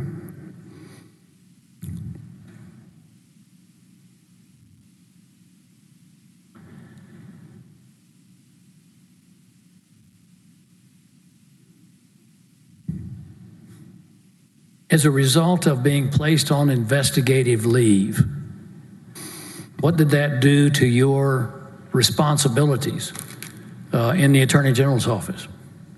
At that time, I had no responsibilities, had no access. And how long did that situation last? For 1 month. What happened then? On November 2nd, 2020, I met with Brent Webster, and he terminated me. Stop you. Who was Brent Webster by that time? Brent Webster was the new first assistant hired by General Paxton. Would you describe for the Senate and the senators what happened when Brent Webster fired you on, did you say November the 2nd? Yes. Go ahead. I was told to show up at 9 a.m. In the conference room next to Human Resources, and that I would be meeting with Brent Webster. Were you still a law enforcement officer? Yes. Were you told anything about whether to bring a weapon or not? My division chief over Criminal Investigation Division had called me on the telephone when I was en route to the office, and he told me that Brent Webster said that I would not allowed to be in the building if I was armed. So what happened after you went to this or showed up at the time you were supposed to show up? I got there before 9. I'm pretty much always early. And I waited till about 11:30 before Brent Webster showed up. What happened then? Brent Webster and Aaron Wrights came together, and they first asked me if I was recording this meeting, and I said no. And you were not? I was not. Did you ask them? I asked them if they were recording the meeting, and they said they were not. And then what happened? Then Brent Webster told me that he was conducting an investigation. Did you believe that? No. And in fact, did his actions confirm your non-belief? Yes. What happened then? So he attempted to interview me in a very vague and inept way, and I told him, just ask the question, I'll answer it, or I won't answer it. Just give me a direct question, and I'll give you what you want to know. We never got to the point where he asked me any really direct questions. All right. How did it end? He told me they left, and he told me to be back at 1 o'clock. And so I went to have some lunch, and I came back to the office at 1 o'clock. Did he show up? No.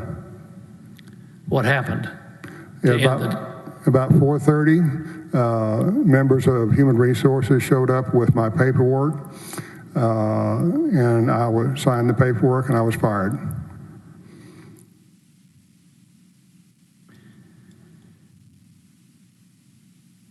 I want to talk just a moment about what I'll call retaliation. Were you retaliated against for what your actions that you took in this case? Yes. Tell the members of the Senate briefly how you were retaliated against. That he retaliated against me, is what Yes. you're asking. Well, in firing me, at the time I was 71 years old and had risen to a top level of law enforcement. In effect, when he fired me and then berated me in the news, he ended my career. By that time, your career had taken up how many years? It was 48 years. Were you proud of your career? Absolutely.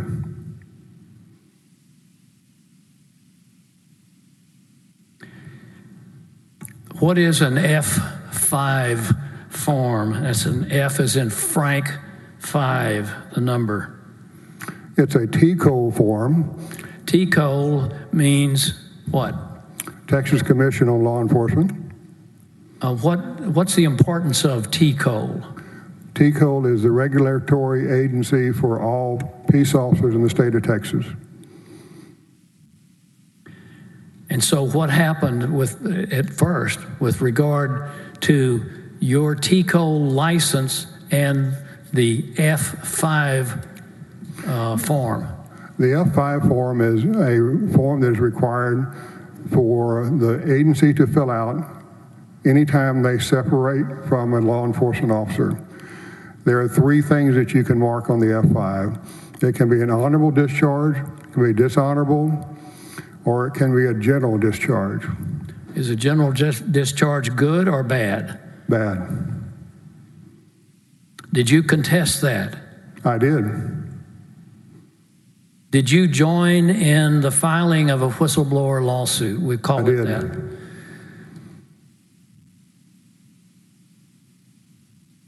Why did you sue? I sued because he ended my career in a very unjust manner.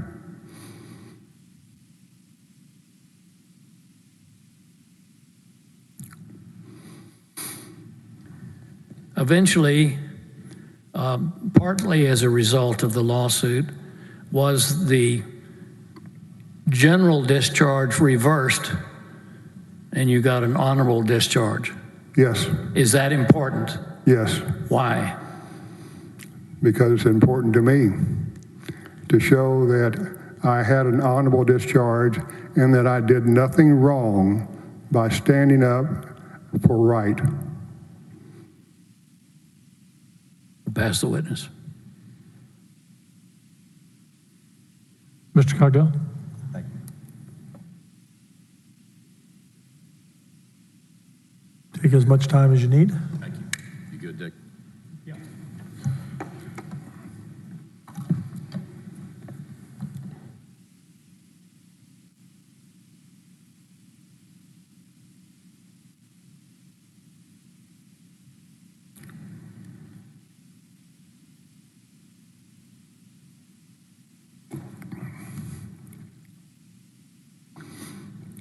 Good afternoon, Ranger. Good afternoon, Counselor. How are you? I'm good. Good. It's been Mr. a minute. Cogdell, I'm sorry, since you're a little taller, you're going to need to get closer to that microphone so we can Wait, I'm taller raise than that Dick? up. There you Good. go. All right. It's been a minute, has it I not? confess, Sir? he is taller. And in fact, well, It's been a minute since you and I have seen each other. It has. Let me go into sort of your preparation for this hearing. And Ranger, I know you as Ranger Dave Maxwell, so I'm going to call you that whether you want it or not because it's just in my brain. I'm good with that. Good. What have you done in preparation for testifying here today, Ranger Maxwell? I've consulted with the attorneys. I've reviewed the material that has been turned over that I would be speaking about. And is your lawyer here? Yes, Tell me his name. T.J. Turner. And he's in the room. He is. Now,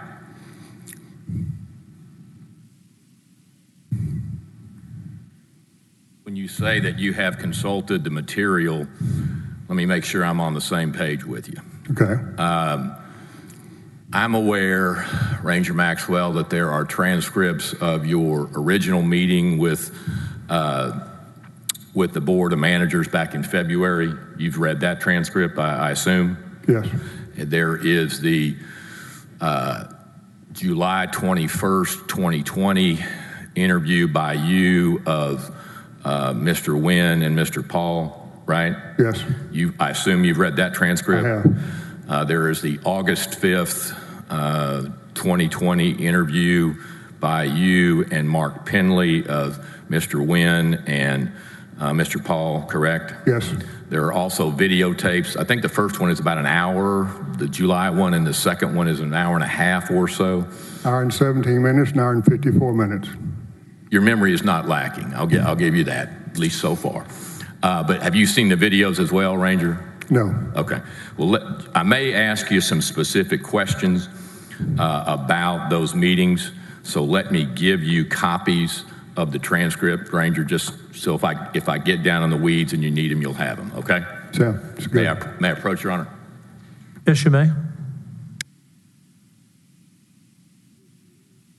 Ranger, the Board of Managers, Okay. the July and the August. Okay. Good. He was not on mic, but he was simply pointing out to the witness what the different folders were. Let's go back to, I guess,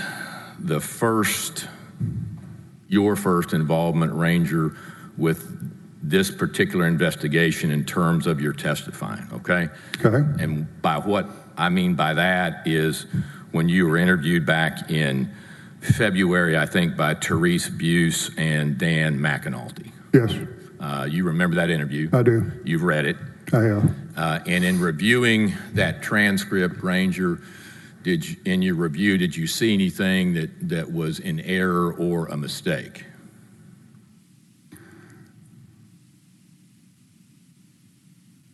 I see some things that may be misconstrued What are those things? about Drew Wicker and what he may or may not be able to testify. Gotcha. Now, let me put you on pause there.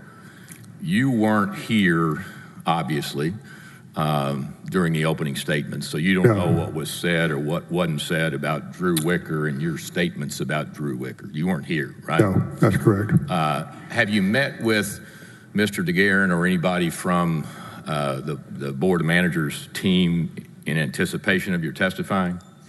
Yes. Who did you meet with?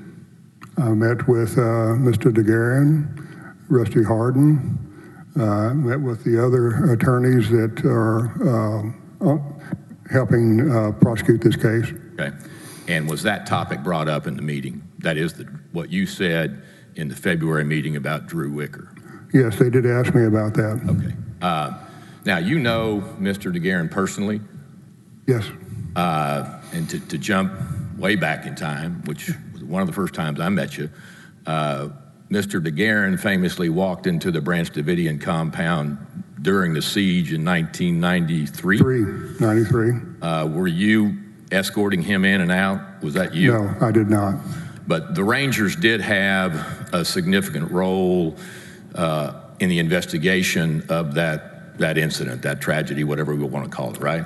Yes, I was one of the lead investigators. Yes, sir. And if my memory serves me, Ranger, correct me if I'm wrong, but I think you helped a much younger me get access to my client in that ordeal. Did you not? I did. Thank you, sir. Now, I mean this sincerely and respectfully, Ranger. You're an icon with the Texas Rangers, right? I don't see myself that way. Well, a lot of folks do. You'd agree with me? I've heard a lot of people say that, yes. You are in the Texas Ranger Hall of Fame, right? Well, at some point. What do you mean at some point? You are now. I am not an official member of the ones they recognize as being in the Hall of Fame. My picture has been there. There was once an exhibit on me in the Hall of Fame. Well, let's see. You joined the DPS in 1972? That's correct. You became a Ranger in 1986? Yes. You left the DPS, and I'm sure 95% of the people in the room know this, but some folks watching on TV may not. All of the Texas Rangers, the genesis of being a Ranger, you hail from the Department of Public Safety. That's the outfit through which you become a Texas Ranger, right? Yes, because the Rangers are a part of the Texas Department of Public Safety. Yes, sir. So all told, with the DPS and the Rangers, your career lasted 38 years? 38 years. Now,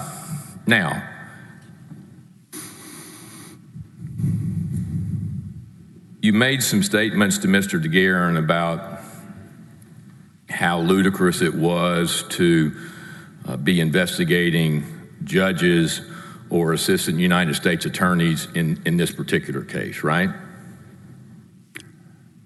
Yes, in this particular case. Yes, sir. That's correct.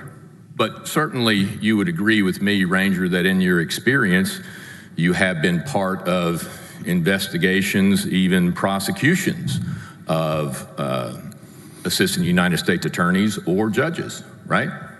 I have investigated and prosecuted public officials. I've never investigated a senior federal magistrate or an AUSA. Well, let's go back to the Waco incident. One of the fallouts, tragically, for one of the assistant United States attorneys in that case, a fellow who I actually respect a lot, so I'm not going to mention his name, but I think you know who I'm talking about. I do. He was charged with a federal offense after that ordeal, was he not? He was. Now, you mentioned OIG, which is the Office of Inspector General, right? Yes. And they are kind of like, I don't know what you'd call them, OPR or what is it in local law enforcement when you have a complaint against a law enforcement officer? Help me with the verbiage. I don't think we on the state level have an equal to the Office of Inspector General because they cover all of the federal agencies as far as being able to inspect them.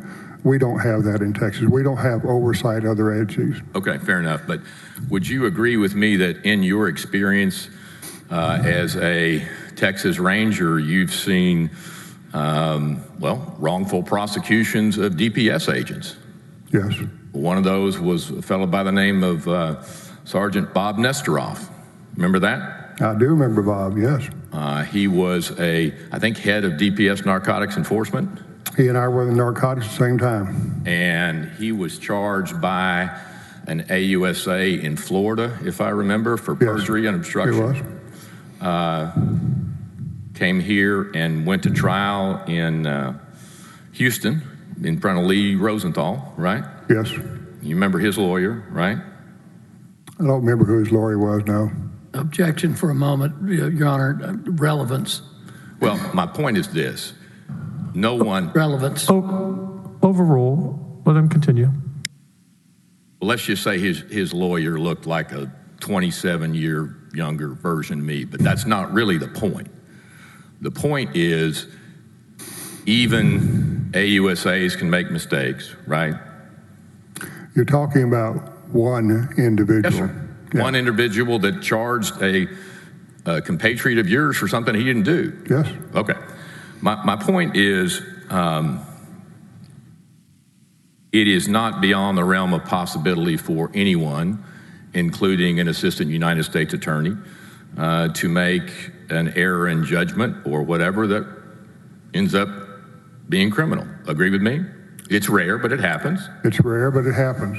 Now, let's talk about the resources through your 38-year career, Ranger, that you've been exposed to. You would agree with me as a general rule that you have seen the tools and the resources available to law enforcement grow exponentially in your time. Absolutely. There are kinds of investigative tools that weren't around when you started with the DPS or when I started practicing law that are around today. You agree with me? There's no comparison. Yes, sir. Things like Crime Star. Yes. Things like Clear for law enforcement, it's public records database, right? Yes. Accurate for law enforcement, again, another public records database, right? Yes. TLO by TransUnion, another law enforcement public records database, right? Yes. Cellbrite, a cell phone analytics tool, right? Say that again. Cellebrite, it's a cell phone analytics Yes. tool. Mm-hmm. Gray Key, another cell phone analytics tool. Yes. PenLink, another phone analysis tool. Yes. Obviously, TCIC, NCIC searches, right? Yes. Criminal history checks, driver's license checks, right? Yes. Access to some utility companies' databases, right? Yes. Open source data like YouTube, Facebook, Twitter, X, all those sorts of things. Yes. And 95% of that just wasn't around when you started your career, right? Absolutely. So you would agree with me, I think, Ranger, that if you don't know how to use those tools, you could certainly find somebody that could help you use some of those tools if you wanted to use them. Agree with me? Agreed. Now, the DPS and the Rangers have all kinds of teams at their disposal, right? Yes. They have a reconnaissance team, agreed? Yes. A special response team, agreed? Yes. A public corruption unit team, agreed? Yes. It is not unusual at all for DPS or the Rangers to participate in internal investigations, right? That's correct. DPS from time to time, I am told, triple hearsay, uses hypnosis. We used to. I think that's been phased out now. Did you yourself? No, I didn't want to. You never did? I didn't want to do that. Your legend has been diminished by just a bit. I thought you used hypnosis. All right. No, sir. Now, you yourself, Ranger, you have taught all kinds of courses, right? Yes. You personally taught on how to conduct investigations. Yes. Agree? You have taught on interrogation techniques. Yes. Agree? You have taught on how to testify in court. How to what? Really? You just did that? Come on. You have taught on how to testify in court. Yes. And no disrespect to anyone, this is not your first rodeo. You have testified a few times, right? That's correct. Can you estimate for us, Ranger, how many times you have testified in courts across this state or across this country? Hundreds. Okay. Now, simply put, Ranger David Maxwell knows how to conduct an investigation if he wants to, right? Yes, that's correct. And you have literally conducted probably thousands of investigations? Yes, thousands of investigations. I guess, Ranger, anything from traffic tickets to capital murders and everything in between you've investigated, right? Yes. Now, let's talk for a minute about the good traits of an investigator. See if we can agree on a few good basics. One, they should have the training and the mental tenacity to be a good investigator, right? Say that again. They got to be smart enough to know what they're doing. Yes. They should have an open and objective mind. Yes. They should go into an investigation without bias or predisposition. Yes. They should be willing to follow the evidence. That's correct. And they shouldn't make assumptions that aren't based on sufficient evidence, right? Yes. Now, it is also important, is it not, to follow up on any leads or information given to them by others? I lost some of that. Say it again. And I couldn't help but notice you've got a hearing aid. I do, and so it's a little hard for me. Yes, sir. And if I don't speak up enough, please let me know. Thank you.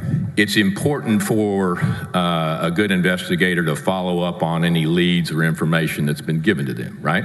Yes.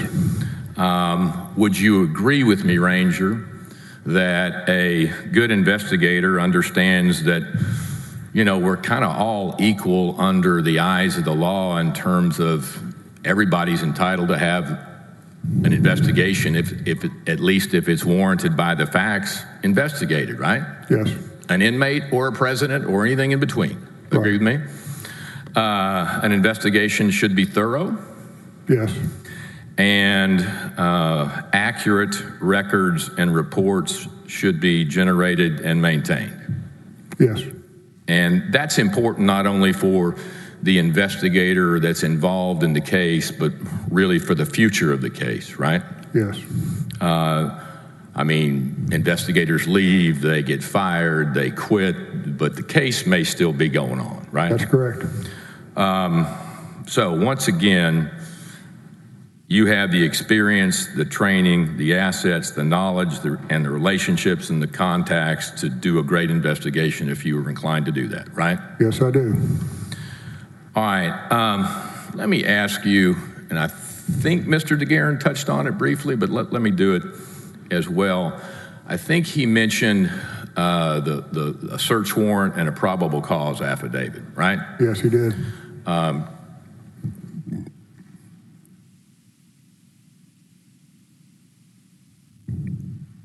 Where is the, I have just a minute, Your Honor. Affidavit itself.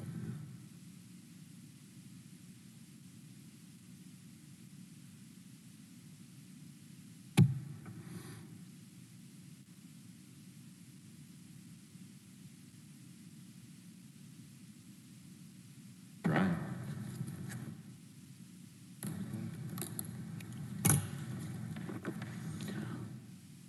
Well, while he's looking for what he should have had, Eric, while he's looking for that, let me cover a couple of things with you, Ranger. First off,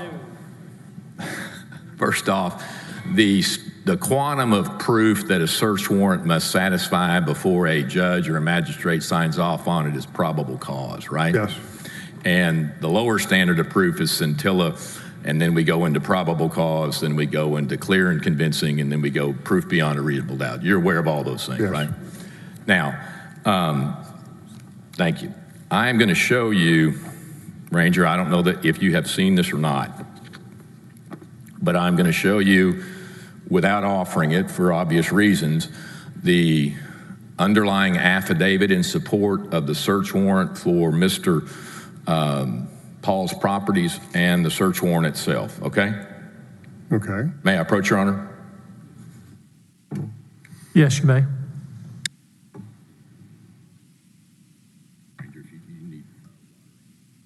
Good for right now. Sure. I'll need some later, though. Yes, let me know. All right. So what you have in one hand is a search warrant, which is pretty thick, right, Ranger? Yes. You should have, and if you'll pull forward, Ranger, because we got to have your voice. Pull forward. I'm sorry. That's all right. All right. You should have two different things. One is a part of the other, but one is the greater search warrant, which is several inches thick, right? The entire search warrant. Yes. And then included in that, which we've excerpted out, is the search warrant affidavit or the affidavit in support of the search warrant, right? Okay. Now, you have prepared estimate for us, Ranger, how many search warrant affidavits? I couldn't tell you. I mean, it's a lot.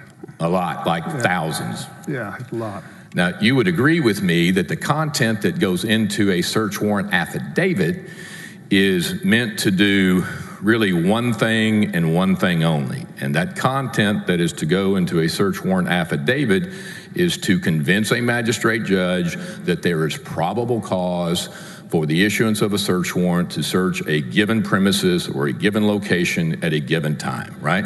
Yes.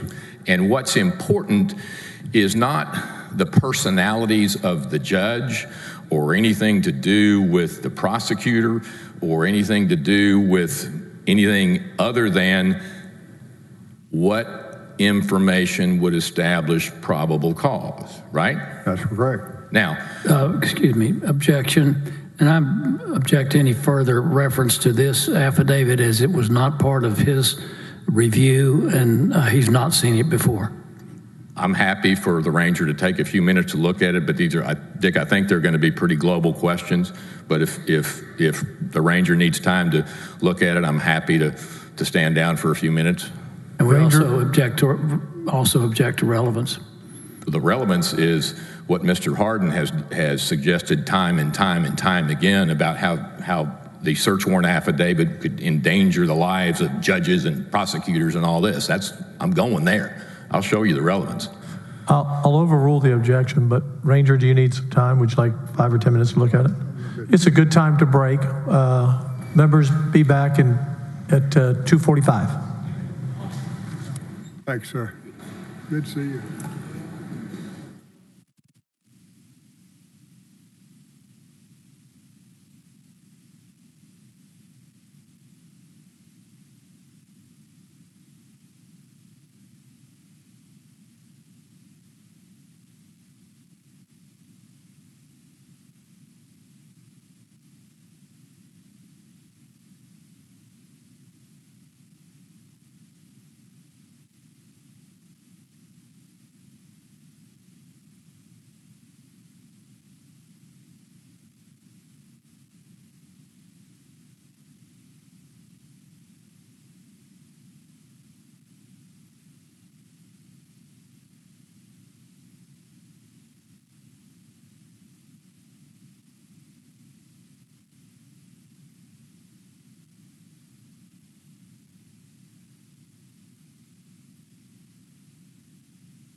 You may resume. Thank you.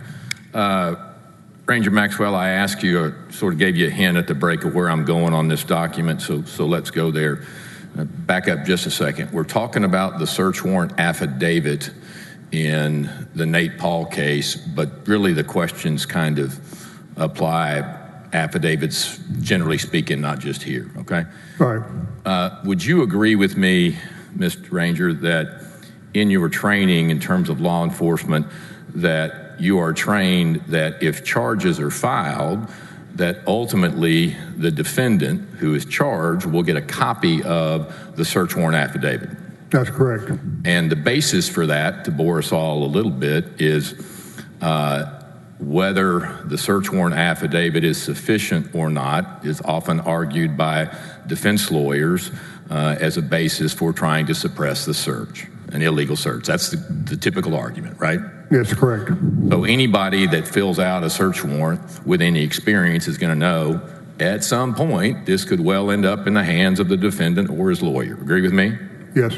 So as a habit, custom, and practice, Ranger, it's true, is it not, that you would not put anything in a search warrant affidavit or really allow anything to be put in a search warrant affidavit that could come back to haunt somebody from a personal safety perspective, right?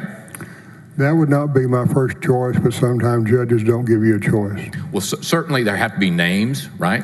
It has to be named, yeah. But they don't have home addresses of the cooperator or where their kids go to school, or that just doesn't happen. Agree with me? That's correct. All right, now, this particular search warrant, I'm assuming you've never seen this particular search warrant or the affidavit in support of the search warrant before. This is the first time, I think, you've seen this? It is. And did Nate Paul ever indicate to you in any of your meetings with him that he had a copy of the affidavit of the search warrant? He told me very directly and positively that he knew who signed the affidavit for the search warrant. That he what? He knew who was the officer who signed the search warrant on the probable cause affidavit. He knew who signed it? He knew who signed it, yes. Yeah, okay, all right. Who the affiant was. Sir? Who the affiant Yes, was. sir. And who the affiant was is often discoverable on the search warrant itself, right?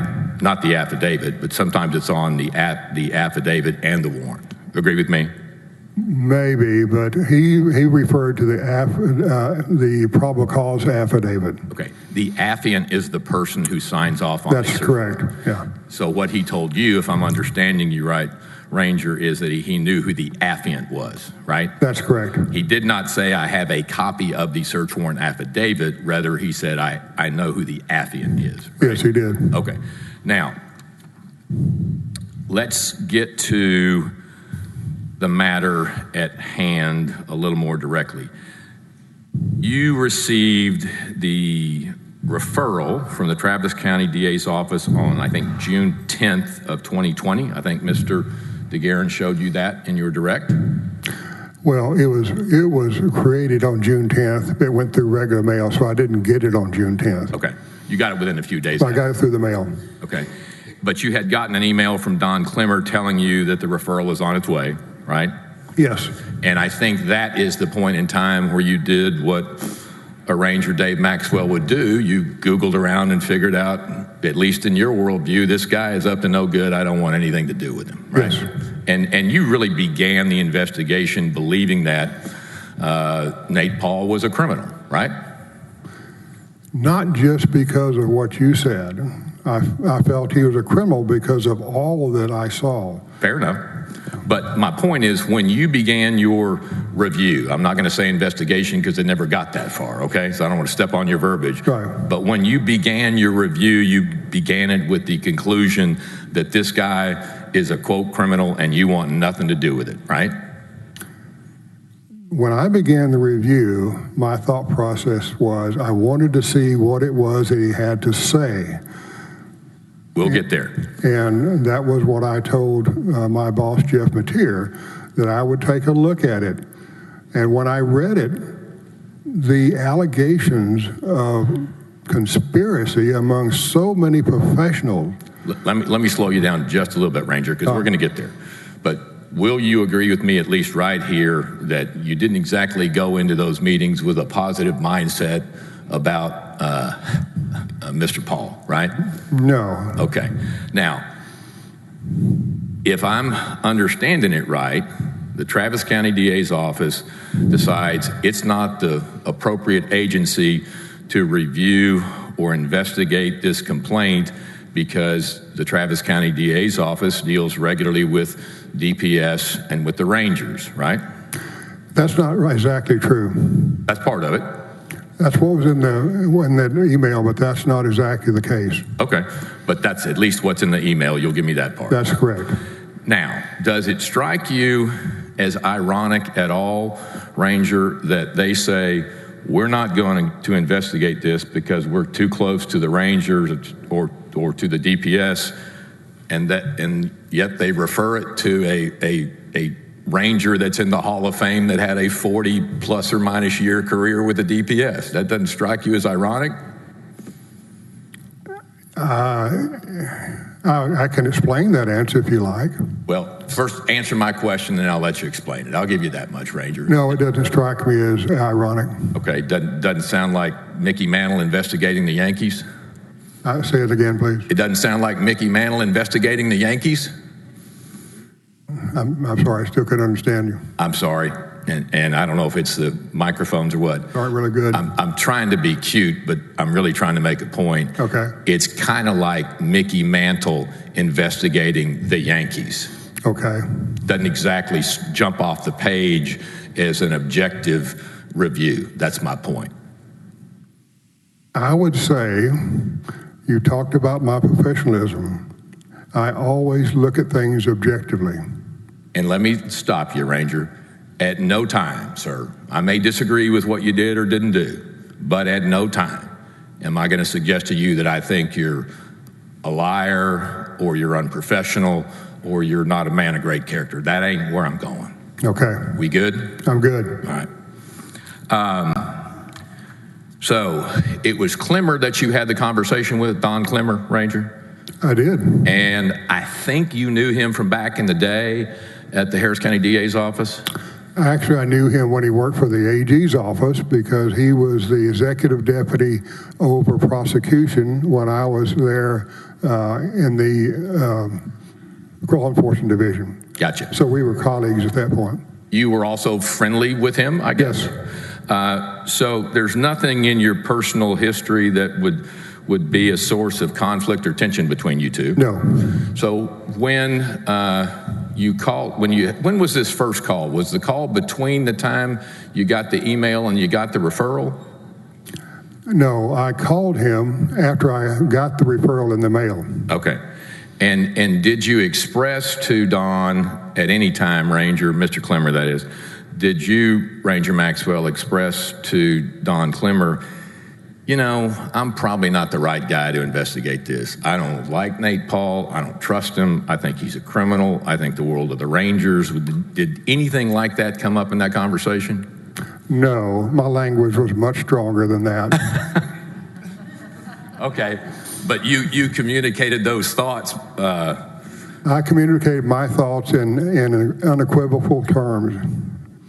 And 4-letter words were involved, I'm imagining, Ranger? I probably won't use the same language in the court that I'd used at that day.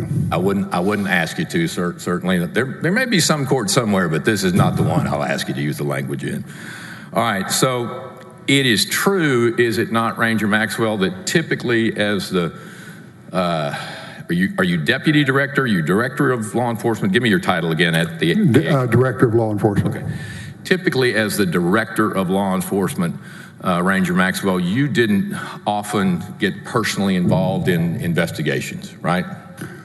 Yes, I oversee them, and sometimes I actually personally get involved. But that's my point. The majority of the time you oversee. Yes, absolutely. Okay. And you certainly would you typically, Ranger, assign something like this if a player like Nate Paul wasn't involved? Would you typically assign a referral like this to someone lower than you on the food chain? I would assign it to my major who was over special investigations and have him sign a team to investigate the allegations. And you told, I think you told us the reason why you didn't assign it anyplace else, but regardless, you kept this one for yourself, right? I did. All right. Now, you got the referral in mid-June, right? Yes. And you had the first meeting with Nate Paul and Mr. Wynn, Michael Wynn, July 21st. That's right? correct.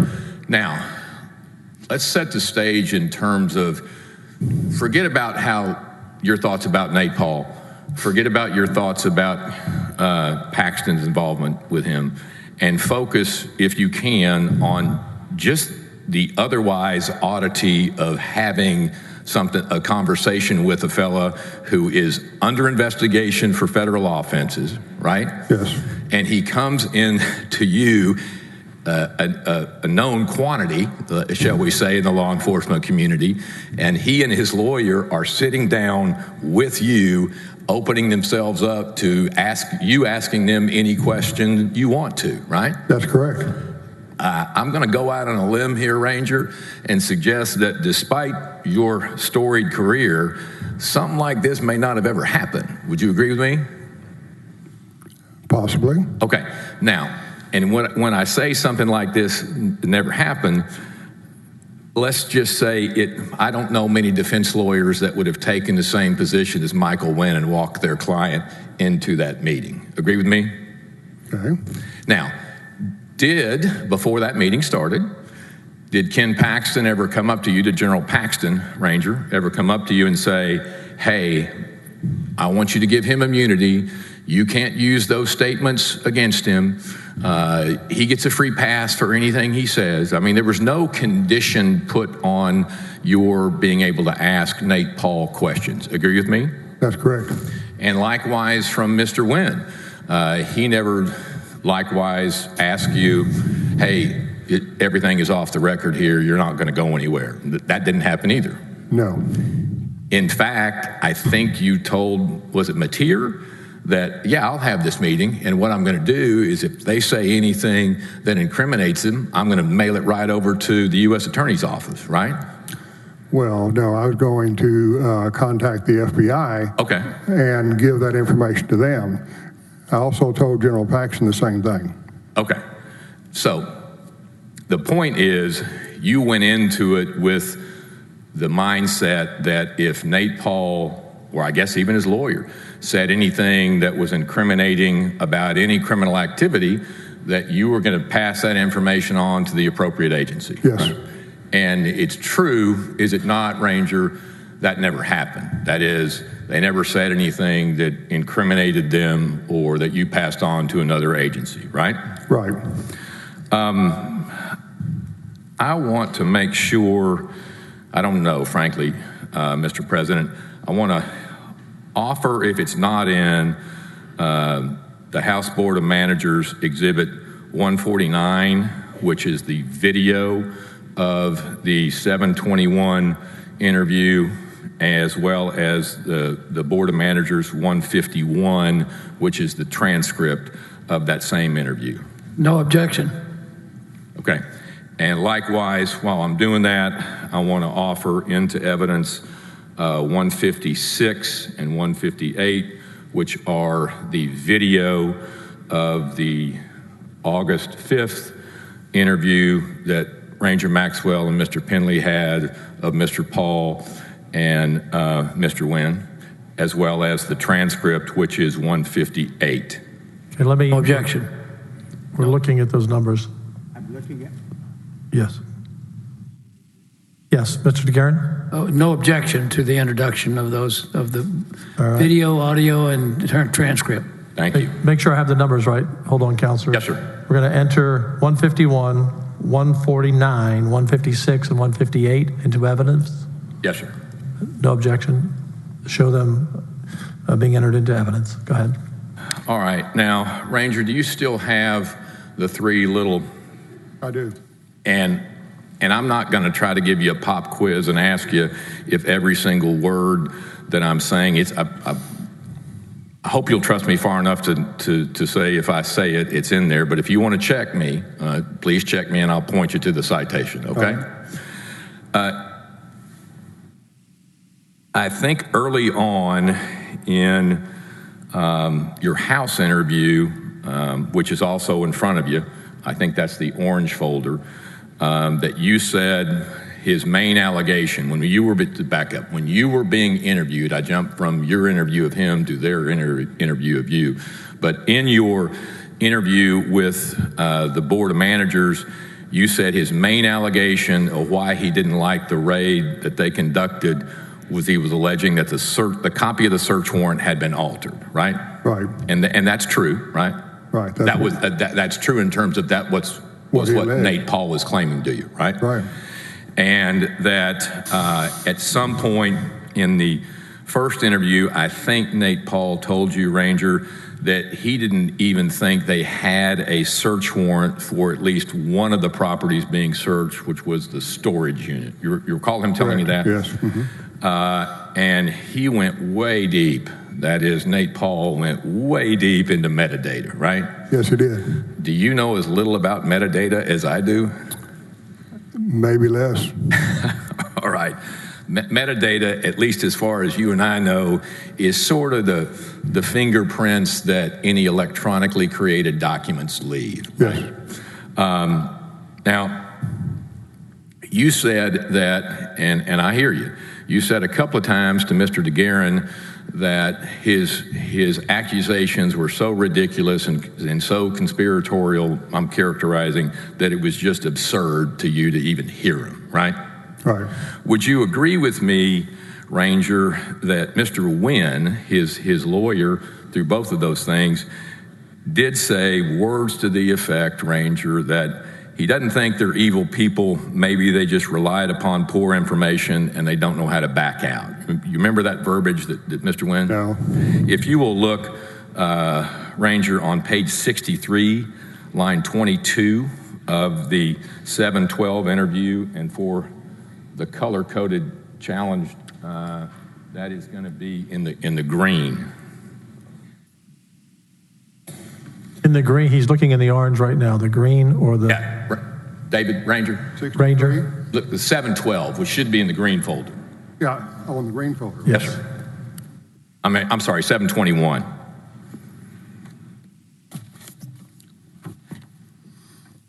If you'll look on page 63. 63, okay. At the very bottom of 63, you recall Mr. Wynn telling you, I'll wait for you to get there, Ranger. Okay. At the bottom of 63, Ranger, Mr. Wynn says, that's the problem. I don't think they're evil people from the core. You see that? Well, mine doesn't have all the words. Yours doesn't have all the words? It says, that's the problem. I don't think they're, and it's blank. Well, the next line is, I don't think they're evil people from the core. You see that? Right. And make sure you keep that microphone close to you, Ranger. Sorry. No, sir, that's fine. And then the next page, it says at the top of page 64, Ranger, they listened to the wrong people and it got it wrong and they just can't come forward and say, oops, right? That's what he said. Now, again, not suggesting that you should buy that description, but that is certainly what Mr. Wynn is telling you in this first meeting, right? Yes, that's right. Okay.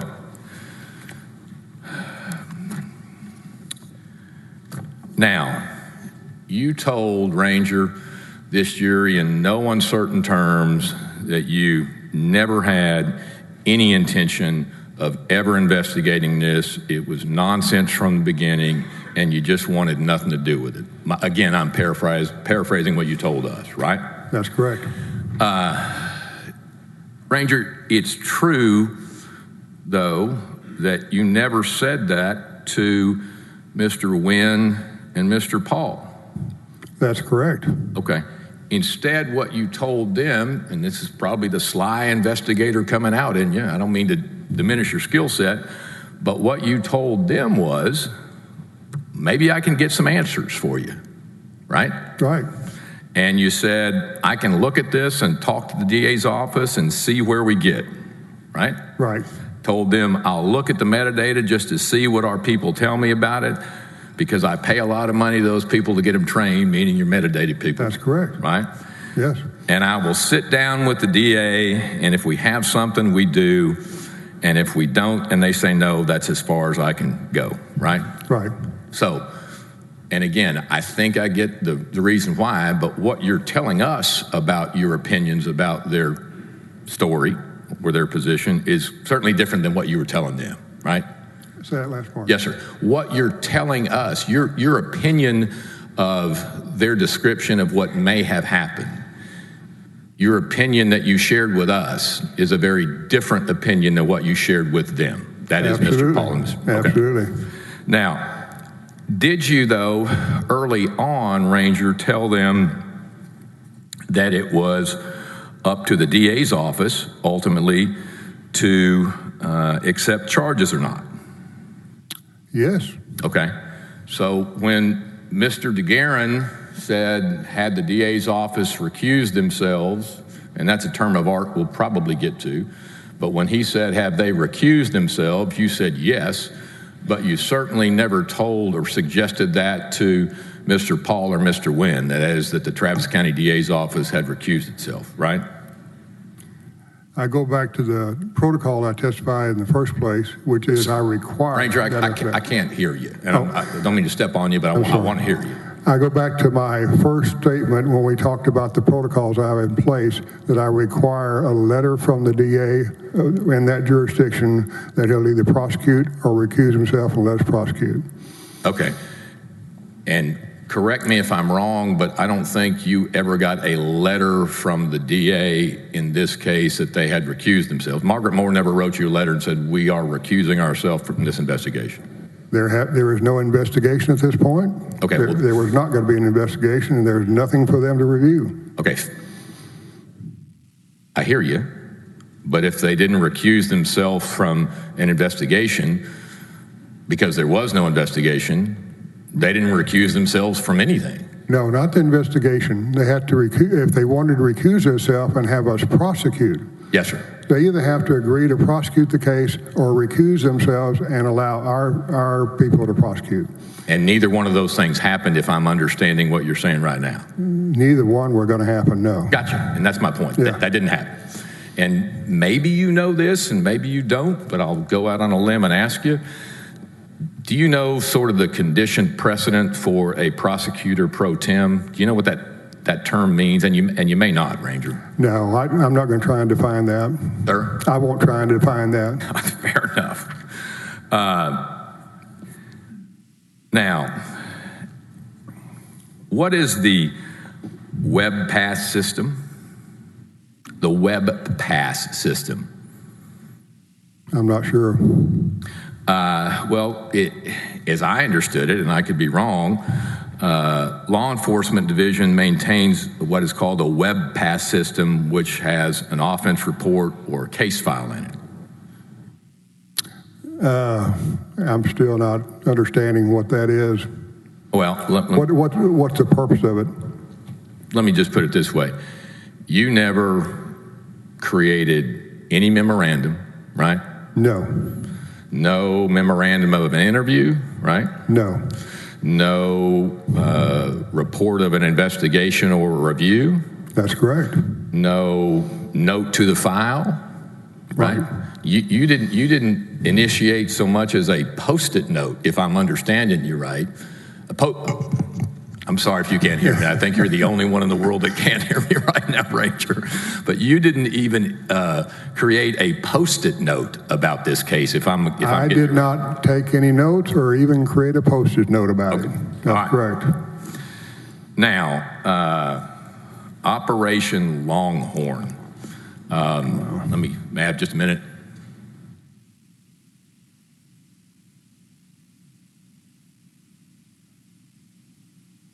Approach Mr. Guerin. I think I showed you this.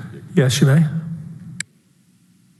I've seen what he's offering, Your Honor, and my objection is that it's not only if it's offered for the truth of the matter, we think it's false and we don't want it, so we object to it. But I don't know what the offer is. Well, I thought at the break that he had told me he wasn't going to object to it. Whatever, that's fine. Go to your mic so we can all hear the conversation. From my understanding with Mr. Guerin at the break, he told me he wasn't going to object to it. But that's all right. People can change their mind, Dick. I've been married a few times. It's okay. Mr. Guerin? Let me clarify that. I told him I didn't object to it, but I don't agree that it should be admitted for the truth of the matters stated. It's something that was prepared by Nate Paul and his lawyers to show to Mr. Maxwell. We think it's hogwash, but it can be admitted. Is that an objection, Dick? Yes, that's an objection. Objection hogwash? Objection hogwash. All right. You best not sustain Wait a that one, minute. Your Honor. Which one of those rules is that one, Mr. DeGuerin? 802 or 803? You got them all up here. 803.75. If it's not, we're writing a new one. Okay. It is not, Mr. President, being offered for the truth of the matter asserted, but only to show that Ranger Maxwell and I think Mr. Penley actually were presented with a copy of this. We're not suggesting it's true or it's the letter of the law, but only that it was given to them. That's the limited scope of the offer, all right?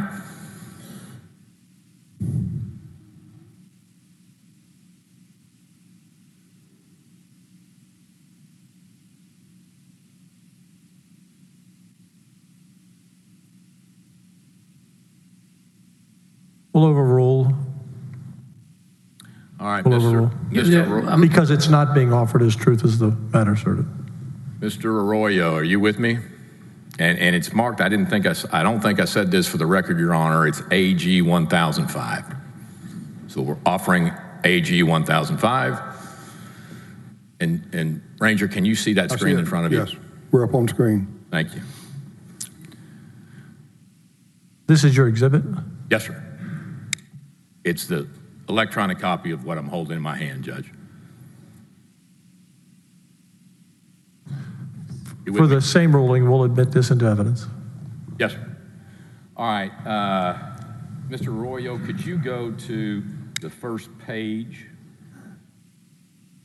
Next page. Yeah, next page, please, Eric. And if you could highlight the first sentence for me, please, and blow it up. Can you go back to the microphone, please? Oh, I'm sorry. Sure. It's a big room. If you could blow that up for us, Eric. It says that there were 3 search warrants that were executed simultaneously on Wednesday, August 14th. You see that, Ranger? I do. And if we'll go down, Eric, to the second to last paragraph, it says, since the search warrants were sent as PDF files via email, after the searches, we were able to analyze the metadata of the PDF documents that were emailed, right? I see that. And finally, Ranger, it says, according to the filings with the court in the Western District of Texas, each of these search warrants was signed and issued by Judge Mark Lane on Monday, 10 a.m., August 12th. But if we look at the first sentence and the last sentence, what they are alleging is that the search warrants were, per the filings, per what you and I could see if we looked at them, the search warrants would have been issued at 10 a.m., but on a Monday the 12th, but in reality, the documents were created on Wednesday the 14th, 2 days later, right? That's their claim. No, what it says is that the 3 search warrants that were executed simultaneously on 9 a.m. on Wednesday, August 14th. I got you. And the filings say, you're right, I stand corrected. They were executed on the 14th. 14th, right?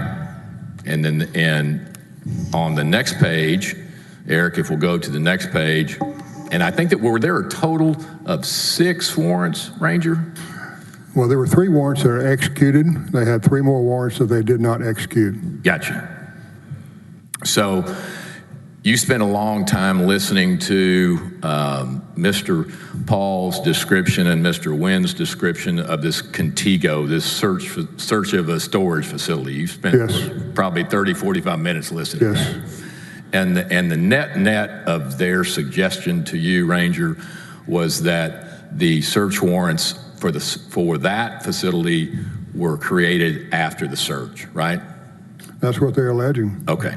And according to them, and again, I don't know metadata, but according to them, Ranger, it was through the forensic analysis of a PDF that was sent by Alan Bowie to one of their prior lawyers, Chuck Meadows and Aaron Borden. That's how they say they broke the code on this. You with me?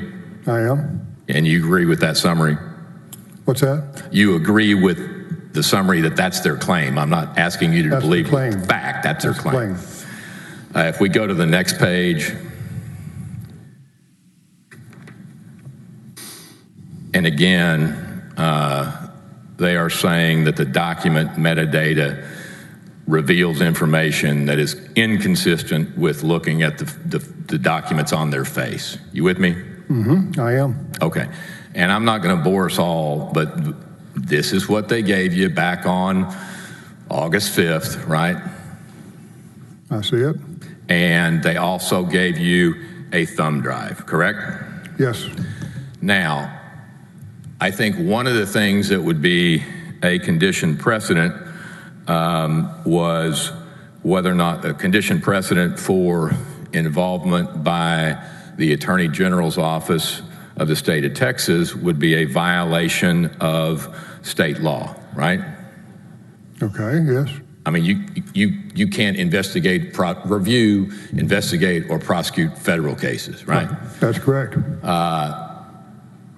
Will you at least agree with me that if what they were saying was true, that these actions by federal prosecutors would be a violation, if they were true, a violation of state law, right? The state law, and this is one of the only reasons why I agreed to hear him out, was falsifying a government document would cover a federal document.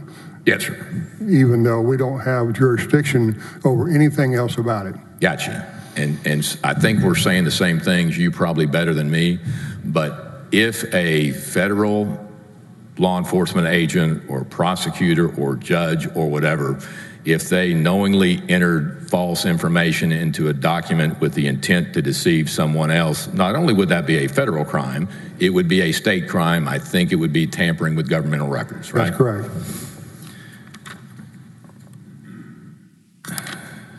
Now, would you agree with me, Ranger, that despite your concern or belief or hope that Mr. Wynn or Mr. Paul would say something incriminating or say something that would cause them exposure criminally, neither Mr. Wynn nor Mr. Paul ever ask you to do anything illegal? Yes, they asked me to interfere with a federal investigation, which is absolutely illegal. It's also obstruction of justice. Show me, Ranger, in the first hour or the second 2 hours on the investigation or the interview of July 21st or August 5th. You've got the transcript there for both of those. Counselor, you are showing me the evidence right here. This is a map of how he wanted the investigation to be done and to have the AG's office follow how this was to be investigated, along with targeting 6 individuals. Okay. Where does he, excuse me, Ranger. Go through it and you'll see it. Show me. It'll show it. I don't have a copy of it. I'm sorry? I don't have a copy of it. You do. You've got a copy of the entire transcript of July 12th, Ranger? No, I'm talking about the document you have up on screen right now. Show me, Ranger, where they say, you say you reviewed the transcripts of the July 12th interview, and you have reviewed the transcripts of the August 5th interview. Show me the language where in either one of those interviews, Ranger, that they ask you to commit a crime. They're not in the interviews, Counselor. They are in the document you're looking at right now. He lists 6 people as a person of interest to be targeted in this investigation. Where does right it here. It's in Operation Longhorn. I'm sorry, I'm talking over you. I apologize, Ranger. Where in this PowerPoint, show me, Ranger, where in this PowerPoint that Mr. Wynn asked you to commit a crime or Mr. Paul asked you to commit a crime? Where? Objection, Your Honor. He doesn't have a copy of this in front of him. May I give him my copy so he can answer that question? Providing a copy now. I'm sorry, I thought you had. No, I don't. My apologies. I thought you had one.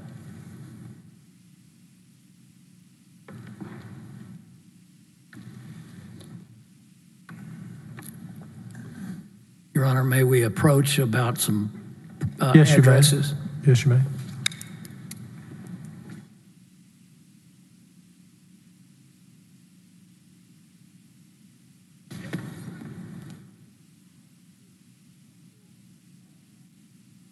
Effectively, this is the point of order. Okay.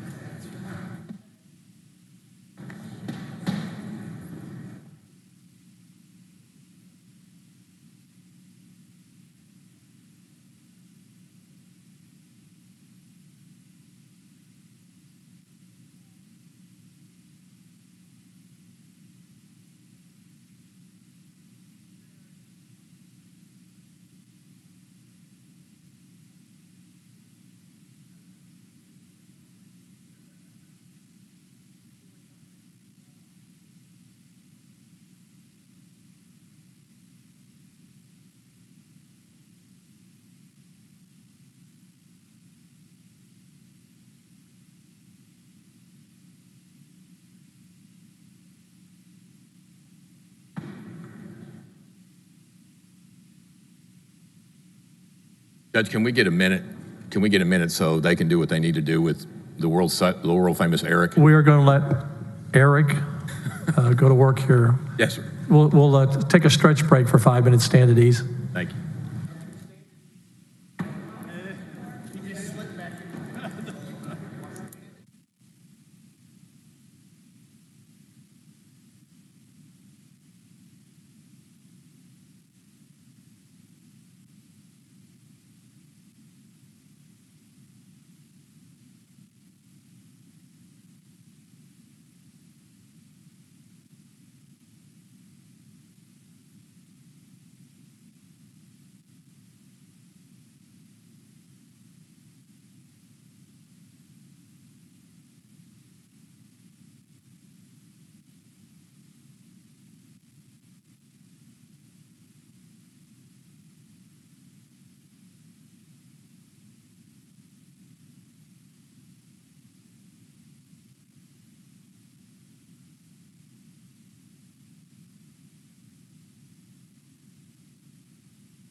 Members, just to let you know, we are redacting some personal information from a file, and that's what we're taking some time to do here.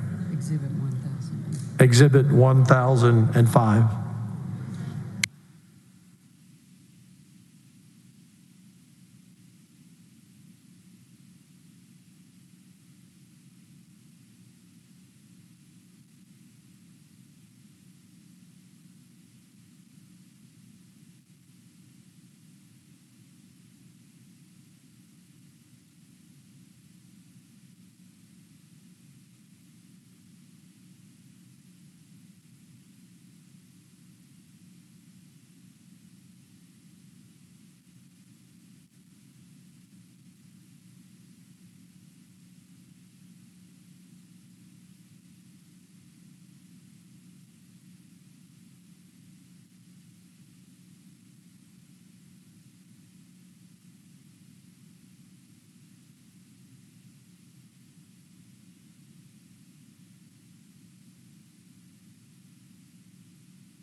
Members, if you can retake your seats.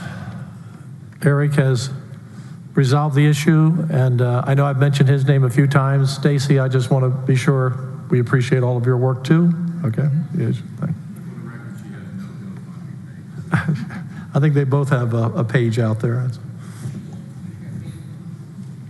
All right. Ready to resume. We good, Ranger? Yes. All right. So what happened there is that someone noticed that there were names and home numbers or home addresses and telephone numbers. We've redacted those names, right? Yes.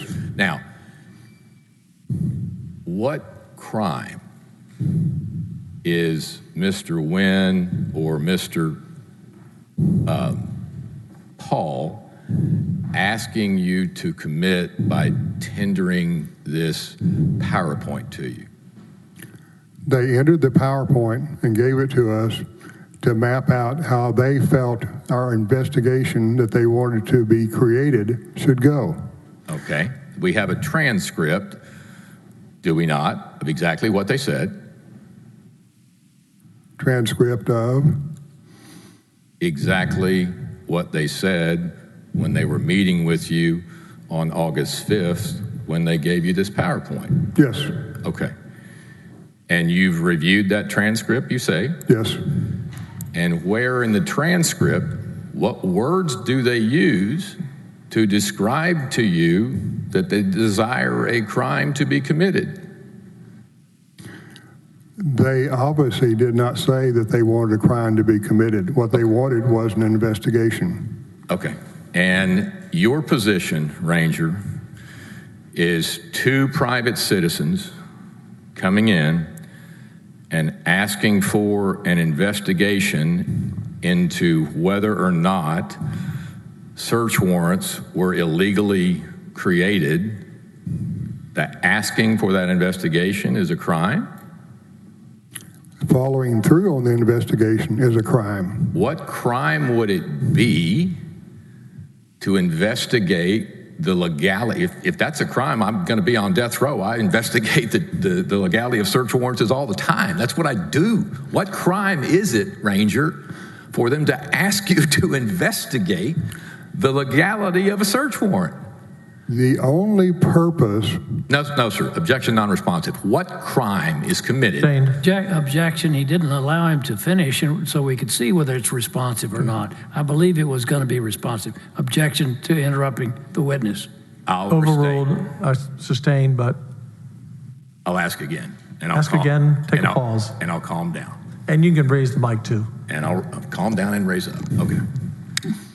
I'll try again, Ranger. All right. Even at my age, I get excited every now and then. What crime is committed, Ranger, by them asking you to investigate the legality of a search warrant? What crime is that? In my professional opinion, to create this investigation and follow through it would be obstruction of justice and interfering with a federal investigation. Okay.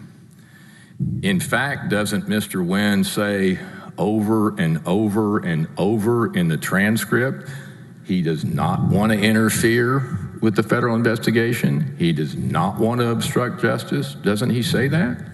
He does. Okay, so the fact that he's saying he doesn't want that done,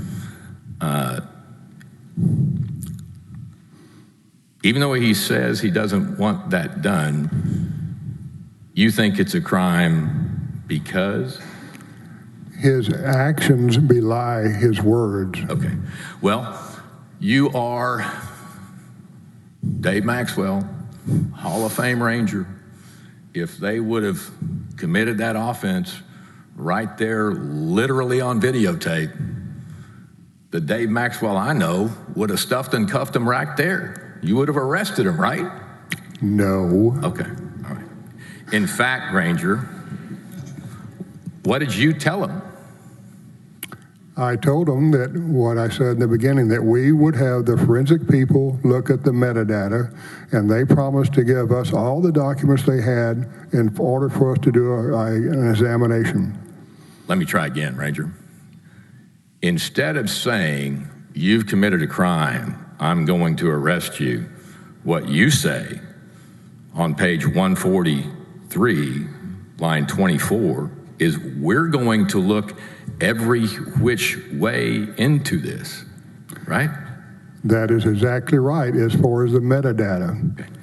Mr. Penley says, quote, we're going to look into these allegations, right? He may have said that. Okay. Mr. Penley says, thank y'all for coming in today. We appreciate it. Thank you for the handout and for the documents. We'll look into this. Are those the Mark Penley's an experienced prosecutor, right? Yes. He was with the U.S. Attorney's Office in the Northern District of Dallas Division by my recall 15, 18 years. He's not a newbie. Something like that, yeah.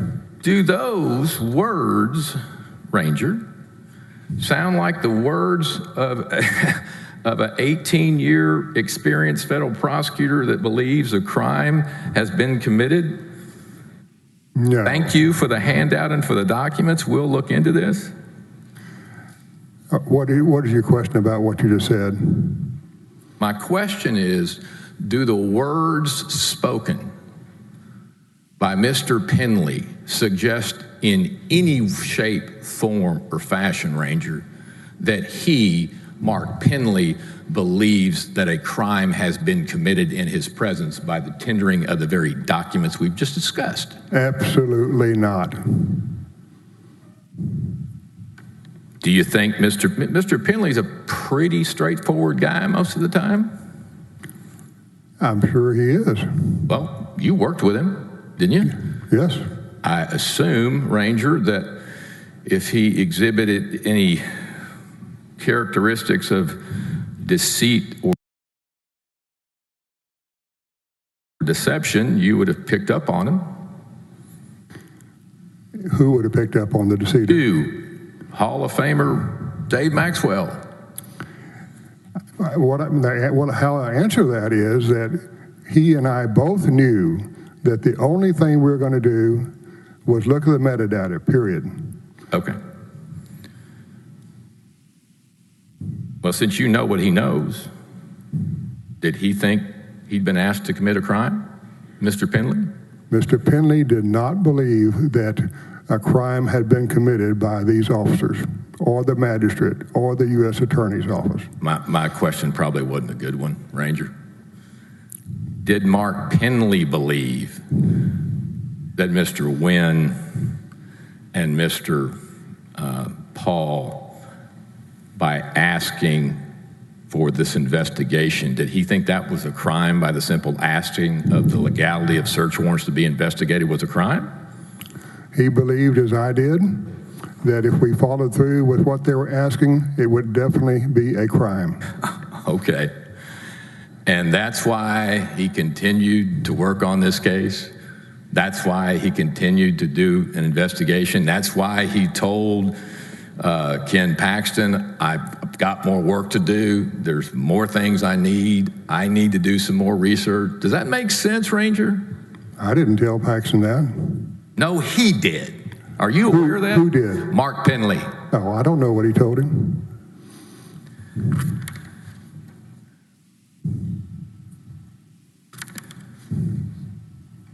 Ranger, when is it, sir, that you first heard the name Brandon Kamek? When I was on vacation in Colorado. And I think Mr. DeGuerin had you in late September. Late September. I was traveling to Colorado on the 26th of September, 2020. Okay. And was it, you learned of that name how? Through Mark Penley. Okay, so do you have an independent recall, Ranger, of the date of that? Like 25th, 26th, 27th, just ballpark it for me. It was on the 26th of September 2020 when Mark Penley told me about what was happening with Kamek. Okay, so Penley calls you, you're in Colorado at the top, and you got to come down, and that's... Well, actually, I was driving at that time, so I had him on speakerphone. Okay, but anyway, you're in Colorado. Right. He's here. Right. And he's upset and annoyed, whatever, because Brandon Kamek has been hired. I think at the time he had not been hired, that on that particular date, he had a meeting with Ken Paxton, and Ken Paxton tried to get him to sign the EAM so Kamek could be hired. Let me slow you down. Okay. I'm stepping on pronouns. All right. When you say he tried to get, who is he? You just said that he tried, Ken Paxton. Yes, sir. Tried to get Mark Penley to sign off on our EAM, which is a protocol that various people have to sign in order to hire, spend money, that type of thing. We've unfortunately heard a little too much about an EAM. But for purposes of this exchange, Ranger, are you aware that the Attorney General has the authority to hire outside counsel himself, statutorily? The way the system works is... Non-responsive. Objection, non-responsive. Sustained. Are you aware, Ranger, statutorily, the Attorney General has the authority for he himself to hire outside counsel? I was told by... Yes or no? Are you aware? I do not know that's a fact, no. Okay. You don't know one way or the other? It's not my bailiwick. Yes, sir. All right. Now, when we talked earlier, Ranger, about some potential mistakes that you may have made when you met with the House committee about your recollections, and to be fair to you, Ranger, this was a meeting this year in February, right? Yes, it was. And what had happened back at least 2 years ago, maybe yes. 2.5, right? Yes. So I'm not carping at your memory. I just want to make sure we're all on the same page now as to what's accurate and what's not. Okay. Do you remember telling I think we've already discussed sort of globally, at one point you told the House committee that Drew Wicker delivered documents in a back alley in the dark of night, right? I did say that. And I'm the last person, Ranger, to strike out at another about hyperbole, but that's what that was. That was just an exaggeration on your part, right? No, it was exactly what I had been told by numerous other people. I had no direct knowledge. All right. So who was it, Ranger? Who was it, Ranger, that told you that Drew Wicker delivered these documents in the dark of the night in a back alley somewhere? Who told you that? You said you were told that by numerous people, so give me two. Counselor, in being very honest with you, there's probably 5 or 6 people who told me that in passing, and I couldn't tell you who it was. It's 3 years ago. Okay, well, if it's 5 or 6 people that told you that, can you give me one of them? If I testified today who it was that gave me that information, I would not be able to say honestly that person did. Okay. Well, you certainly told the House committee that, right? I absolutely did. And when was it, Ranger, that you decided that statement to the House committee was incorrect? I didn't know whether it was correct or incorrect. I passed it on to the House. That's their job. Let me back up, Ranger. Yeah. I thought 2 hours ago or whenever it was, when you and I started this dance, sometimes friendly, sometimes not so friendly, I asked you if there was anything in reviewing your statements to the House managers that you believed was inaccurate, and you pointed out this very statement, that is the Drew Wicker dark of night back alley statement, and you had indicated that you had, I think, come to that conclusion after meeting with either Mr. DeGuerin or Mr. Hardin.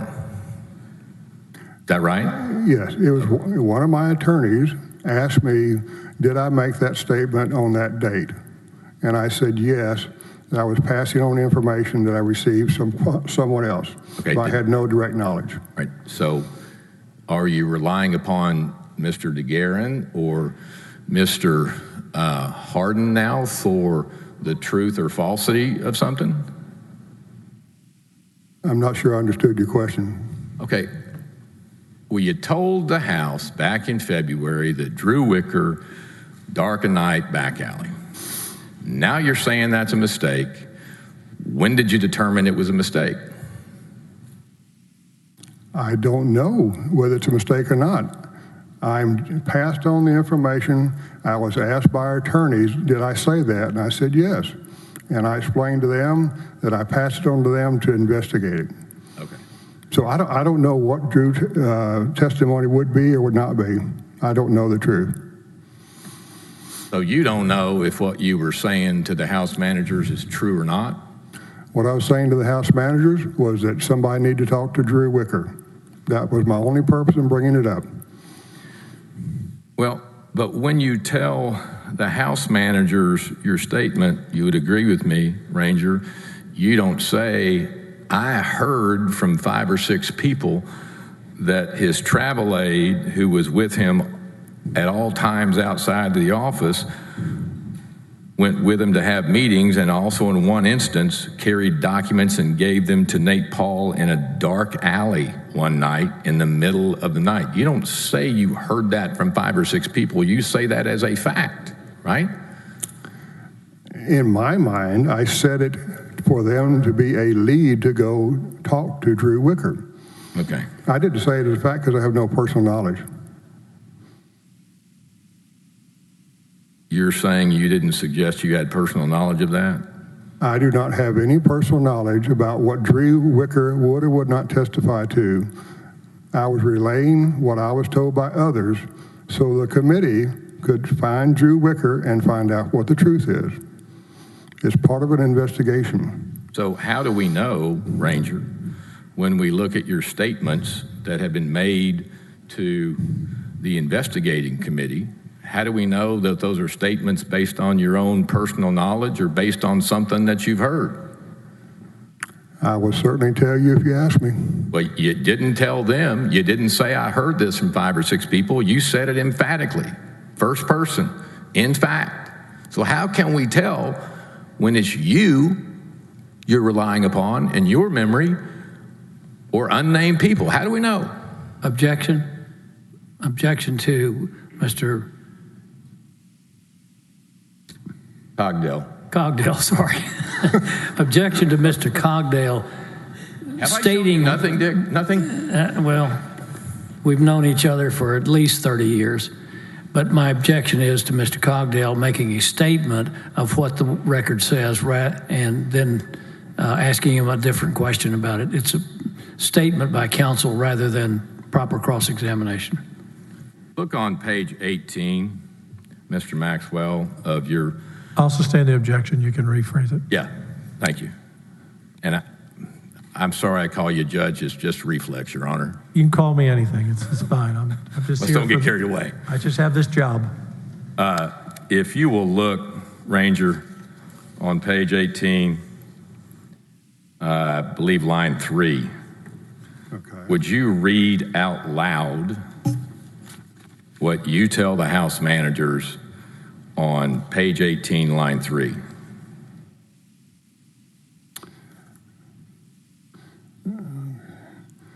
Yes, yeah, his travel aide, who was with him all the time outside the office, went with him to, and there's a hyphen, would have meetings with him, and also in one instance carried some documents and gave them to Nate Paul in a dark alley one night in the middle of the night. Okay, so you would agree with me, and to satisfy Mr. What's the name? Touche. Both of you need your names in the hat right there. Yeah, to satisfy Mr. Touche, you would agree that you didn't qualify this statement, Ranger, that it was told to you by 5 or 6 people, right? What are you asking me to agree to? You would agree to me that when you told the House committee this story about Drew Wicker, you never said you had heard it from someone else. I did not. Okay. So my question remains the same. Since you didn't qualify or explain your answers that were based on hearing it from someone else, how do we know, Ranger, when you're telling us something that you know your own personal knowledge as opposed to hearing it from someone else? There is no comparison between giving an investigative committee a lead to go and investigate. I never said that I had any personal knowledge of that. Okay. Let's try again. What's the answer to my question, Ranger? Which is? Third time. Since you don't qualify your explanations and explain to us whether they are based on first-person knowledge or you heard it from somebody else, how do we know what you are basing your explanations on? My explanations of what? Now, what are you referring to when you say, what did I base my explanations on? My objection was asked and answered. Actually, he hasn't answered. Overruled. Now, so that you and I are clear, Ranger, Okay. you are a fellow that's taught folks how to testify, right? Say that. Here, say it again. Why is it that every time I ask you if you've taught folks to testify, you suddenly can't hear the question? Actually, my testifying, I learned by experience. Okay. And is that one of the things you've learned by experience, Ranger, to pause and act like you haven't heard the question? Maybe. Fair enough. Well, what did you learn? I learned that it throws you off. Does it? Does it? Okay. And that's your intent, Ranger? Rather than testifying to the truth and giving direct answers, your game is to throw people off? Is that where we're going, Ranger? Is that where we're going? No. That's what you just said. That's what you just suggested. I just said that I do sometimes pause.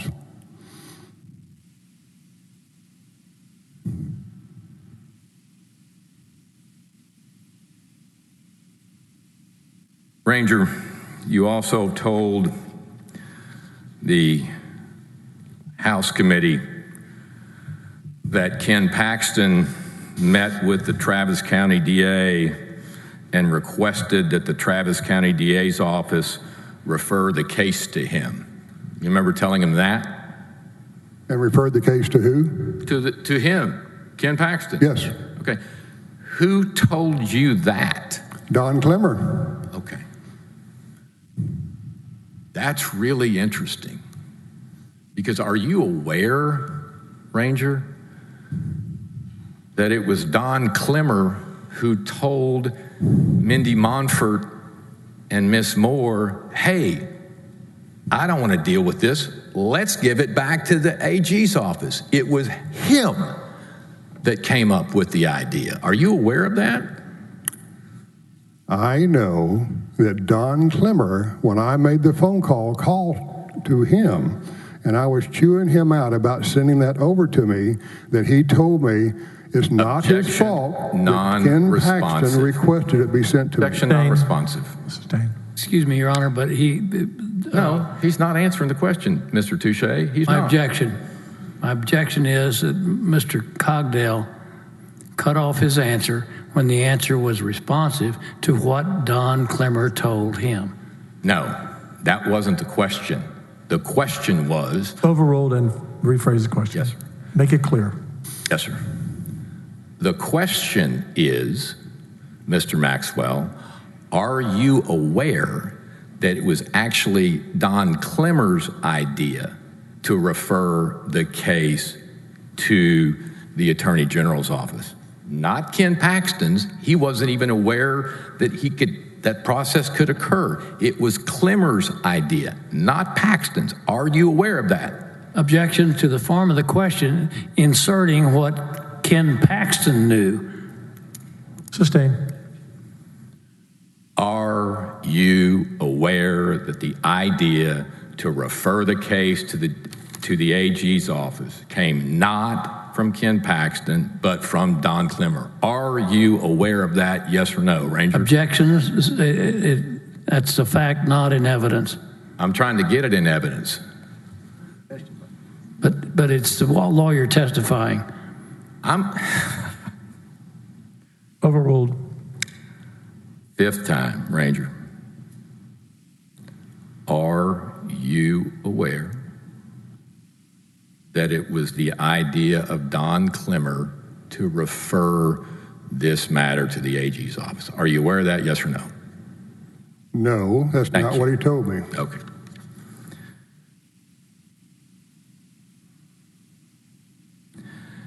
You've told the House committee, Ranger, that actually it was your lawyer, Mr. Turner. Is he here today? Did you say that? Mr. Turner? Yes, sir. Yes. Where is he? He's in somewhere. I think he's in the chambers. Okay. But he was with you while you were being interviewed by the House managers, right? Back in February. That's correct. So you were present when your lawyer told the House committee that Paxton drafted the contract to Kamek and Paxton took Kamek over to the DA's office. Yes, I was there when he said that. Yes, sir. So look at page 49, Ranger, of your Board of Managers interview.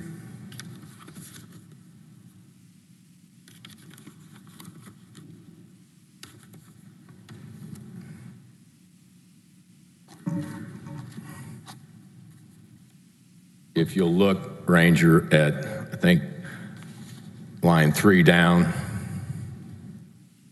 your lawyer says what David's talking about is after David and Mark refused to approve hiring of outside counsel, Attorney General Paxton actually drafted and sent a contract to this guy, Kamek. That's what your lawyer tells the Board of Managers, right? Yes. Where did he get that from? I don't know. Did you hear that from somebody? Yeah. Who'd you hear that from? Say it again. Who's what? Really? No, I'm being serious. We're going to be here all day. Who did you hear that from, Ranger? Who did you hear that Paxton drafted and sent the contract from? I don't know who has that information. I wasn't involved with Kamek. Objection, non-responsive. Okay. Sustained. Ranger, I'm asking you, who told you that Ken Paxton drafted and sent the contract to Brandon Kamek? What is the name of the human that told you that? I don't know that. I'm not asking you if you know that. I'm asking you who told you that. Those are two different things. I think the statement was made by my attorney. And you said, after I pointed out, Ranger, that your attorney made that statement, you were the one that said, I had heard that. And I am asking you who told you that. I would think it was Mark Penley. Mark Penley. Okay. Because Mark Penley was involved with that. Okay. And your lawyer, Mr. Turner, Ranger, goes on to say, and then referring to Paxton, and then took him over to the DA's office and introduced him to them, where he went to the grand jury in the auspices of being his special prosecutor for the Attorney General's office and obtained somewhere around 40 subpoenas. So your lawyer is telling the committee that Ken Paxton took Brandon Kamek to the Travis County DA's office, to the grand jury, introduced Kamek to the Travis County DA's office grand jury, or the Travis County grand jury, and Ken Paxton got Kamek to get the 40 subpoenas. That's what your lawyer told Objection. The objection is he's trying to cross-examine the witness from another person's statement. The lawyer, he's only recited what the lawyer said, not what the witness said in that statement. I didn't think there was any confusion about that. You were sitting right there when your lawyer is telling the DA's office. Sustained. Try a different approach. You were sitting right there when your lawyer is telling the committee that Ken Paxton took Brandon Kamek over to the Travis County DA's office, right? Right. Was that your understanding of what happened? that Ken Paxton took Brandon Kamick to the DA's office? Like I said, I have no direct knowledge of it. I talked to Mark Penley a lot. He may have told me that. Okay. And your lawyer goes one step further and says that Paxton introduced Kamick to the grand jury. Is that your understanding of what happened? Objection. I don't know. I don't know if that happened or not. Okay. Yeah, objection to cross-examining from what the lawyer said, not what Mr. Webster. I am certainly free to test this witness's memory about what happened and what didn't happen, and if this lawyer is making falsehoods while he's sitting there, I can cross-examine him about that all day long. Sustained. Okay. Did you tell your lawyer, or where did your lawyer learn from this? Where did your lawyer learn this claim that Paxton took Mr. Kamick to the grand jury? Objection.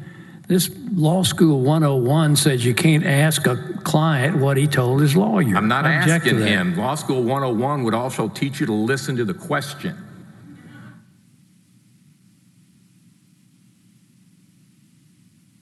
Where did your lawyer learn that Paxton took Kamick to the grand jury? I have an objection pending as to inquiring about conversations between Mr. Maxwell and his lawyer. They're not privileged. They're in front of the House committee. Can both of you come to the bench?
Can you both come back?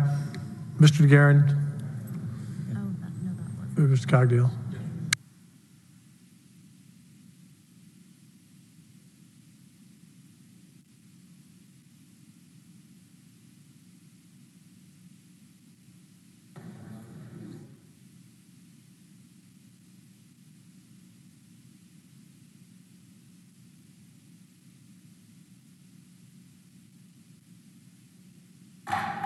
Jurors, if you'll take your seats again, please. Okay. Hopefully we've worked this out. Think so. Let me try it this way, Ranger. You with me? Can you hear me? Yes. Okay. Do you know how your lawyer knew, or supposedly knew, that it was Paxton that ostensibly took Brandon Kamick to the DA's office? Do you know how your lawyer? I do not. Do you know how your lawyer learned that Paxton took him to the Travis County grand jury? No, I don't know how he knows that. Do you know how your lawyer learned that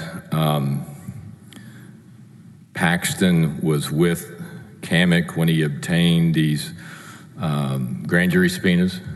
No. Well, when those statements were being made, Ranger, did you, David Maxwell, stand up and say, whoa, where'd you learn that from?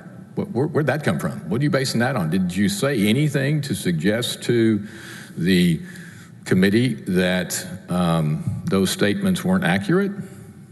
I don't know if they're accurate or not. You don't know if they are or they aren't, apparently. You're right. I don't have any knowledge of it. Okay.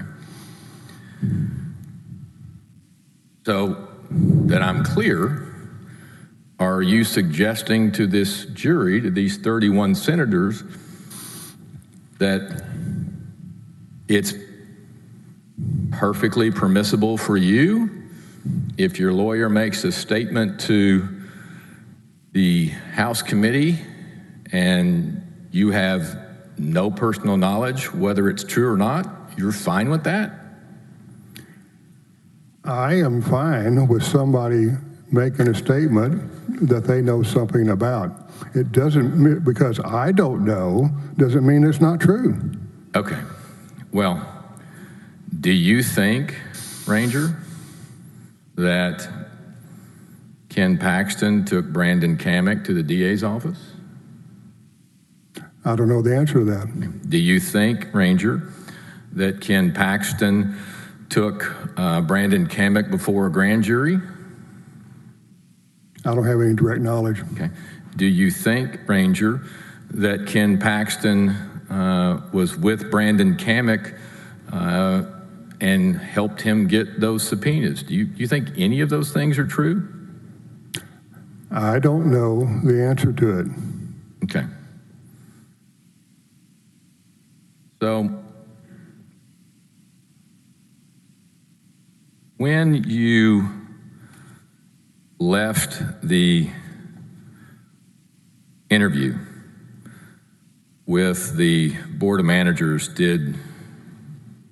after that point in time, did you learn that any of the information that you had been provided or that your lawyer had provided was incorrect?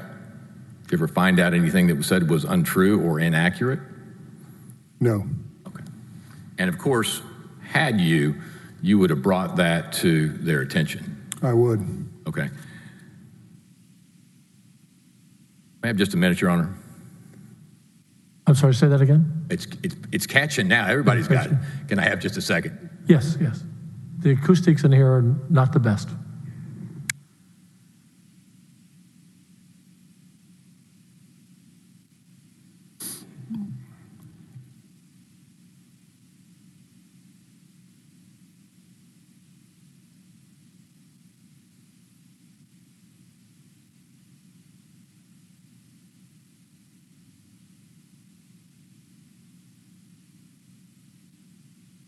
Ranger, you never had any intention of investigating any of this, did you? When I read the allegations, I never had any intentions to open up an investigation. That's correct. You never had any intentions of finding out whether or not Mr. Kamick and Mr. Wynn were telling you never had any intentions of doing any investigation, right? I've plainly stated I was not going to do an investigation. Okay. You didn't so much as make a phone call, right?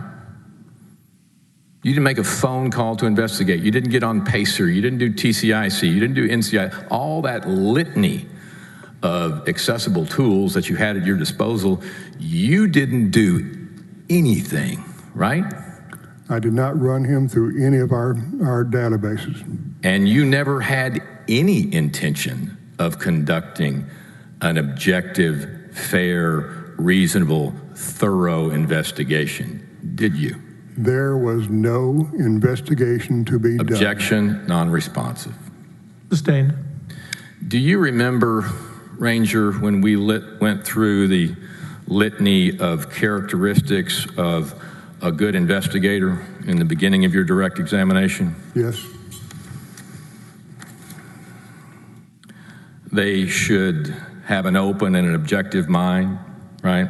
Yes. They should act without bias or predisposition. Yes. They should be willing to follow the evidence. Yes. Should conduct an investigation timely, right? Should conduct an investigation timely. Yes. And that they would know that no person is more or less deserving of their best efforts than another person, right? Yes. The investigation should be thorough, right? It should be, absolutely. And they should generate and keep accurate records and reports, right? I didn't quite catch that last part. Now I couldn't hear you. That's the first. I'm sorry. It's all right. I didn't quite catch the last part of the question. Yes, sir. That if someone's going to do a legitimate investigation, they should keep accurate records and reports. Absolutely. Okay. Yes. And you never had any intention of doing any of that, right?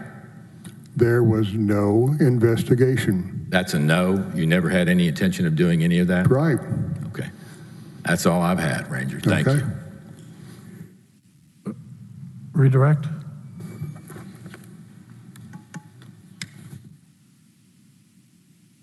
How much you got? You want me to get this out of the way? My name is Cogdell, by the way. Out of the way. How much time do you got? Knock yourself out.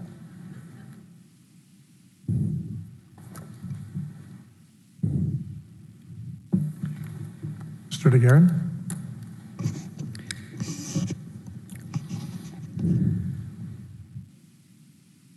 Once you were told that Nate Paul was the person that General Paxton wanted you to meet with, did you find out who Nate Paul was? I did. And once you found out who... This is asked and answered on direct, same question. Sustained. Did that...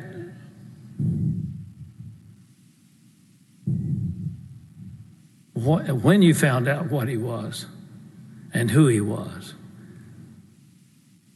did that make the back all that other stuff that Mr. Cogdell talked about unnecessary? Leading and asked and answered. Whether or not did it make it unnecessary? Asked and answered on direct. Sustained. All right.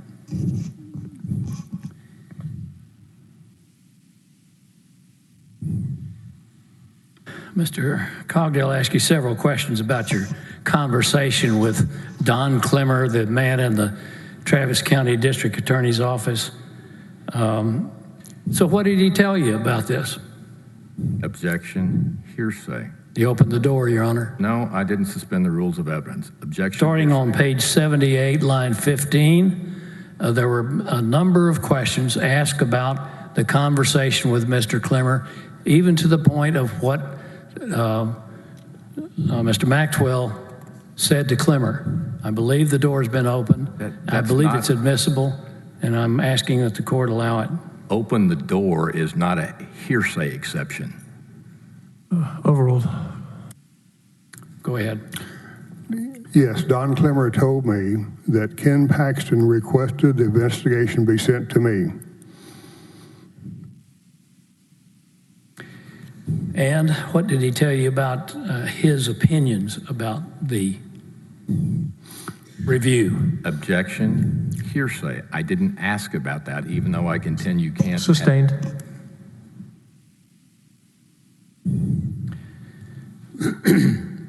In the presentation, this PowerPoint presentation, was there a part of it that listed 6 people to make targets of an investigation Mr. Paul wanted you to conduct. Yes. What was your opinion about whether that was proper? If we followed the PowerPoint he created and conducted that investigation, we would have committed several federal crimes. What are they?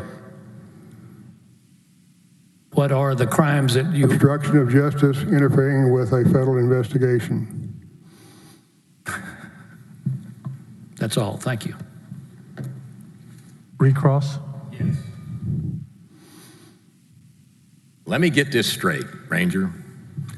So if the feds break into my house, break the door down, hold my wife at gunpoint, kick my dog, cut off my internet, search my house without a warrant, and I want that crime to be investigated, you're telling this jury with a straight face that that's obstructing justice and interfering with a federal investigation? That's your position? Ranger, you're smarter than that. They did have a search warrant, and they did execute it, and it was lawful. You don't know if the search warrant was lawfully issued or not. You don't have a clue, do you? Mr. Nate Paul doesn't have any evidence that it wasn't lawful. Witness, please. Arguing with the witness. Objection. Sustained. Have you ever analyzed the search warrant affidavit to see if it establishes probable cause for each of the search warrants that were issued? Mr. Paul did not provide us with the Objection, document. non-responsive. Sustained. Ranger, you're smart enough to know what question I'm asking and whether or not to answer it. Objection to the sidebar remark. Ranger, are you smart enough? Hold on, there's an objection pending. Slow down, gentlemen. Slow down. I sustained your objection. Go forward. Yes, sir. Ranger, are you smart enough to understand my question? And are you smart enough to answer my question? We analyzed the material he gave us. That's all I have. Sustained. I think we're done here, Ranger. Good luck, sir.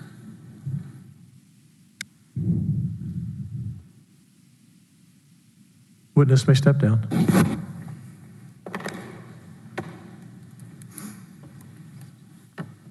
Can the witness be excused? Both parties? Both parties, witness excused? Yes. I don't think we'll need Ranger on the call, but I have no problem. Okay.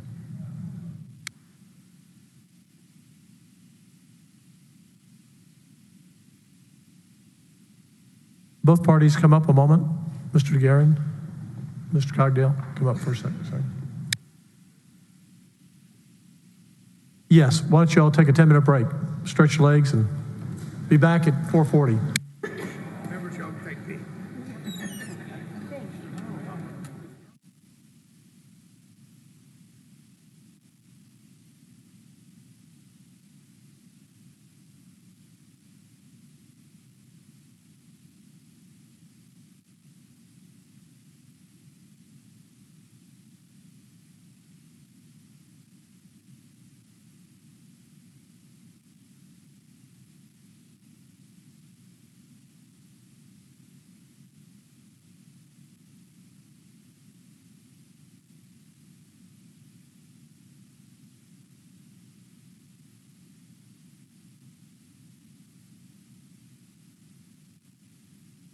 So we will adjourn until Monday morning at 9 a.m.